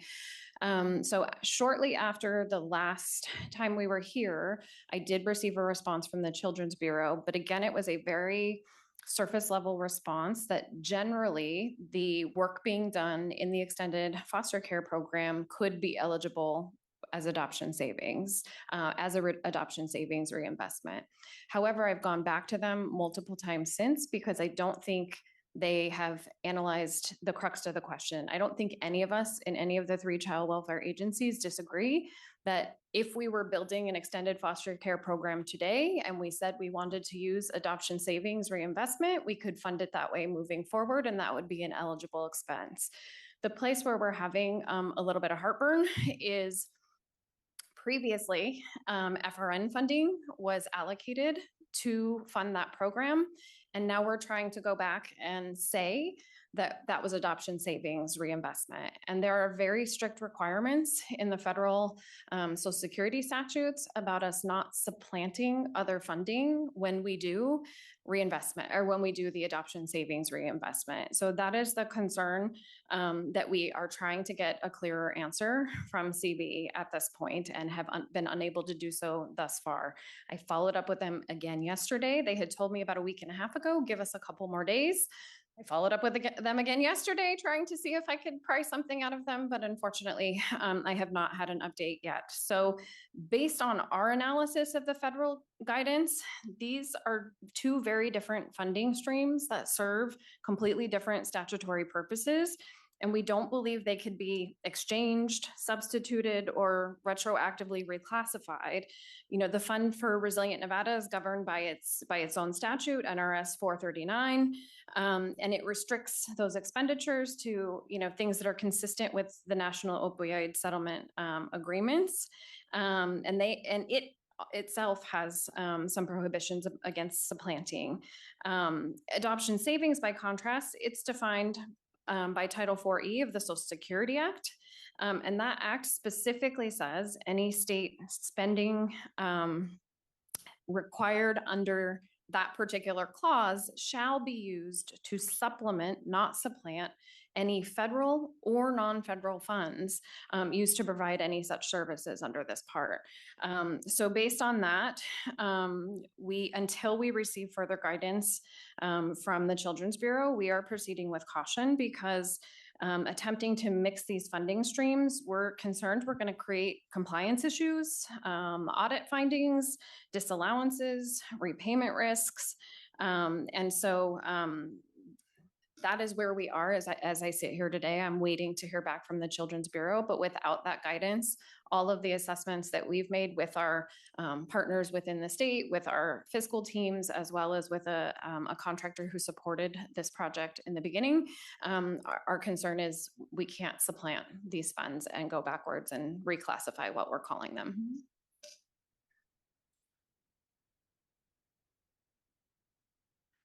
Okay, thank you very much. Questions, Assembly Member Mosca. Thank you so much, Chair, and thank you for all your work on this and that summary of the reach back out that you have done since our last meetings. I was going to ask you about how we could apply the eligible opioid settlements fund for this plus AB 515 and how that would reduce the liability. But could you say more about why you think those funds cannot be used? So I think, Kimberly Abbott for the record, and thank you for the question through you, Chair, to the Assembly member. I think if we were enhancing the program and adding additional services or capacity to the program, we could use last year's RFN funding as a base year, and anything we're adding to that, I think that could be considered, we could use adoption savings funds to do that. I think the issue is replacing the existing funding source with adoption savings is how we get into the supplantation issue.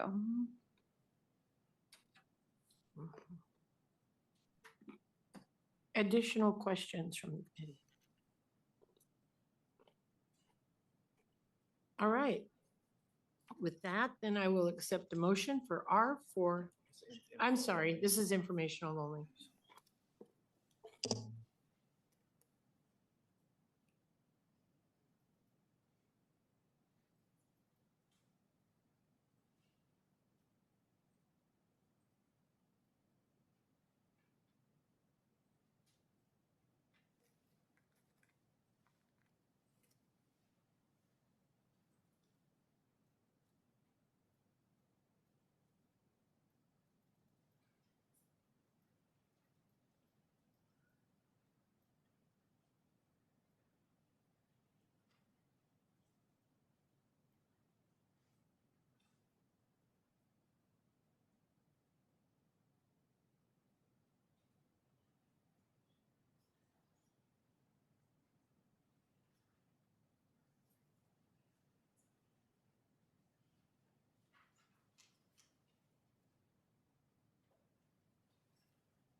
So just a clarification. So I'm understanding that you're saying that we cannot put the money towards that 20.3 million because it would be supplanting.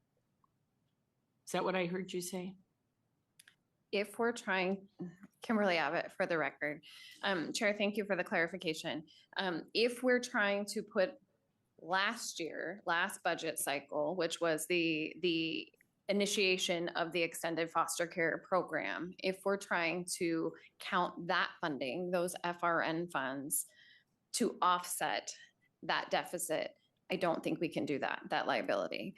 That's the concern, that it would be supplanting because the FRN funds have already been programmed for that. Now going back and calling them something different is the concern about supplanting. I don't think there is a disagreement that moving forward, if there's expenses above and beyond the initial allocations or ways to enhance or supplement the program, that could be designated as adoption savings funds and could go back to help us relieve that that liability that we have in place. Okay, can I request that you work with fiscal staff on this so that we are clear moving forward with this changing federal funding? And if you would do that, then we can make sure that these funds are being used properly, not being supplanted, and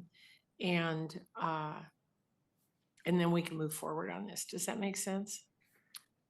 Kimberly Abbott for the record. Yes, Chair, I'm happy to have those conversations moving forward, happy to work collaboratively in any way we can. I would just also note that AB 515 did require that we meet our agency along with the counties and that we come up with reinvestment plans to spend that backlog of funding. And we have done that. And so there are plans moving forward to add enhancements, add new programming. And that really is the spirit under the federal law of the reinvestment requirement, is to expand, develop new programs, be creative and innovative in the way we develop and design services for children and youth. So we have those plans in place. And if there is a change in how we allocate funding, obviously we would have to revisit those plans and make adjustments in the budget years moving forward. But all of that to say, I'm happy to work with the fiscal staff and figure out a good path forward. That would be very helpful as we move towards this year end, of course, in December of 2026. So, all right, with that, this is informational only. So thank you very much. Thank you to your team for being here today, and we'll move forward with that. Thank you very much. All right, with that, we are going to move on to G73, G75, and J3, Department of Corrections.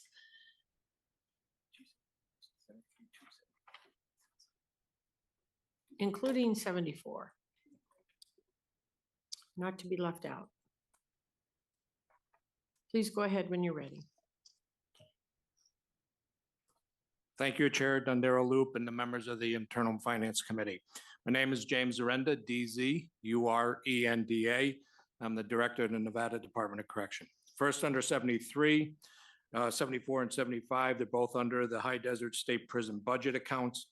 Looking for a transfer of $190,284 from the maintenance control contracts, $124,893 from the agency issue uniform category, $400,678 from the inmate drivens category to the personnel services fund from our projected shortfall due to overtime costs. Next is $103,615 from inmate drivens category to the maintenance the maintenance buildings and grounds category for their projected shortfall. Under 74, addition of $343,076 in budgetary transfers to fund the projected shortfall within personnel category for overtime cost projection shortfall. 75, addition of $88,000 in budgetary transfers to fund the projected shortfall within personnel category, again, due to overtime costs. Do you want me to jump into J3 as well? Yes, please go ahead. Okay, under J3, requesting for the allocation of $4,074,873 to fund the unanticipated shortfall in the High Desert State Prison budget account due to overtime costs incurred for staff outages and hospital coverage. That's all I have, and open up to any questions. Thank you very much. All right, with that, I believe Senator Neal, you have a question? Thank you, Madam Chair. So my question is, what are the department's plans to reduce the reliance?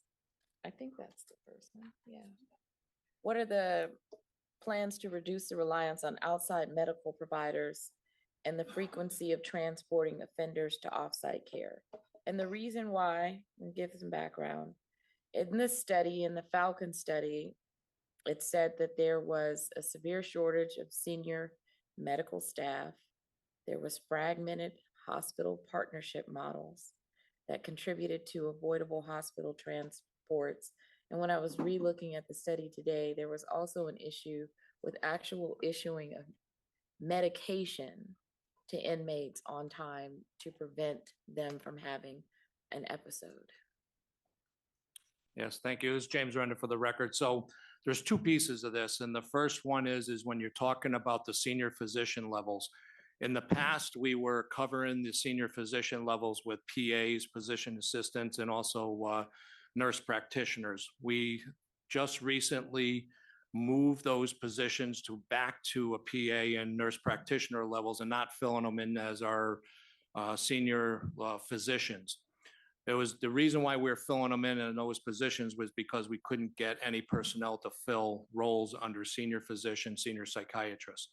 What we're now doing is putting in a request to contract out those two positions, those two levels. When we contract them out, They'll most likely be able to get a higher cost to pay per person for personnel services in lieu of us have to pay for benefits. So I think we're going to be a little better off in the future once this first happens and we start seeing if the contractors can actually get us those type of high-level personnel.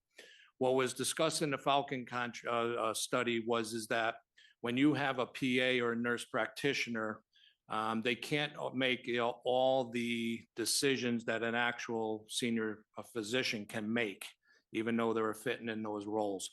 I do believe if we get these senior physician levels at our facilities, you'll see less going to the outside hospitals because they can make stronger and better decisions under their own license that the nurse practitioner may not be able to have. So I think that's going to be a big role in the future with reducing it under the medical piece. Also, we are under a pilot program right now that is considered as called OnMed, which is doing more long distance medicine. They're more like a telemedicine pods.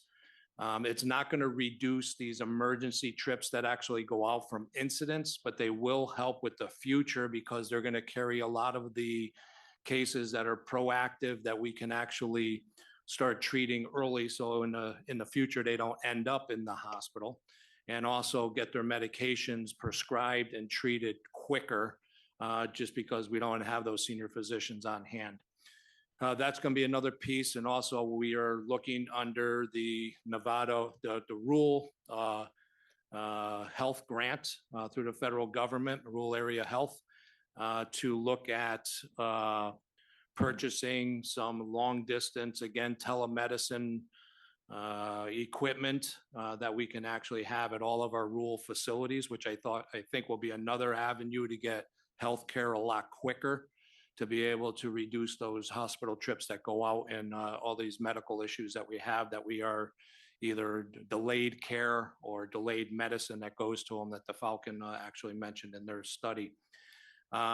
With all that, I think we'll start seeing a reduction. It's not going to be easy because I'm not sure how the contractors are going to get those senior physicians as well. But we're looking more hopeful than we were doing just because they could raise the cost that they can pay the senior physicians that I can't if they're state employees. So hopefully that makes sense, and hopefully I'd answered it. And I know there's more on the Falcon study, which I can answer as well. Madam Chair, follow up. Please. Can you explain, I know you gave an explanation, but how does that address the fragmented hospital partnership model? So James Renda for the record. So the fragmented hospital model, there's two pieces of it. We have our own centralized hospitals in the state, which was what Falcon was talking about is more centralizing our internal hospitals, not the local hospitals, but we have our actual centralized medical center, which is up in Carson City. Down in High Desert, which is down in Indian Springs, was actually housing offenders that probably needed higher medical care. They gave us some suggestions with transferring the higher medical cares to our more centralized units, which have easier to get staffing up in Carson City, and looking at also moving when we have what we call them is our intake units that are there in our mental health units that are at High Desert. They also recommended moving them out of there because there's too many areas of the hospital that's covering multiple sections, which is the mental health, the medical inpatient. It's also intake, which is the MOUD piece to it. It's too much for that one facility to manage. So in that Falcon study, they were mentioning about moving those areas out, which we already started. We moved the mental health division down over to the Southern Desert Correctional Center. That was a temporary move because now we're looking at moving it all up into Carson City. Moving the intake is in the process now. By January, we'll have all of intake. Intake means is everybody that's coming from the local jails and from the courthouses to the facility for the first time. They require a lot more medical assessment just because they're new coming into the facility. We're looking at by January, which was recommended by the Falcon study also, we're moving those down to Southern Desert Correctional Center. So it's actually going to put more specialized hospital and medical care, split it up so it's not at the High Desert State Prison, which has too many missions in itself to be able to carry the missions off well enough. I'm hoping that answers what you were asking for. Yeah, it does. And then I have a second question.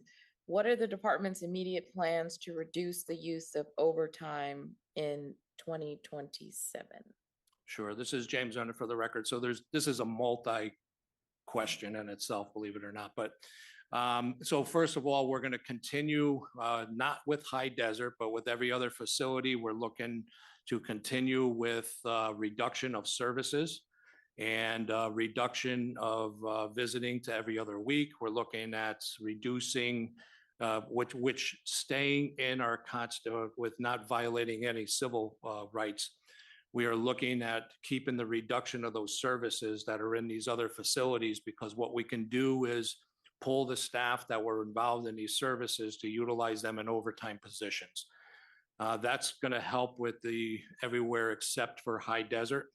At the High Desert State Prison, we're looking at adding into our budget the recommendations from the CCS study, the Correctional Services Consultant Study, and also the Falcon Study, with moving in the positions that they believe would reduce overtime. I'll have to go back a little bit and explain in case some people here don't understand it. The CCS study that we did was actually looking at posts. They were looking at a post study in the whole state, but I'm specifically talking about High Desert, looking at what posts would be appropriate for safety and security to decrease incidents in accordance with the American Correction Association standards. So when they did that, they recommend all these areas of the facility that they believe we are short-staffed, short post, which would increase incident rates, which when you have increased incident rates, that increases overtime because of outside hospital trips, and all this is all connected. The Falcon study, when they came in, they only looked at the High Desert State Prison on how to reduce overtime. They came in and a lot of the results were very similar, similar on the areas that we did not have enough staff that were in our post charts. And the post charts, for those that in here that don't know what it is, post charts are what we are budgeted with for PCNs, our positions for our facilities. Those have to be approved through the legislature to be able to give us the money to be able to approve those posts. We did not have an adequate enough posts, which we knew this already, but we did not have adequate enough posts on the post charts to actually run the facility safe enough, which would actually reduce violence if we did. And what I'm talking about is having, like on the post chart, having one housing unit that you have one officer that has to manage one housing unit, or even one officer managing two housing units, leaving places unsupervised, which makes no sense in the correctional business. It just came to light to have an outside study tell us what really has to be in there in accordance to ACA, not somebody just being subjective. So what our goal is we're going to be looking at concentrating at High Desert to put that into our next budget to be in compliance to the Falcon study and the CCS study, so that we could actually gain more control of the facility to bring it back so that we can have less incidents, make people feel safer. When you talk about, I'm sorry, but there's a lot to this. When you talk about safety, if a facility does not feel like it's running safe, you're not going to have appropriate programs. If the facility is not running safe, you'll have more offenders handling the things themselves and most likely carrying more weapons themselves because they feel like they have to do it on their own. So we have to get back to the safety of the facility. If we get back to the safety of facility, then we start seeing the reduction in the overtime. We're going to start seeing less incidents. You'll have offenders feeling safer. You'll also start seeing us being able to run more programs. The reason why programs are being run as they should, first of all, we're trying to reduce overtime, so we're cutting programs down, which we shouldn't, but it's a way that we could reduce the overtime for the immediate. And what the programs, if we ran them now when the facility does not feel safe, you're not going to have adequate programming done. Because when you have an unsafe facility, the only ones that go to programs are those that are looking at criminal activity. You'll see the gangs go to programs. Those that actually need the programs probably won't come out of their cells and they won't feel safe going to the programs. So all this is all connected, but to put it And which I think, Senator Neal, what you were looking for is that we are looking at put in our budget for the next coming budget to start looking at compliance to the Falcon study and the CCS study, which they have told us in those studies would reduce the overtime and make the facilities feel safer if we come up to the levels of staffing that they know are appropriate and according to ACA. Thank you for that response, Madam Chair. Follow up. So you mentioned the CCS study, the Falcon study, and I don't know which one stated these concerns, which is that there was an outdated offender classification and housing practices, and that there were outdated security practices, such as posts that could have camera technology to replace the actual person. And so knowing that those particular things were found, how does the reduction of services, reducing visitation, reduction of programs deal with those factors of the outdated security practices, having cameras in the right places, and the outdated offender classification and housing practices? So thank you, James Renda, from Director of Department of Corrections for answering that. Those are two pieces there, and both of those are actually from the Falcon study. And the Falcon study, when it's saying outdated security practices, we're still utilizing towers in our housing and outside of our housing units and around the facility. Towers, they said, are pretty much going extinct state and nationwide. They recommended that there's cameras and other technology and AI that can actually detect things better than the staff can around perimeters, and it's not really necessary to have them. They recommended to remove the towers and this tower staffing and reduce the numbers and have an actual physical perimeter person that just drives around the facility for better action and faster response. So that's what they were talking about, outdated security measures that we have. The other piece with when you're talking about offender management and classification system, we already had before they even did that study, we already had in our budget coming up an approval, and we just signed a contract with a company called Recidiviz. Recidiviz is redoing our entire, or given recommendations for redoing our entire classification system. That is going to be starting hopefully in another month. They are also the ones that are going to come in and redo our sentence structure for the offenders and coming into compliance with a different bill. But that was already addressed for the offender management and the classification system, because we're using a system right now for classification that was actually drawn up in 1985. Thank you for that. So, and then just one final question, since you mentioned recidivist. Has recidivist given you any recommendations on what it would mean to reduce services and reduce programs for offenders and potentially reducing visitation? So, right, so there's a correlation, right? When you allow offenders to have some level of programs to safety, correct? You're absolutely right. Yep.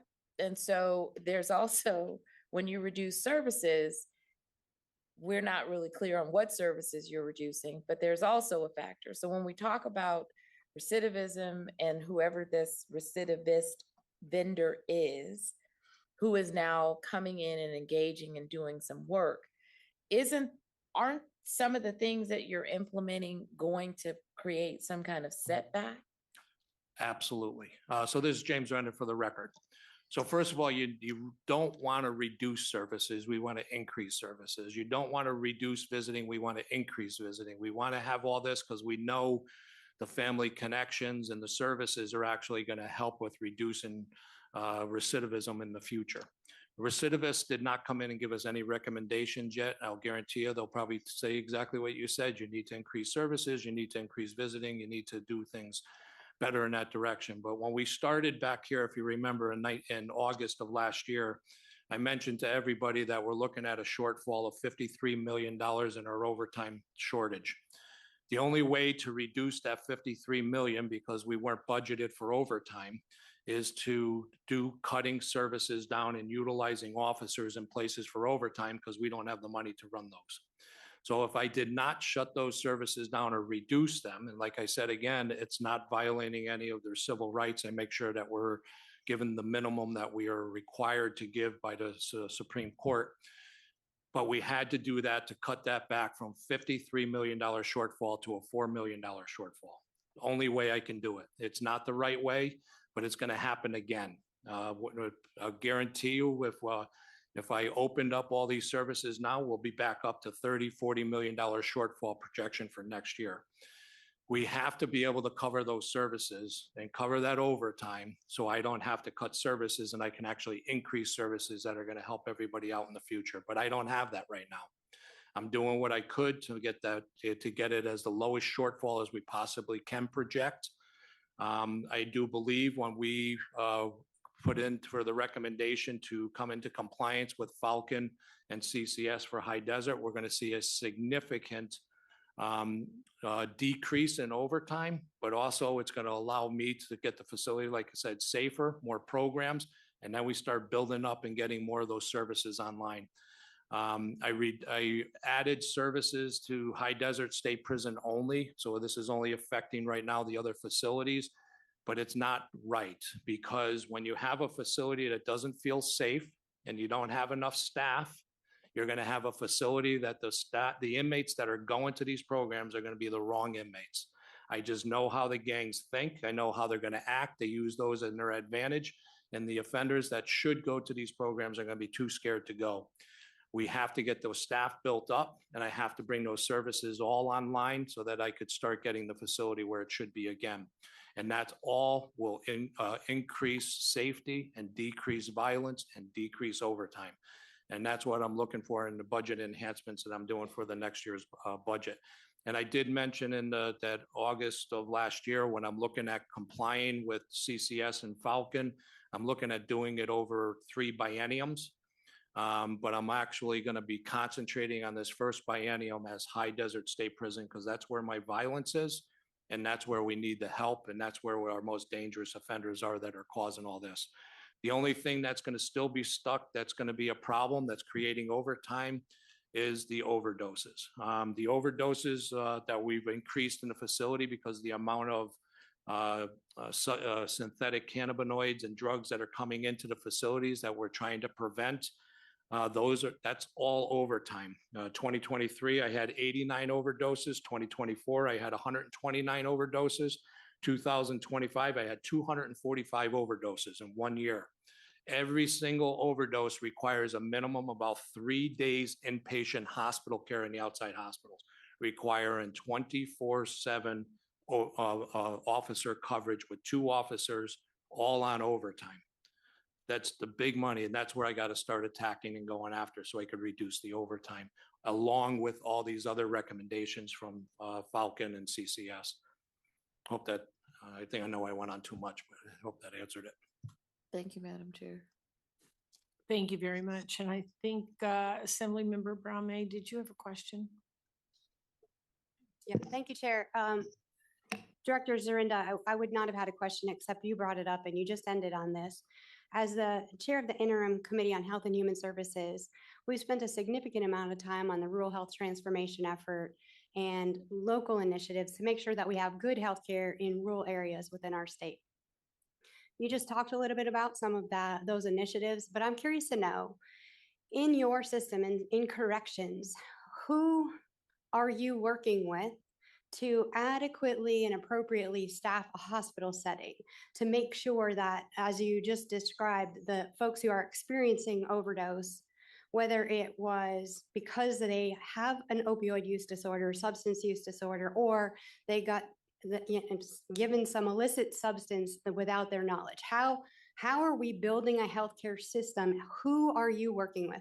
Given that you're the corrections professional, what medical professional are you staffing? And then as you follow up on that, and please be succinct, you talked about telehealth being part of the solution, but we have physician's assistants that you've brought in that are boots on the ground. I'm curious to know how telehealth is going to actually be able to decrease the instances of hospitalization if we're not able to do that with physician's assistants currently?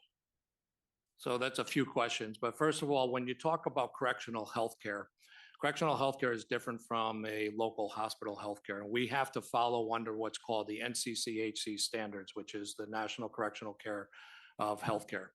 And those have minimum staffing required for X amount of offenders that have to be certain levels. You have to have a certain level of nurses you have to have a certain level of psychiatrists, psychologists that have in accordance with NCCHC. We gave those NCCH standards to a company called Reliable Healthcare. Reliable Healthcare is our contracted healthcare right now that actually provides our healthcare coverage. Doesn't mean they can get the healthcare, but they are our hired contractor that actually we hire to get those physicians online in accordance to NCCHC. What the OnMed is actually going to be doing is it's actually going to be able to get us medication quicker. We can actually run off hours. We don't have to have anybody even on. When we had on a PA, literally we would have a PA there for about 6 hours because during the certain times of the day, they have lockdown, they have coverage, they have incidents. This will not affect it. We can actually do 8 in the morning to 8 at night doing these electronic, these telemedicine ports that can actually that can actually prescribe medication. It could diagnose certain things that will not allow things to exacerbate. When we have chronic care going on and we do not do follow-ups on the chronic care with the physicians, we don't have enough people to do that. Those OnMed machines will actually allow us to do those chronic care follow-ups.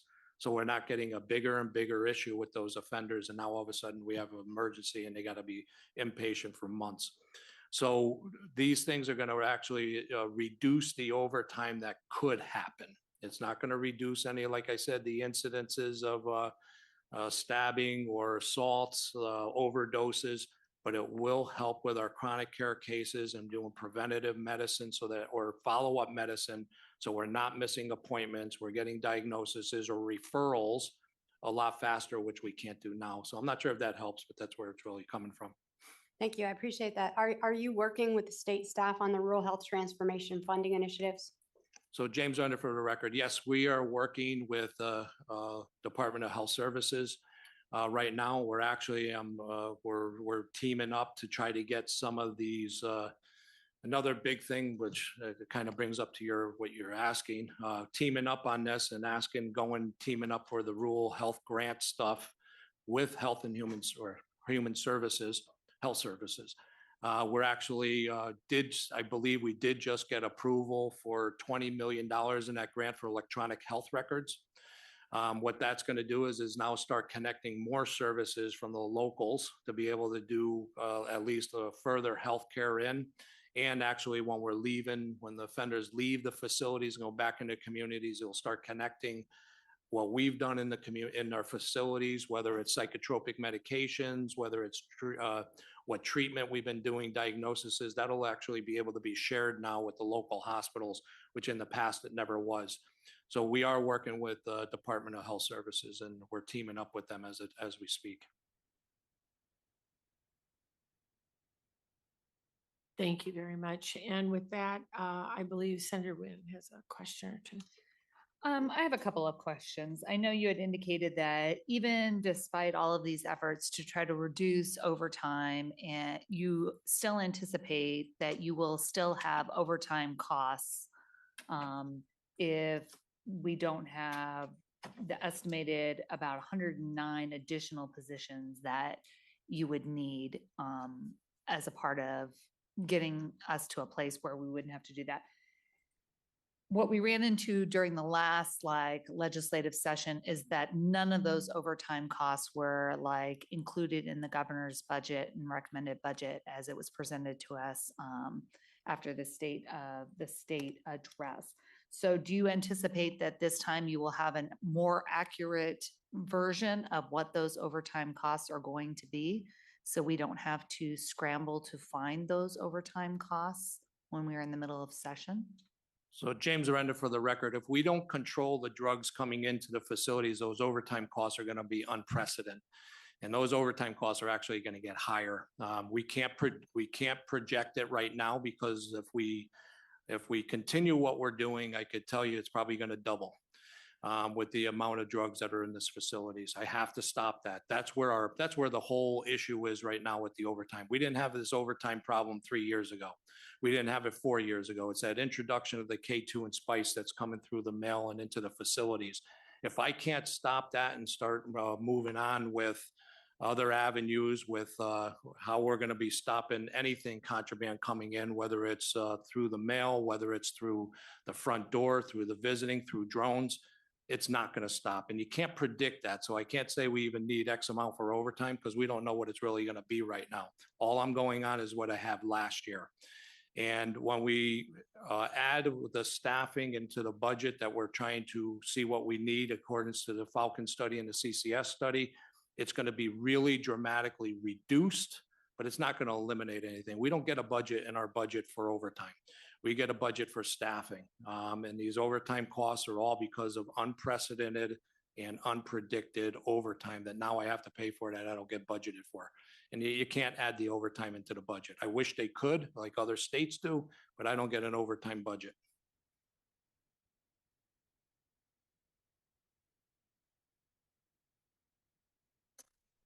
A lot of this talks about healthcare and healthcare costs.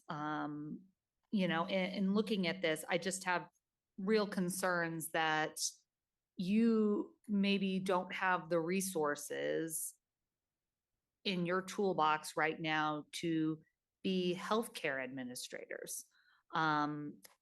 Is that something that you have looked into? I mean, it seems crazy to me that you are essentially running this huge multi-million-dollar costing like healthcare like system, and you don't have healthcare administrators that know how to run this system, and that we are just approving piecemeal things that we think are going to work, like the on-med pods or getting PAs in here or doing anything. So what is the overall strategic plan to address not only, you know, the administration of your provider network? Like right now, it doesn't appear that anyone's controlling any of those costs. It doesn't look like anyone's ensuring that there's access.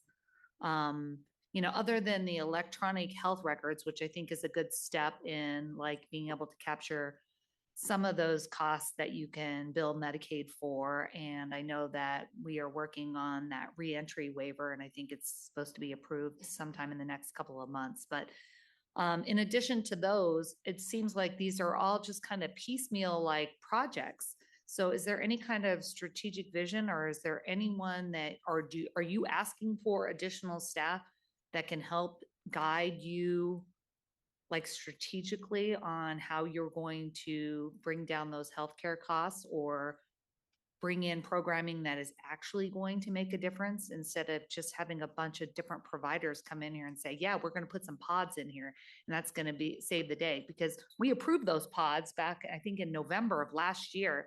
And it's my understanding that they are just now going into place. So we still don't even know if those are going to be effective. So, I mean, I feel like every single IFC meeting, we're coming in here talking about ways to get rid of that, but there's no real strategic vision around that healthcare. So one, is there like a strategic plan that you can share with us that you may have that like is a holistic approach to this? Because healthcare administration is arguably different than being a doctor treating people for healthcare. So I'm curious, one, if there is a strategic plan, and if there is, if you could provide it to this committee. And two, if there isn't, are you asking for those resources to be able to help facilitate NDOC and making sure that you're able to curb those costs, increase access, and come to this body and ask for things that are a part of like an overall strategic plan for healthcare, like, you know, accessibility and controlling those costs?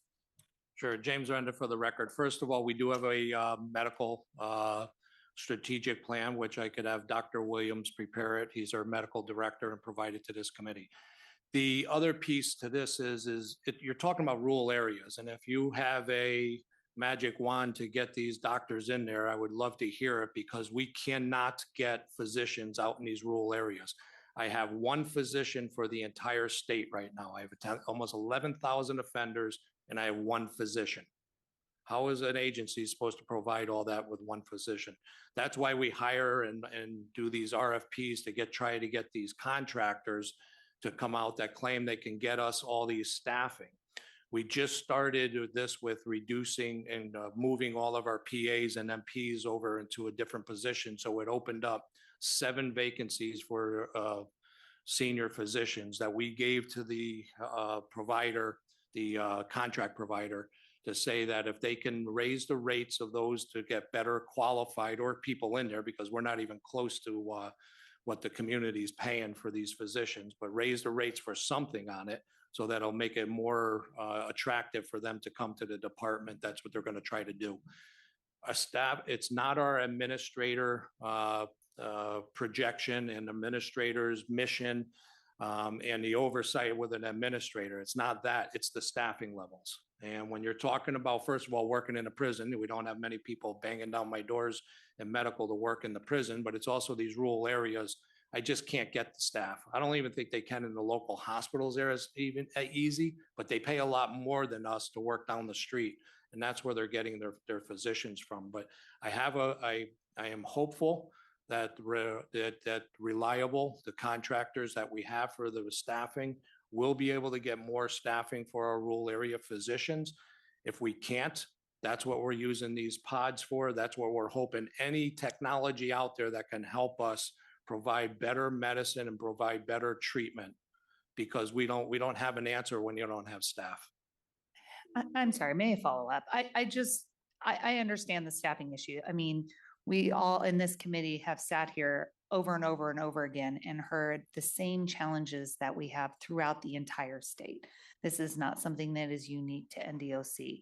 So, but I do know that there are other even state agencies like the Health Authority and some of these others that are trying to come up with creative ways to ensure that we have providers, that we are not just paying a fortune just because there is a shortage, and that there are things that we can do. And I'm just concerned. I would love to see what Dr. Williams has put together as far as an overall strategic plan for that, what it is based on, and what models he's utilized to determine that. Because I think you can have very well-intentioned medical providers that maybe don't have a background in the administration of healthcare systems. That's why, quite frankly, sometimes you don't have doctors running like hospitals, because they might not be in the best position to run those like logistical, and financial and budgetary concerns. Whereas, sometimes you do. So I think, I would love to be able to see what that looks like.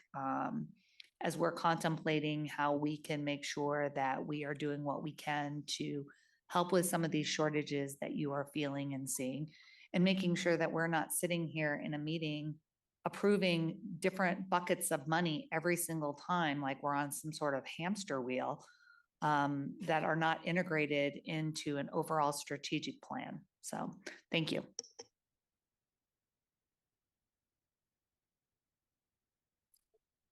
Thank you very much. Additional questions? Senator Steinbach. Thank you, Director. You have a tough job. You're doing a great job. I appreciate you very much. You mentioned the overdoses. I know that's a national concern. Every state's facing that. There's been a big spike. Is there any best practices in the other states that could assist you? So James Arenda for the record. So right now, there's no evidence-based practices on how to stop it because it's so new. Literally, I call it an epidemic of K2 and spice literally only came out about 3 years ago.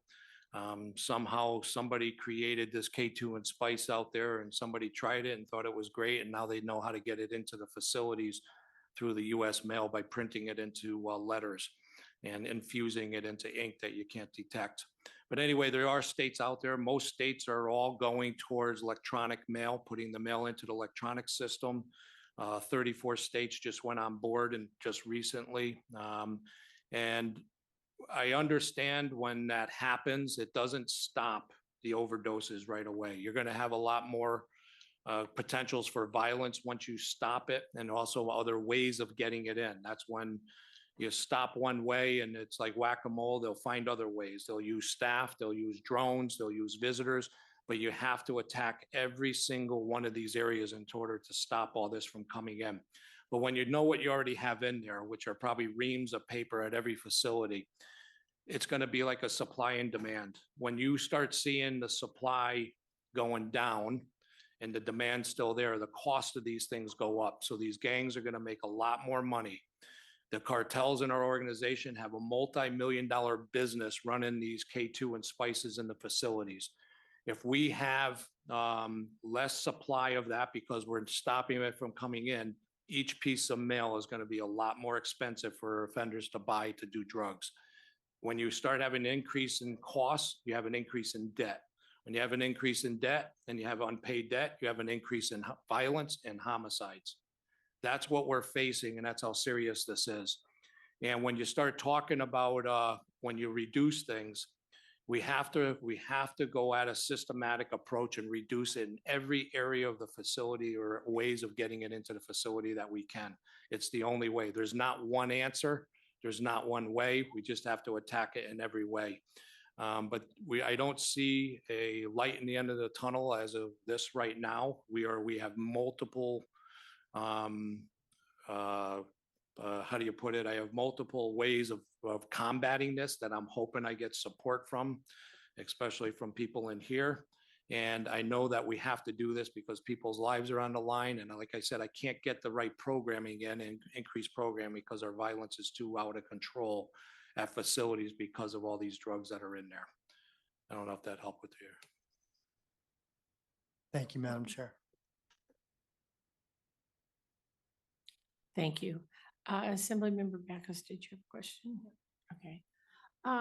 Additional questions or concerns on this?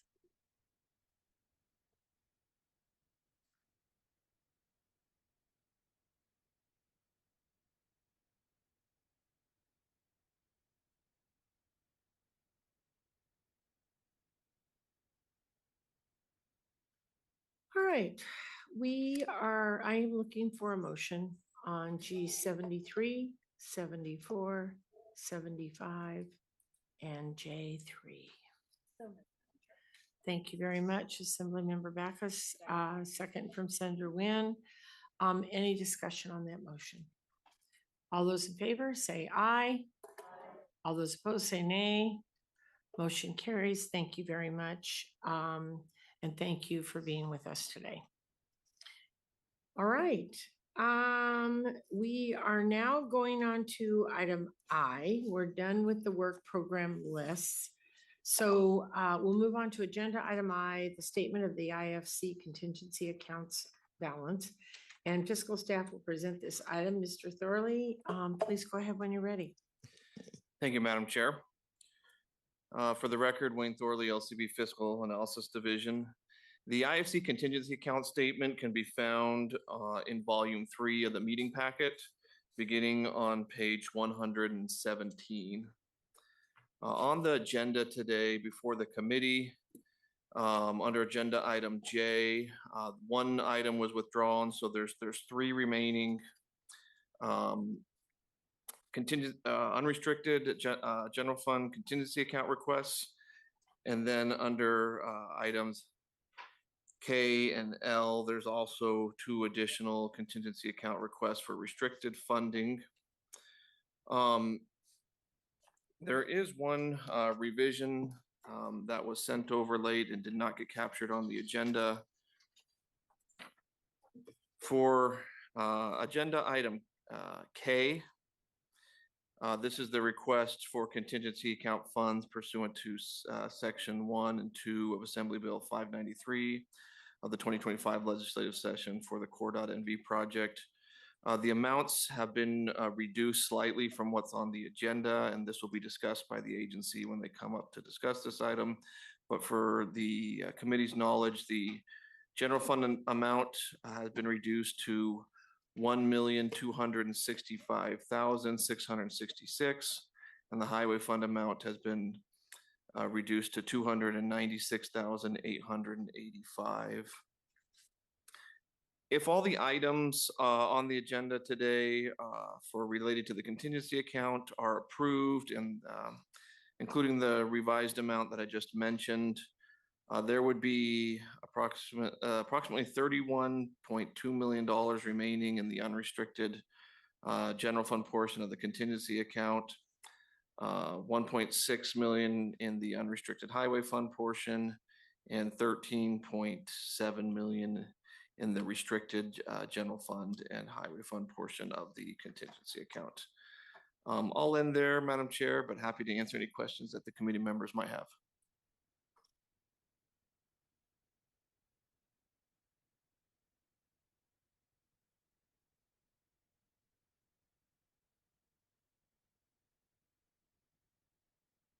All right, thank you very much. Do we have questions?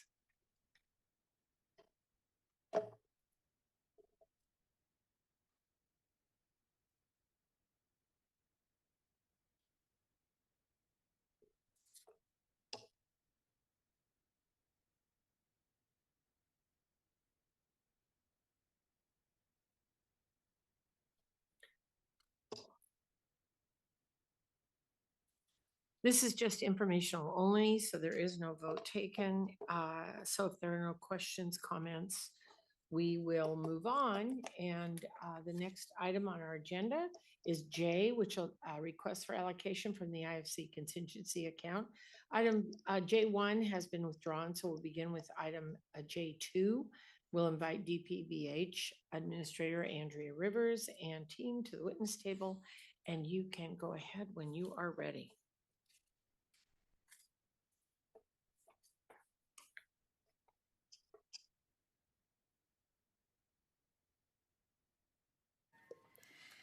Good afternoon, Madam Chair, members of the committee. Thank you for your time today. For the record, Andrea Rivers, RIV-ERS, and I serve as the administrator within the Division of Public and Behavioral Health within the Department of Human Services. I'm also joined today by Statewide Forensic Director Drew Cross. Before you in the committee, under agenda item J2, is a request for an allocation in the amount of $731,000 from the IFC contingency account to the Division of Public and Behavioral Health, budget account 3645, category 4 operations, to fund the unbudgeted payment of sanctions imposed by the Second Judicial District Court in Washoe County for delays in admitting certain individuals for inpatient forensic treatment. At this time, we stand for any questions the committee may have. Thank you very much. And I believe Assemblymember Considine, do you have a question? Oh. Okay, thank you. I was jumping ahead. All righty. Any questions or comments on this particular item? All right, we're going to go on to, before we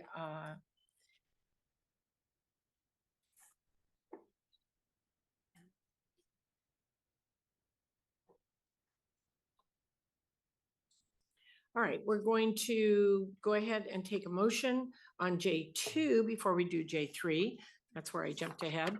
And so I'll accept a motion on J2. Thank you very much, Assemblymember Backus. And a second from Senator Neal. Any discussion on this motion? All those in favor say aye. Aye. All those opposed say nay. Motion carries. Thank you very much. And now we can go on to J4, which is request. I'm telling you, I want to do that J3 so bad.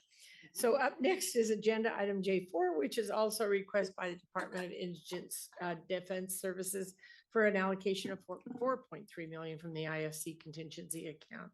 And we will hear from Director Peter Handy. And Director Handy, when you are ready with you and your team, please go ahead. Thank you very much. Thank you, Madam Chair and committee members. My name is Peter Handy. I'm the Executive Director of the Department of Indigent Defense Services. With me today is Deputy Director Hamas Ayar.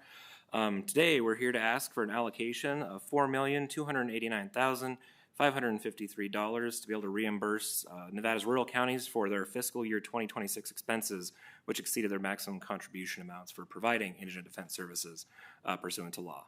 Of course, I'm happy to answer any questions the committee may have. Okay, now I'm where I'm supposed to be. Assemblymember Considine, please. Thank you, Chair. Thank you for this information, but I was wondering if you would discuss the primary factors that contributing to the increase in the county reimbursements from Churchill, Douglas, Lyon, Nye, and Story counties for the cost to provide the indigent defense services. Peter Handy for the record. Yes, thank you for the question.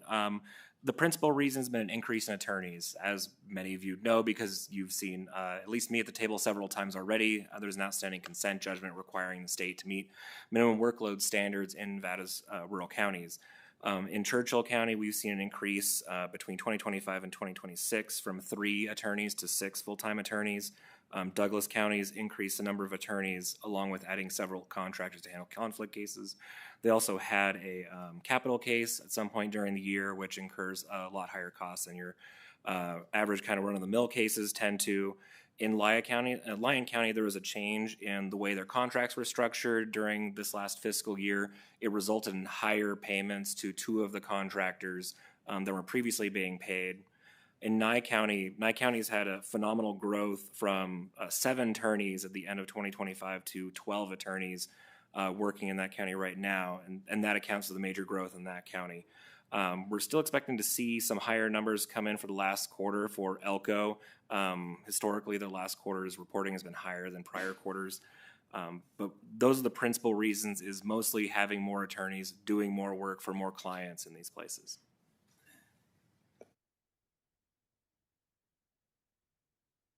Thank you. Thank you very much. All right, any additional questions or concerns on this item? Oh, Assemblyman Hibbets, please go ahead.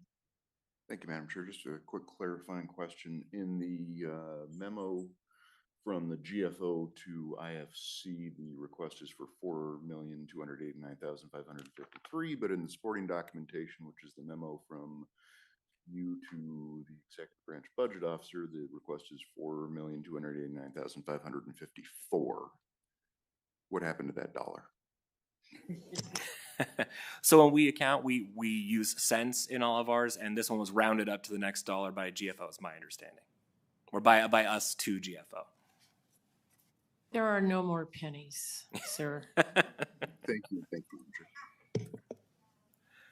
All right, with that, if no one has any discussion or further, I will accept. Oh, I'm sorry, Assemblymember O'Neill, are you looking for a penny too?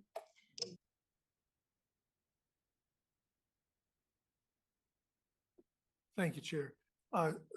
With the expanse of the number of attorneys, do you keep statistics on what crimes or types of crimes they're taking into court now? Felonies, ABs, the gross misdemeanors? Because Nye County, that's a tremendous increase. And so I'd be curious what crimes that keep going before the courts or that their clients are being charged with. And even the results, the cases are dismissed, go to trial, found guilty, not guilty, however they're handled. You keep any of those stats for us? Thank you for the question, Peter Henry for the record. Yes, we do. So we track cases in software called Legal Server. It's really a case management system that we require all of the attorneys providing these services in rural counties to utilize, track both the cases they're working and the amount of time they're spending working on those cases. It does capture. There are some issues with the system, I'll be honest. It doesn't necessarily record if a result is different from the initial charge. So there's some lag, some discrepancy in what a case might be charged as versus how it's resolved in the case management system. But we do run quarterly reports to try and create a history over time. So we do publish those reports. That includes the amount of time spent by all the attorneys on all of the cases they're working during the quarter. And so you could, or somebody with better data analysis skills than me could wade through that information and identify what kind of things we're seeing happening in any of the counties. And Homa Sayar, for the record, just to add to that, when you heard that the number of attorneys, for example, in Nye County on contract went from 7 to 12, the workload study actually mandated the 12. They were not in compliance. So we have been working, and Nye County has been working, and a lot of these counties have been working to step up their requirement to have actual full-time equivalent contractors versus sort of piecemeal case assignments. So it is a jump in number of contracted attorneys, but that was actually what it should be. And actually what we found as well is Nye County is working with us to remove civil cases from some of their work, because right now they're doing 432B cases, which they shouldn't be doing as far as us reimbursing them, and we always parse that out. But they're going to have to go and seek attorneys to do that work so that the 12 attorneys are actually only doing indigent defense services. So we're still relying on the workload study that's been on the books for some time to try to get the counties to where they need to be in time for the August 30th Davis workload compliance deadline. Along that same lines, are you able to pick a crime and look at attorney A, the amount of time he spent on that, to attorney B, and see, I mean, there should be a normal expectation per offense that should go in for your budgeting, and see if you've got those extremes either side, and do some comparisons to make sure, for lack of a better term, nobody's padding the books. Peter Handy for the record. So yes, we can collect that data. We have the workload study that is from a few years ago. The plan is to revisit that once it reaches about the 5-year mark. It's supposed to be good between 5 and 10 years. We want to make sure we're getting the appropriate folks who can perform that analysis to conduct that analysis, reset where the average case length of time might be if it is different from the numbers that have already been determined by the study. And we're hoping that the data we're collecting will inform that rather than it being kind of guesswork, or and really they're meant to kind of be a guide. Obviously there's no particular number for any given case that's going to be true for every case, because every case is different. But we would expect there to be a reasonable range, right? Like a standard deviation average of the amount of time that a case takes. And then cases that take outside that standard deviation, we could look into further to see why, what were the extraordinary circumstances in that case, those kinds of things. So you're going to prepare those reports, and if Chair would like, I'd like to have them share that with us so we can actually look at what we're paying for once your reports are ready. Chair agrees. Thank you, Chair. Thank you. All right. Any additional questions from the committee? I don't see any hands up. All righty. Now I will accept a motion. So moved. Thank you very much, Assemblymember Backus, and second by Senator Nguyen. Any discussion on that motion? All those in favor say aye. Aye. All those opposed say nay. Motion carries. Thank you very much, and thank you to both of you for being here today. All right, with that, we are going to go on to agenda item K, which is a request from the Office of Project Management for allocations from the IFC contingency account to continue the implementation of the core.nv system. This agenda item will be heard jointly with agenda item Q, which is the status update on the core.nv project. I'll invite Director Bowles and Administrator Phillips to the table. But before they begin, committee members, I would like to make you all aware of the revision we made yesterday. The amount requested has been reduced from $1,265,666, no pennies, from the general fund, and $296,885 from the highway fund. So please go ahead when you're ready. Thank you, Madam Chair. Thank you. For the record, Director Brian Bowles of the Office of Project Management. With me here is Administrator Brady Phillips, as well as Chief Deputy Controller James Smack, here to answer any questions that you may have. We'll take the informational item first and give you an update on the report that you have in your packet, which was for the quarter of April, May, and June of this year, but I will expand on that and bring you up to date as of today on the progress of our project. So the work over that reporting period from April to June was filled with work along all the work stream items within Phase 2 of the Core NV project, with an targeted date of implementation for July for employee self-service, manager self-service, accounts receivable, and debt management modules. We were able to go live successfully on July 16th with all 4 of those, with the employee and manager self-service modules going forward as a soft launch so we could further study the capacity and utilization of those post go live, which we are still currently doing. I am happy to report that all 4 of those modules were successfully implemented, and we have had very minimal issues with them post go live. So we're actually very pleased with our progress thus far. As far as potential delays to the project, we did communicate one of those to you in your packet regarding cost accounting wave 1, which I believe we spoke about last time we were here at IFC. Those wave 1 agencies, which were initially targeted to go live with cost accounting functionality in July, was pushed back to an October timeframe, or in the second quarter of the fiscal year, to go with wave 2 of cost accounting. We have now actually had a very recent decision from the executive committee to push all of cost accounting back into the 4th quarter of this fiscal year, so a deployment around the April, May, June of 2027 timeframe for that. The reason being that there was a significant dependency between cost accounting functionality and the data we capture in our time and leave on our timesheets. That time and leave portion of the project set to go live in that quarter 4. So because there was a significant dependency on those functionalities, it was determined it was in the state's best interest to deploy those in a unified fashion, or in other words, all together, so that we could avoid any interim or temporary solutions to meet those data needs between those 2 particular modules in the intervening time between deployment of cost accounting and a deployment of the time and leave functionality. Beyond that, we are on track for the rest of our project, and I'm also very excited to report that we are now in flight on each work stream item that remains for Phase 2. So we are still on track to make our deadlines of next June for complete wrap-up of Phase 2 of the Core NV project. Happy to take any questions before I pass along to my colleagues.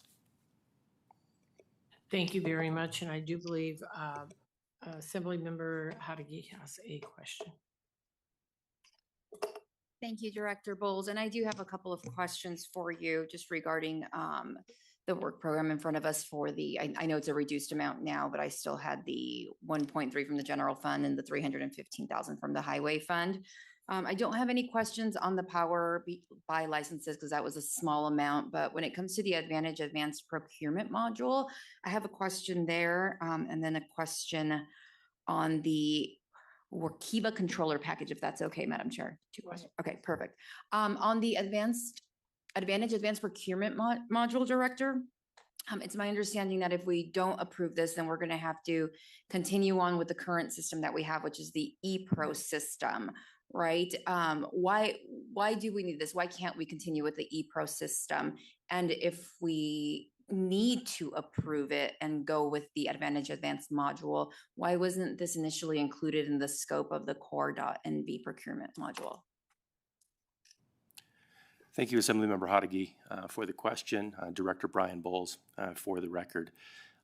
It's a good question. One of the things that we initially knew going as fast as we were into this project with our vendor early on, and actually wrote part of this into the contract, as I believe we've previously discussed, is that we were going to have to discover the gaps in our original understanding of what functionality and specific modules or functions that we were going to need to bring forward. So to answer your last question first. The reason that this wasn't initially scoped is because of the speed with which we entered the contract negotiations and kicked the project off in 2023.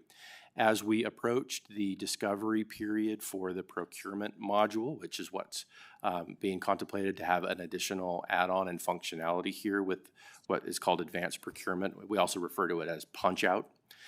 It's that ability within the procurement module to go directly into that and essentially punch through in that software solution directly to approved state vendors within state contracts and directly purchase goods and services. So, for example, for our state agencies to go straight through the procurement tool to a Home Depot, for example, and order office supplies, or to Granger for other supplies. There are a number of vendors that are set up through good of the state contracts directly through that punch-out functionality. We discovered during initial discovery, as we began work on that procurement module, which is a phase 2 module, that the punch-out functionality was not included in the original scope. This functionality actually requires the creation of a third-party vendor to supplement the functionality that's within the CGI Advantage procurement module. So to answer your first question last, the reason that we would need to continue ePro would be to maintain only that punch-out functionality. The majority of the functionalities or the set of functions between ePro and the Phase 2 CGI procurement tool are identical, and that has to do with the entire procurement timeline, workflow, and cycle of RFPs, RFIs, all of those solicitations, the managing of all of those contracts, the transparency, and the vendor integration with all of those. So that punch-out piece being the only thing that would need to be carried on with ePro. To my understanding, and I don't want to speak for Administrator Bill Taylor too much, but to my understanding, keeping ePro functional within the state without moving forward with this addition to the Core NV project would require the continuation of the ePro tool, which is quite a significant cost outlay year over year. I believe we're currently paying, thank you, sir, $626,256 per year for that ePro, which I believe is contemplated to be deprecated upon the successful completion of the Core NV procurement module if we can bring punch-out into the mix.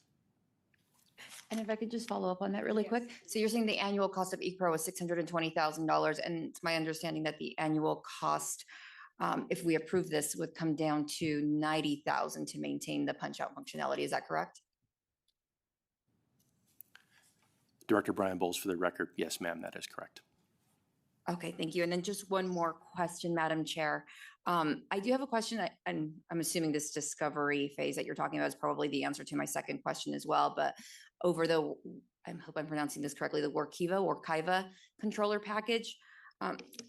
So during the legislative session, you approached us and you gave us kind of the overall scope of what was going to be covered with this funding. And so I'm seeing these requests come in and I'm wondering, were we made aware of the full scope of the project? And that's what you thought it was going to be. And through discovery is when we're finding all of these enhancements, modules, and costs that are now coming up. Or were you already aware of these? And if you know what's coming up, can you kind of just give us some kind of foresight into what other expenses we can expect you'll be approaching us with? Yeah, thank you for the question, Assembly Member. Again, Director Brian Bowles, for the record. With regards to the Workiva controllers package, we did know what the scope of that package was. We did approach the body during full session in 2025 with the request for this, which was denied at the time. But I think in the intervening months since session, we, as the project staff, along with our executive committee and most certainly the controller's office, has really realized that this is going to be a tremendous savings for the controller's office and a boost to their ability to produce the single audit on time and a great modernization for their platform.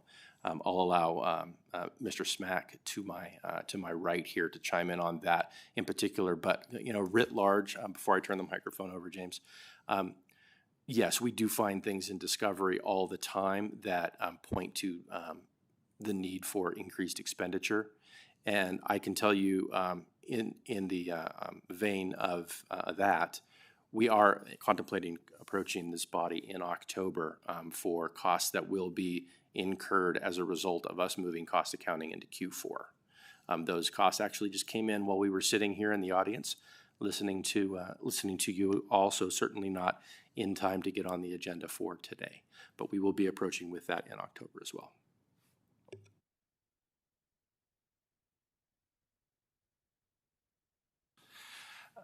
Thank you, Assemblymember.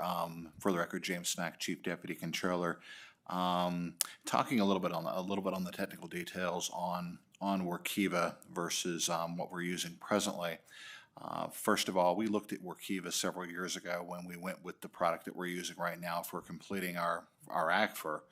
And the product we're using right now is a good product. It's not something that we couldn't continue to go on using, but the benefits that Workiva gives us is something that is built and designed to work with the new Core NV system versus something that would be a separate solution that does not coordinate at all with the Core NV system. We figure that's going to give us some savings on the overall production of the ACFR and our ability to get back on a more timely cadence. We've made some good strides there, but we still have a ways to go, and I think Workiva is going to be a main part of that. Another thing Workiva gives us is a CFA solution, Schedule for Expenditures of Federal Awards, which is a report that we're required to submit to the feds on a timely basis along with our single audit. And with that CFA solution, right now, the solution that we have that has been put together has the Core NV system interfacing back to the legacy accounting system. And unfortunately, without some kind of a new CFA solution, we would be compelled to leave the legacy accounting system up and running for an indefinite period of time until we had such a solution that we could move on with our CFA reporting. So the Workiva solution would definitely be critical to that as far as our operations go, and we would be able to then start looking at winding down and shutting off the legacy system once and for all, and be able to move away from that before it decides to shut down and quit working on its own, which is not a very realistic possibility at the moment because we're not doing the nightly cycles, and that was always the part of the 26-year-old system that was going to be what would eventually break that system. But so it's just sort of sitting there and still a system of record for everything from prior to December 20th, 2024. But it is, we are still having to use that in order to do our CFA work and our CMIA work and most of our federal reporting at this point in time. So definitely this would be very helpful to our federal reporting, and it would certainly be helpful to our state reporting as well. Well, I think you had me sold when you said this would help the controller's office get the ACFR in a timely manner, so. Thank you very much. Additional questions on this particular item? All right, well, seeing none, then I will take a motion on agenda item K. So moved. Second. Thank you very much, Assemblymember Backus and Senator Nguyen. Any discussion? All those in favor say aye. Aye. All those opposed say nay. Motion carries. Thank you very much. Thank you, gentlemen, for being with us today. And we will move on to agenda item L, which is the request by the Nevada Health Authority for an allocation of approximately $2 million from the IFC contingency account to award competitive grants to community-based organizations to provide education and enrollment assistance related to Nevada Medicaid and the public option. Nevada Health Authority Director Stacy Weeks will be presenting, and welcome back to the table. We are glad to see both of you. and please go ahead when you are ready. Thank you so much. My name is Jennifer Krupp. I am the Division Administrator for the Consumer Health Services Division under the Nevada Health Authority. I am joined today by Director Stacy Weeks of the Nevada Health Authority, and we're here to present and request the interim finance authorization to allocate an appropriation made by the Nevada Legislature through Senate Bill SB 4, Section 11 of the 36th Special Session. Pursuant to SB 4, the Nevada Health Authority is required to award competitive grants to community-based organizations in the state seeking to provide education and enrollment assistance related to Nevada Medicaid and qualified health plans, including the state's public option battle-born state plans offered on Nevada Health Link, the state's health insurance marketplace. The Nevada Health Authority released a request for applications on Friday, May 1st, 2026. We did conduct an evaluation process and procedure, and we did make funding recommendations, which are outlined in this work program for the committee's consideration. The goals of these grant funds are to place exchange enrollment facilitators, also commonly known as navigators, within a wide range of community-based settings to offer direct in-person assistance with health coverage, enrollment, and education. These EEFs will focus on ensuring consumers complete all steps necessary prior to enrollment, actively update applications, understand new federal Medicaid community engagement and work requirements, and help select plans that meet individual health needs.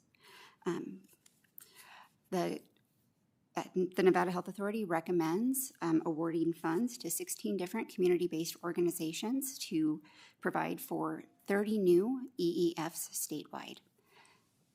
And I am happy to answer any questions. Oh, also, this request is for $1,961,861, and my apologies, but 74 cents. As long as it's not 75, we'll take it. All right, any questions on agenda item L?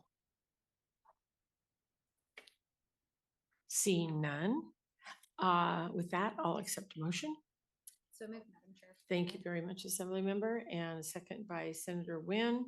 All those in favor say aye. Aye. All those opposed say nay. Motion carries. Thank you very much, and thank you for being with us today.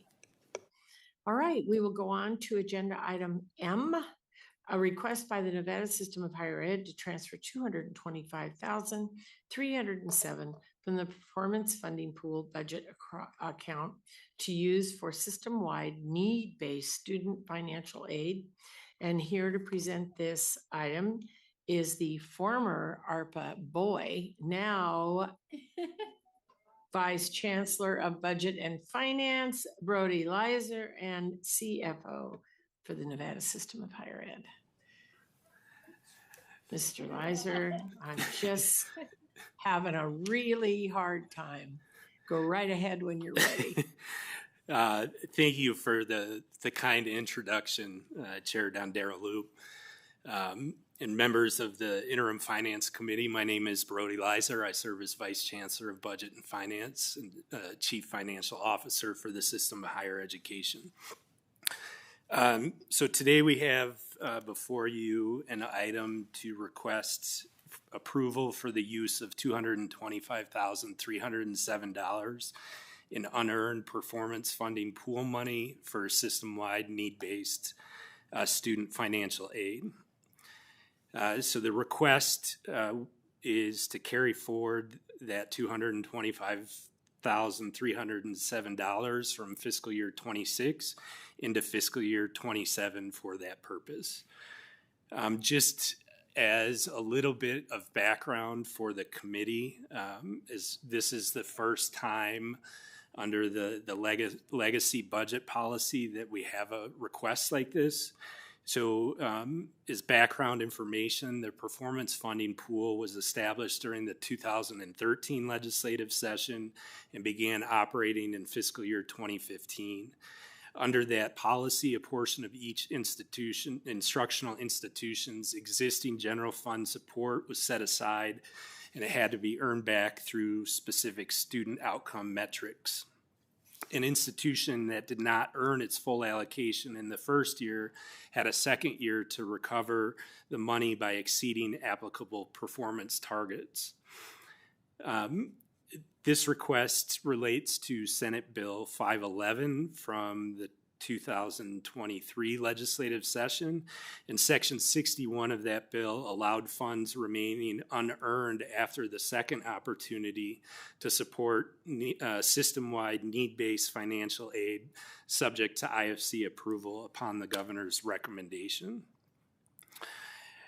As you all recall, during the 2025 session, the governor and NSHE had proposed to the 2025 legislature replacing the pool's carve-out and earn-back structure with an outcome-based component and a new funding distribution methodology. However, the money committees and legislature approved retaining the existing base maintenance and enhancement budgeting methodology without implementing that new distribution methodology. Also, during the 2025 legislative budget closing process, the money committees approved eliminating the separate 20% performance funding pool set aside.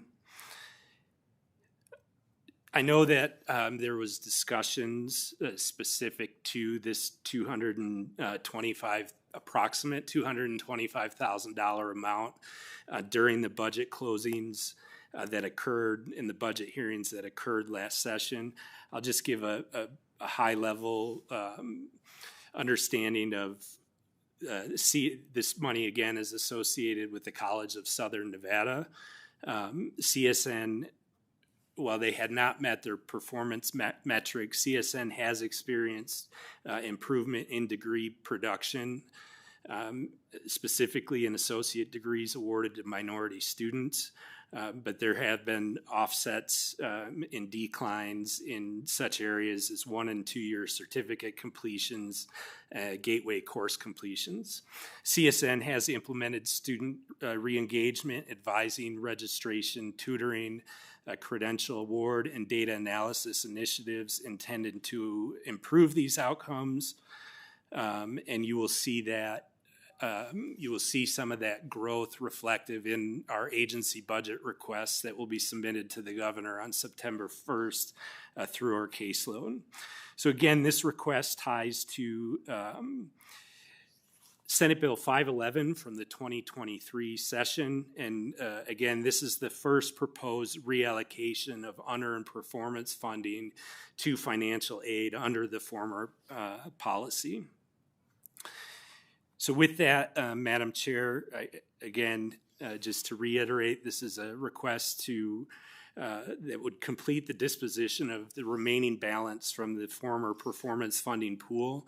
The $225,307 has already been appropriated and carried forward. The College of Southern Nevada's opportunity to earn it back has expired, and the prior policy framework through Senate Bill 511 of 2023 directs that this balance may now support system-wide need-based financial aid with IFC approval. And with that, Madam Chair, I'd be happy to answer any questions. Thank you very much. And are there any questions from the committee? All right, I don't see any. And so with that, I'll accept a motion. Madam Chair, so approved. Thank you very much, Assembly Member. Second by Senator Nguyen. Any discussion? All those in favor say aye. Aye. All those opposed say nay. Motion carries, and I will not ask you to sing before you leave, but we will expect it at some point, sir. I will deliver, Madam Chair. Thank you very much, sir. It's an important part of your duties. Have a nice day. All right. With that, we are going to hear item N, which is a request for the establishment salaries for unclassified positions. Agenda item N2 was previously withdrawn, so the committee will only consider agenda item N1. And we will ask the administrator of the Division of Human Service Management to present this item. Welcome.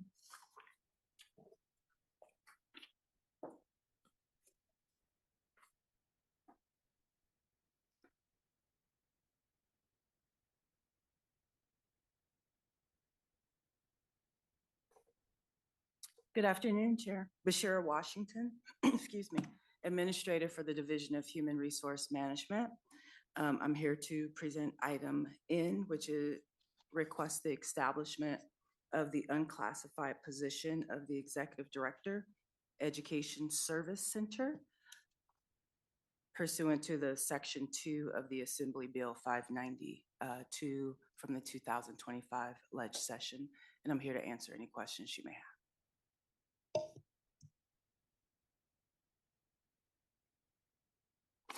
All right. I think there are some questions on this.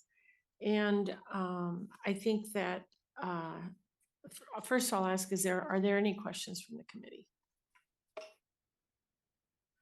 All right, Assembly Member Anderson, please.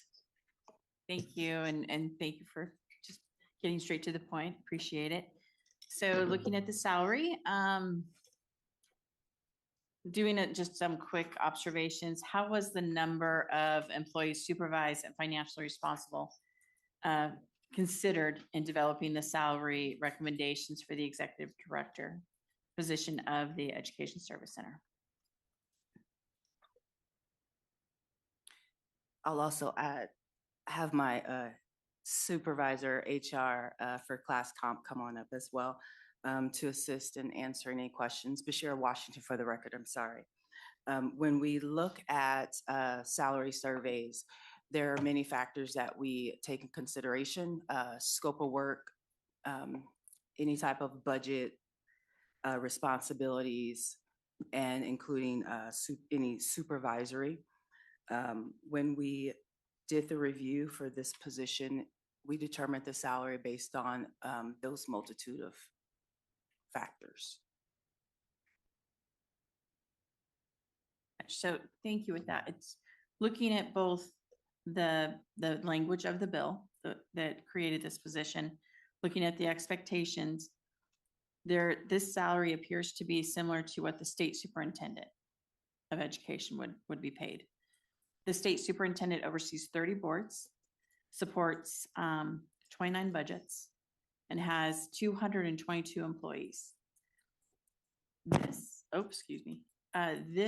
position, and then also you've got the charter school position, which does not get paid as well, but again is in education, oversees 42 staff, coordinates among 90 schools, I think is what we heard earlier today, and also has to be aware of some other budget concerns.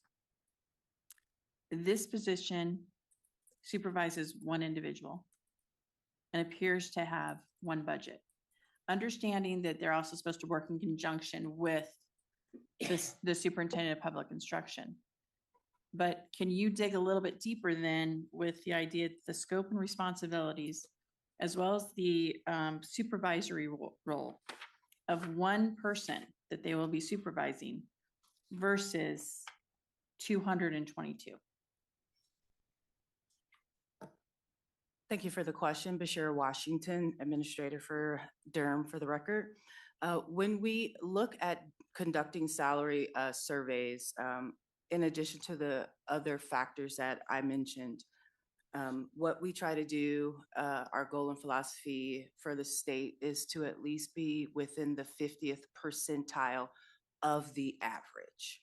So when we went out to get the surveys completed from various, the Western comparisons as well as a national comparison, the recommended salary came to the 185.34. It is slightly above the Western and the national, but we need to ensure that we are as competitive as possible in this state, that we can attract and talent. And we felt that the recommended salary was appropriate in order for us to do so.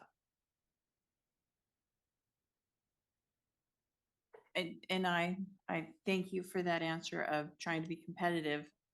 But as we continue to look at education and we continue to look at school district superintendents, and how many school district superintendents who are directly working with students on a daily basis, who are directly working with school boards, who are directly working with educators.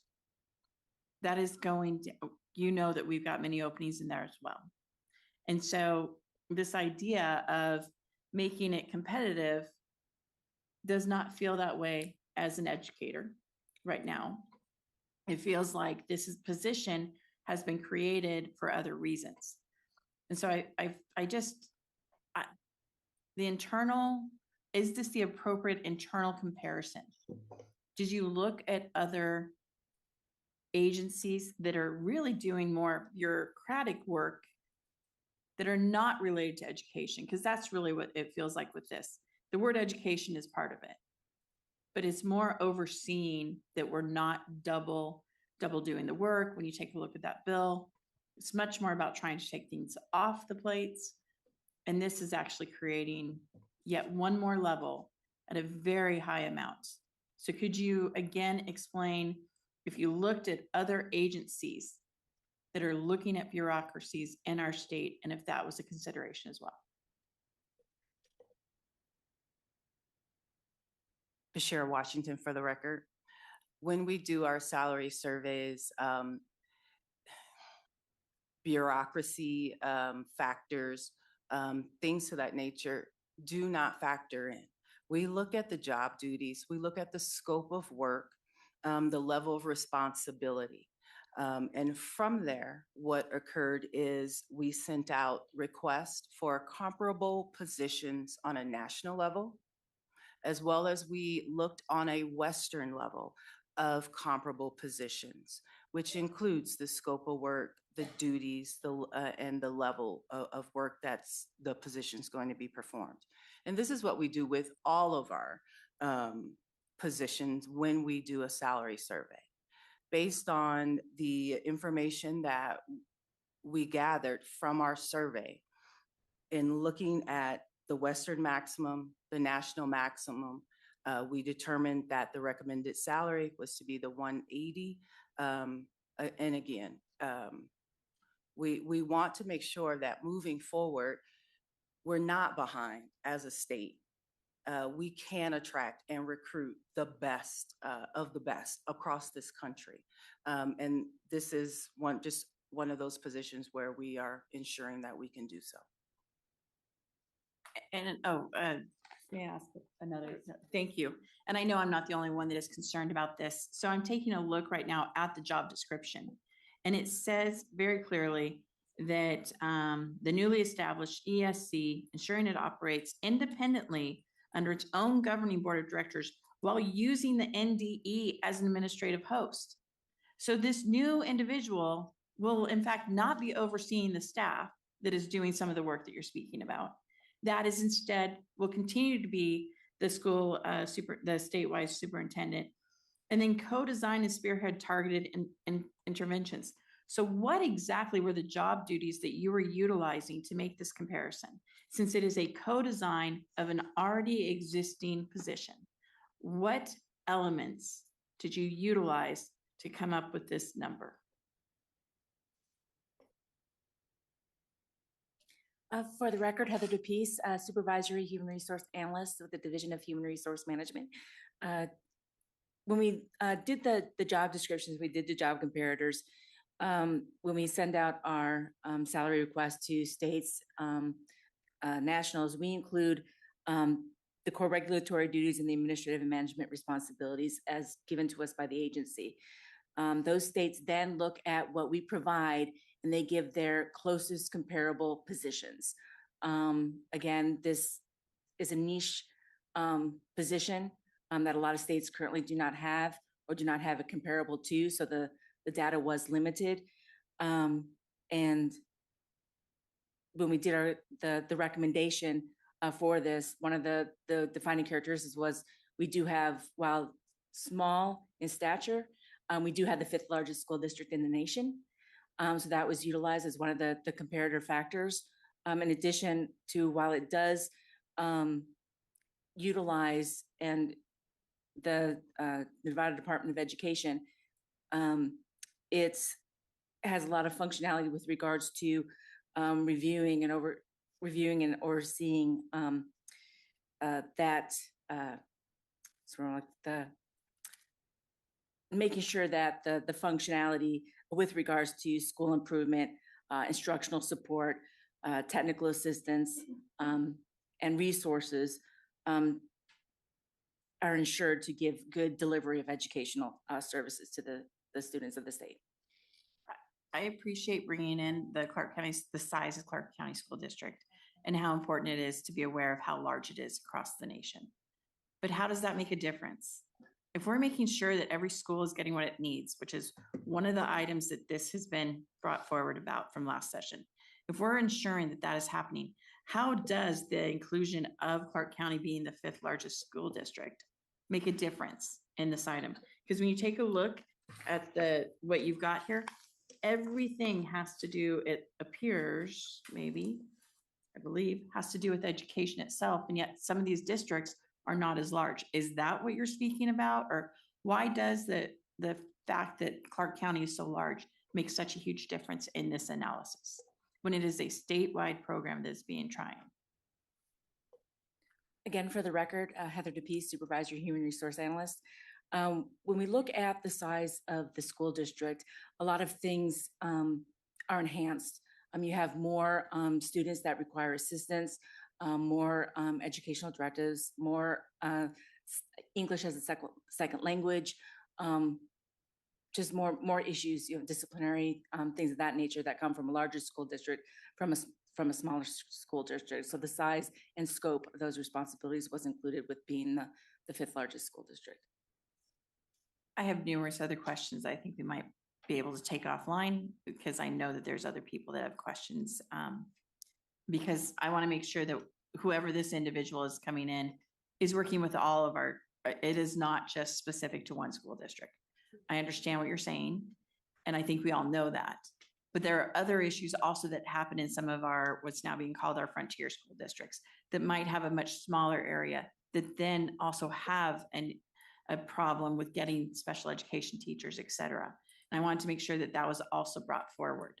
So only pinpointing when you've got the largest school district versus an incredibly small district is also a problem for me at this time, but we can have that conversation offline, unless you'd like to make a comment. Oh, sorry, Chair, I should have asked for permission first. May I, Chair? Yes, ma'am. Bashira Washington, for the record. Yes, to answer your question, this position would not only serve as, of course, the Clark County School District, but the rurals and frontiers as well, and provide those services to all across the state of Nevada. That is the goal of this position. Thank you, Chair, for that much time. I still have some other questions, but I'll do those offline. Okay, thank you very much. All right, I believe Senator Wynn has a question. Thank you. Thank you, Chair. I do have a couple of questions, if that's okay. I mean, I have some serious concerns that I appreciate that you did a salary study on here, and you did some comparison with other states and other things. What I find interesting is that typically we don't ever have a situation where the salary study says a certain amount and then people come in here and ask for way more than what the salary study is. So typically we are having to cut down what the salary study suggests. And so this is very much the opposite of what we're accustomed to in this body doing. So that's the concern that I have here, is that you've done the study, which I think is appropriate, and it's come back with different numbers, and you're coming here asking for a much larger number. So that's just one comment, really. I guess my second question is you talked about how you wanted to be competitive. You want to be able to compete with the best of the best around the country. And it's my understanding that this position was filled by someone within the state. Is that correct? Bashira Washington, for the record. I do believe that is correct. And then my next question is, if that person is already in this position, what salary are they being paid at this point? Bashira Washington, for the record. I don't have that information. I can try to get that information to you. I think that would be really helpful. Like, is this person did you already make this decision prior to coming to IFC to pay them this salary? And now we are just trying to approve the salary that you're already paying this gentleman? Or, I'm curious on that. So I think that would be very helpful if we can get that, hopefully, before we make any decision here. And then second of all, what is the plan? I mean, what is the plan if you're making that salary based on those conditions at that 180,000 that you're looking at and some change? Arguably, all of these other salaries would have to be increased to be competitive as well. So I don't look at this as just increasing one salary, but potentially having to increase all of these salaries. And that may be something that's necessary, but I just have some serious concerns about how you're going to make all these other positions now equally competitive to get the best of the best from around the country. So more of a comment than a statement, but I would like that information on what we are currently paying the person that is in that position right now. Thank you very much, Senator Wynn. Senator Neal, did you have a question? Yeah, thank you, Madam Chair. So, I guess what I'm trying to understand is, I know you're making the case for the salary, but in the backup on page 152, it said that there were 6 states that had comparable positions, and it had an average, minimum, midpoint, and max, which has been discussed. But the minimum was 111, the mid was 140, and the max was 174. So if the 6 states that had a comparable position responded to your survey, how are you, I know what you said on the record about justifying, but let's say we're just using what the other states said, which was comparable. Why wouldn't you stay within those ranges? Because it just doesn't make any sense, because I remember the last time we had the discussion on what his job duties were. There was a huge debate of whether or not, number one, it was duplicative of what the superintendent was already doing. That is still subject to, I guess, a question mark for other people, but it is a duplication. And what I also found interesting was that when I was looking through the efficiency that NDE is doing, right? They're going through, they've already deleted a number of reports to make sure that they're not doing duplicate activities when I was looking at it the other day. So the role is decreasing every single day to make sure that this executive of the Education Service Center is making sure that efficiencies are happening, because efficiencies are happening apparently every day based on 460. So how did you have a conversation with them about the decrease in duties as they were going through and deleting reports that were required by statute, and then saying we're no longer going to do these things because it's not efficient, federal law is not asking us to do it, which seemed to be within the purview of this executive director under the Education Service Center? Bashir Washington, for the record, when we conduct our surveys, we conduct it based on the information that we're provided, whether duties were stripped from one position or department to another, where we don't have that information. What we do is we conduct the survey based on the duties and responsibilities of the position that we're provided, and move forward from there as far as trying to get like comparable positions to compare them to. Listen, I get it. You're in a tough position to have to fight for somebody's salary that doesn't make sense to the rest of us. However, I always try to ask these questions, like, if you put this survey out and the survey comes back less, and it was you, would you go higher and out of the range and then justify it?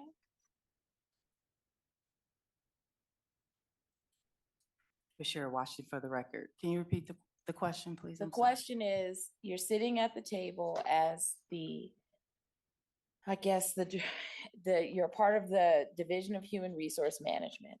You're here justifying a salary for someone, and you know that the range is not as high as what you're putting on the table and wanting us to vote on. But if you were in the same position and you were having this debate and you were the subject of this conversation, would you choose the higher range, or would you stay within the mid to low or high range that the 6 states that were comparable to your HR position came back in your salary study?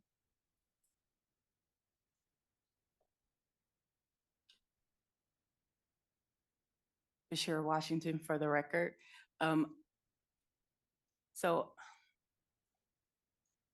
I'm not sure that I can fully answer that question, Senator Neal. When my team and I conduct these surveys, we do it factually based on the information that we're provided, not only from the departments, but from the outside entities across the nation, in order for us to come up with our executive summary. This is something that is somewhat new to the state that we've implemented to ensure that we slowly start to become more competitive when it comes to our state salaries. I'm sorry if that may not have been the answer. Well, no, it isn't the answer, but factually, you should be focused on what the 6 states that had a comparable position presented in the study, which the highest amount was 174. That's what the facts say in the backup on page 152. So my thing is, and I think, you know, he's worked for the state before, he was brought back, and now he's in another position that was created that I believe is duplicative. And now we're saying, here's what you should get paid in order to continue to do the work of quarterbacking the superintendent. That's crazy talk.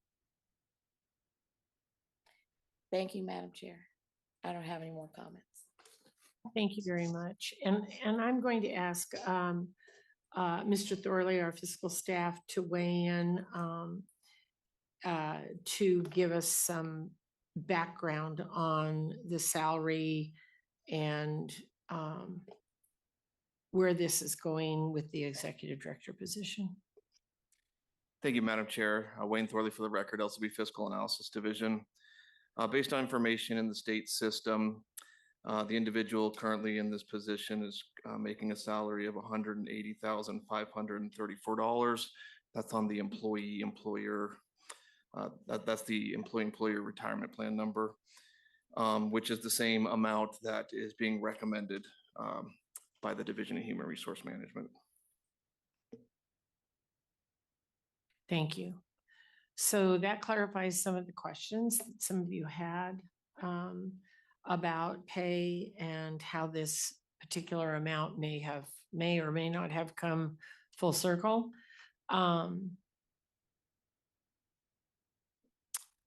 Yes, Speaker Yeager, please.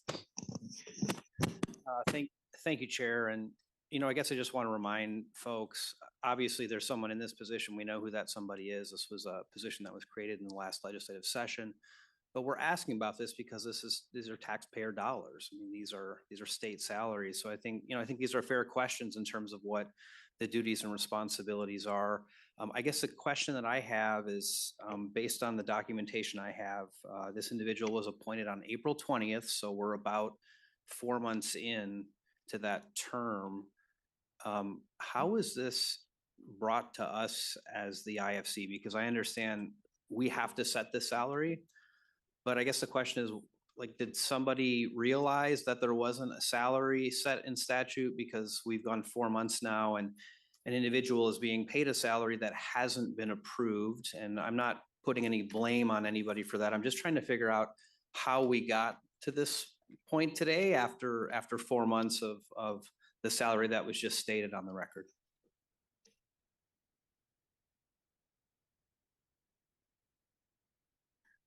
Again, for the record, Heather DePease, Supervisor Human Resource Analyst. When this was originally indicated, when I started the review, there was a memorandum of understanding on the website that indicated the position was going to be non-classified, which is neither unclassified or classified. During the last IFC meeting, there was a discussion of it being in the unclassified service per the pay bill from that session, and then coming to Human Resources to do that, to put it into the unclassified service. So that was my understanding at the very beginning as to why it was moved from non-classified to request the unclassified position. And thank you very much. And I just, I want to be clear that this isn't, I think all of this discussion is not about the person. This is just about the position and moving forward with this position, because tomorrow that person could not be in that position. And so as legislators going into the 2027 session, I think we need to think about this, because this is usually done in the pay bill, not in this type of a public meeting. And so I want to make it clear that this is not about the person, but it's about the position and how some legislators here in this committee are feeling about the pay or the compensation.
Madam Chair. Senator Neal? I was trying to give people a chance to process, but go ahead, please. Is there any way to understand if the executive branch makes an arbitrary decision that is not within his power, are we subject to doing it?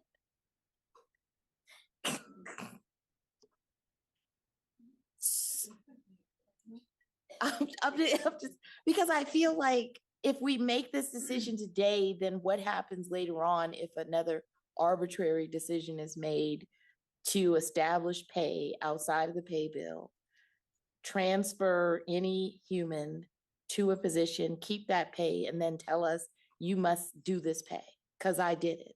Like, the process itself wasn't right.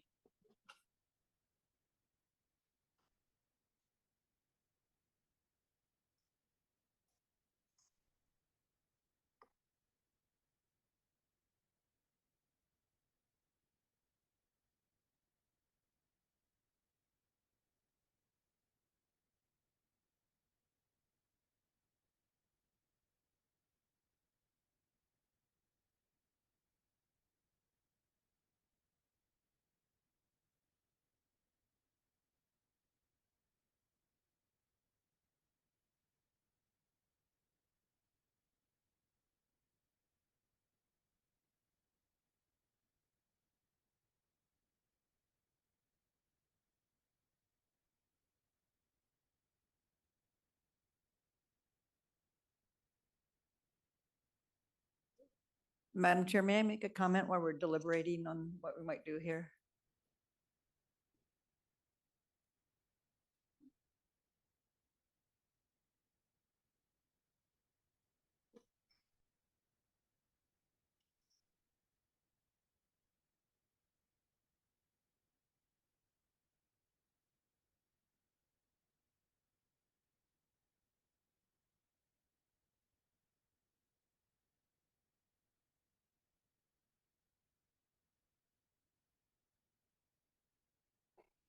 So I have a question for you. If for some reason this was not approved today, or approved at, I guess I should start with, if this is approved at a lesser value, then it would be approved at that lesser value. But what if it is not approved today? What would happen on your end?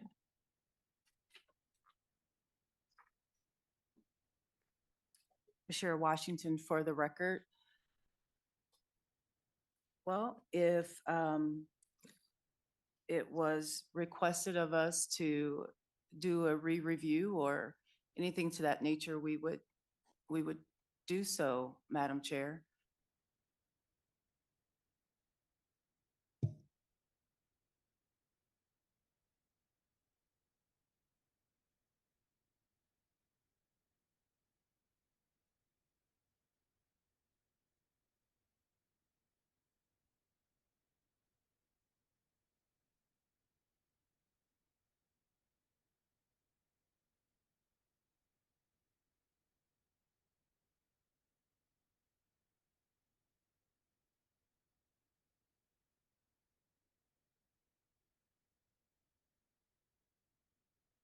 Senator Titus, go ahead, please. Thank you, Madam Chair. And I appreciate all the conversation and how we got where we are today, because it does seem that it's exorbitant compared to some other folks' salaries. And I think the issue isn't that this salary is not appropriate, that the issue is perhaps, as we've heard time and time again, that we're not paying, we're losing people to the private sector and hard to fill positions on other government agencies, because including our own previous fiscal staff to another department, because we're not paying them enough. And I get that, and we're careful about the taxpayers' dollars, which multiple members stated today. But on the surface, I think this is a start to bring good people into the state. I appreciate all the effort that you brought in and the comments that you made regarding talented folks. I am in support of this request, and with the caveat that when we are in session looking at that, we truly get some information on perhaps the issue isn't this particular one, but that we need to really assess and do a better job on the folks that we do have employed, and maybe the reality is they're not getting enough. And so I just wanted to put it on that I'm in support of this request.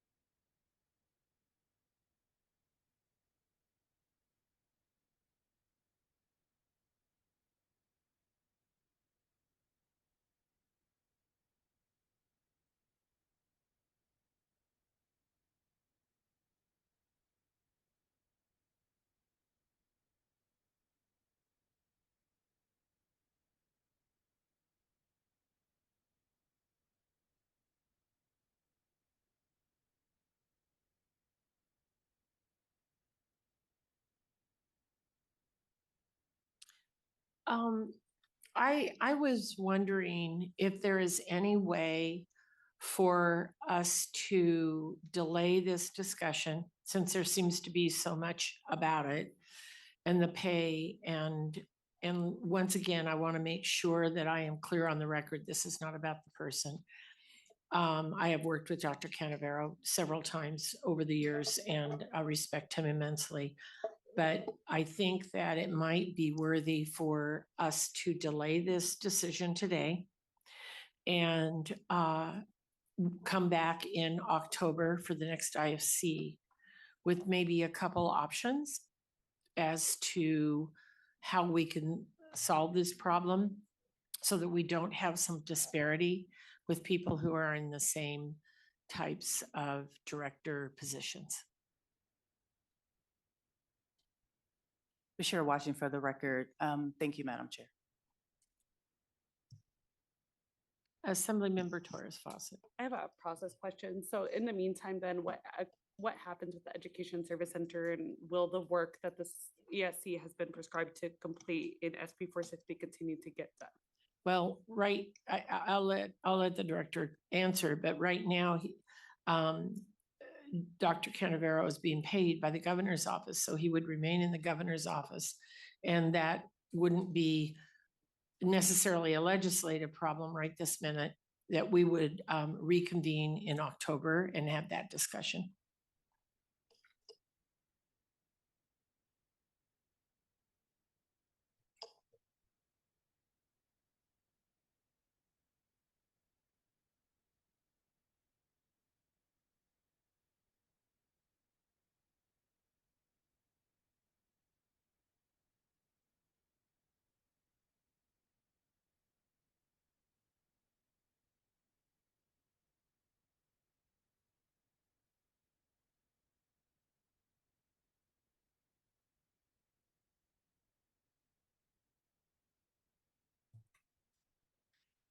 All right. I think that's what we're going to do.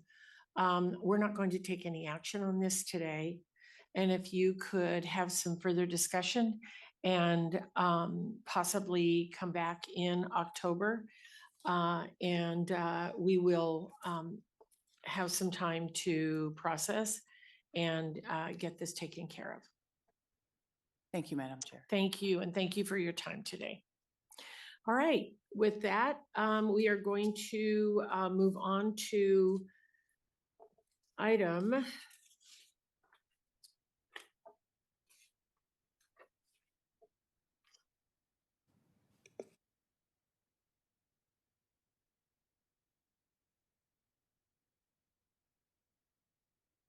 We are moving on to item O, agenda item O, which is a request from the divisions of state lands for approval to sell or lease state property. Here to present this item is Charlie Donahue. And it looks like Jack Robb just couldn't help it. He wanted to get up here and see all of us. So welcome, Mr. Donahue up in Carson City, and Mr. Robb here in Las Vegas. Go ahead when you're ready, please. All right. Thank you, Madam Chair, members of the committee. Charlie Donahue, Administrator of the Division of State Lands. In that capacity, I also serve as the State Land Registrar. Before you today is a request for approval to dispose or lease of 4 properties that we've determined to be in excess of state or public need. And I will go through those 4 parcels for you. The first parcel is the Henderson DMV located at 1339 American Pacific Drive in Las Vegas. I think most of you know that the state is having a DMV constructed on Silverado, and that is getting very close to being finalized, and the employees at the Henderson DMV will be moved over to that new facility. And we want to ensure that there isn't a significant gap of the Henderson DMV being unoccupied because, as we know, unoccupied buildings seem to be targeted for vandalism and graffiti. The second building down in Las Vegas is the Human Resource Complex at 620 Belrose Street in Las Vegas. This facility, the state purchased the property in 1973. The building was constructed around 1975, and it's my understanding that there haven't been any modifications to that facility. So that's amassed around 50 plus years.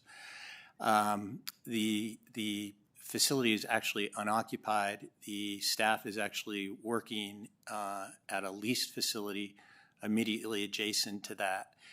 The plan is to move those employees down to the McCarran complex where you're located today. And again, trying to, when we move those employees to the McCarran Center, hopefully dispose of this property rather quickly. The third property is located down in Las Vegas, is what we refer to as the future 50-bed forensic facility.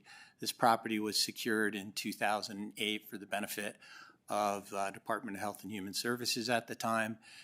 They have never been able to manage or even being proposed or budget for 2 forensic facilities.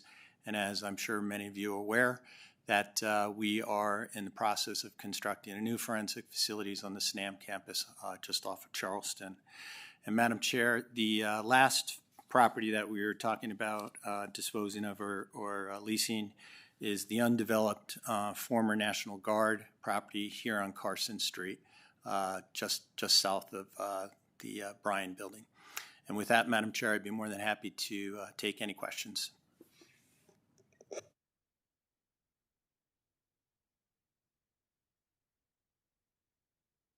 Any questions from the committee?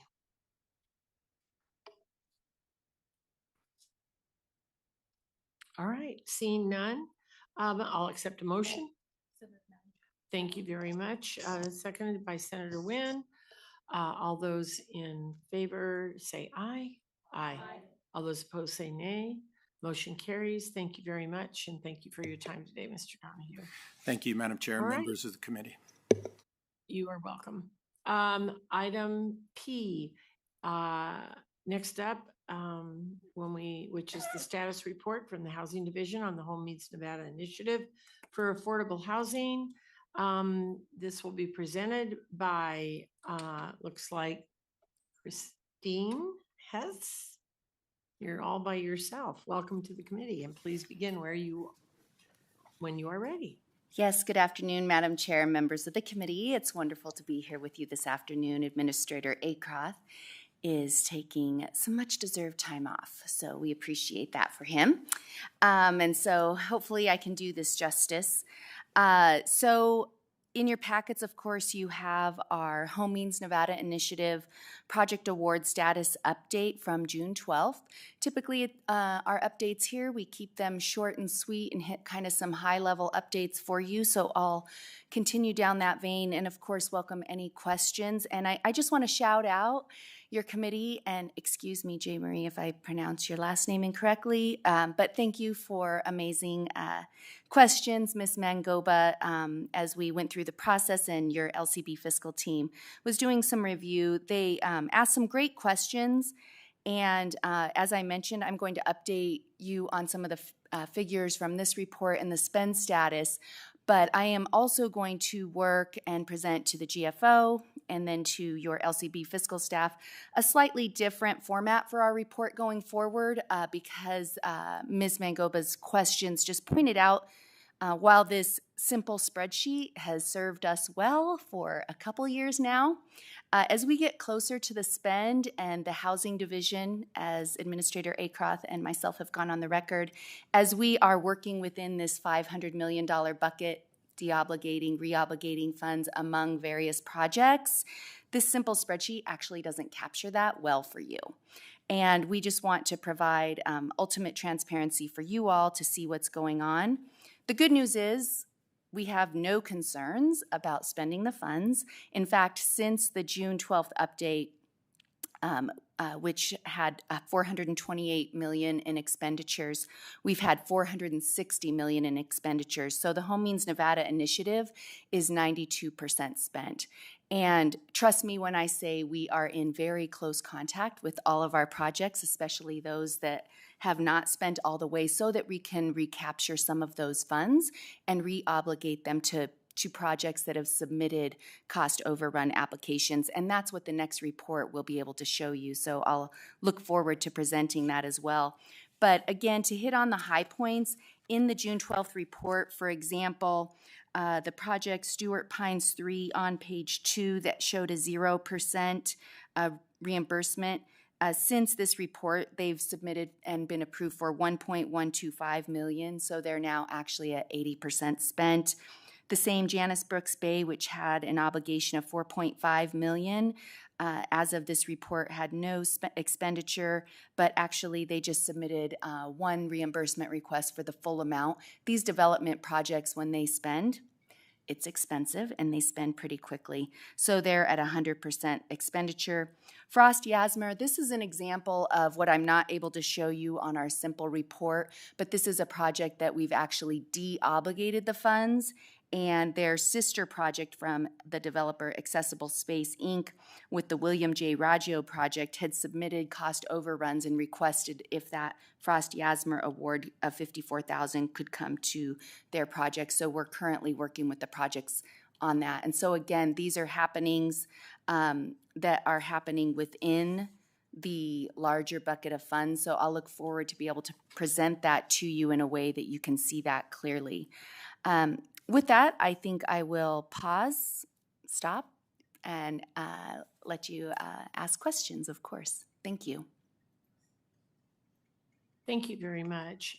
Does anyone have any questions on housing for Ms. Hess?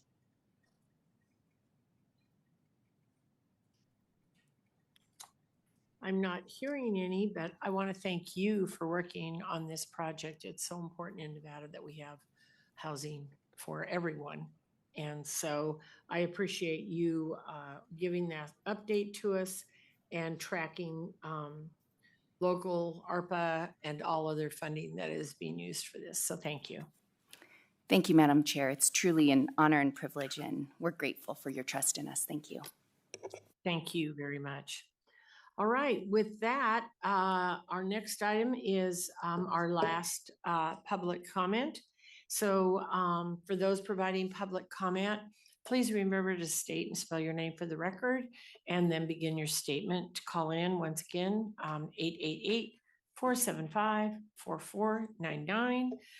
When prompted for the meeting ID, it is 811-4095-1864, and then press pound. And when prompted for participant ID, just press pound. So we will start here in Las Vegas. I don't see anybody coming to the table. Carson City, is there anyone there to come to the table for public comment? Seeing none. ABH, we'll go to you, to the phone lines, please. Thank you, Chair. If you would like to participate in public comment, please press *9 now to take your place in the queue.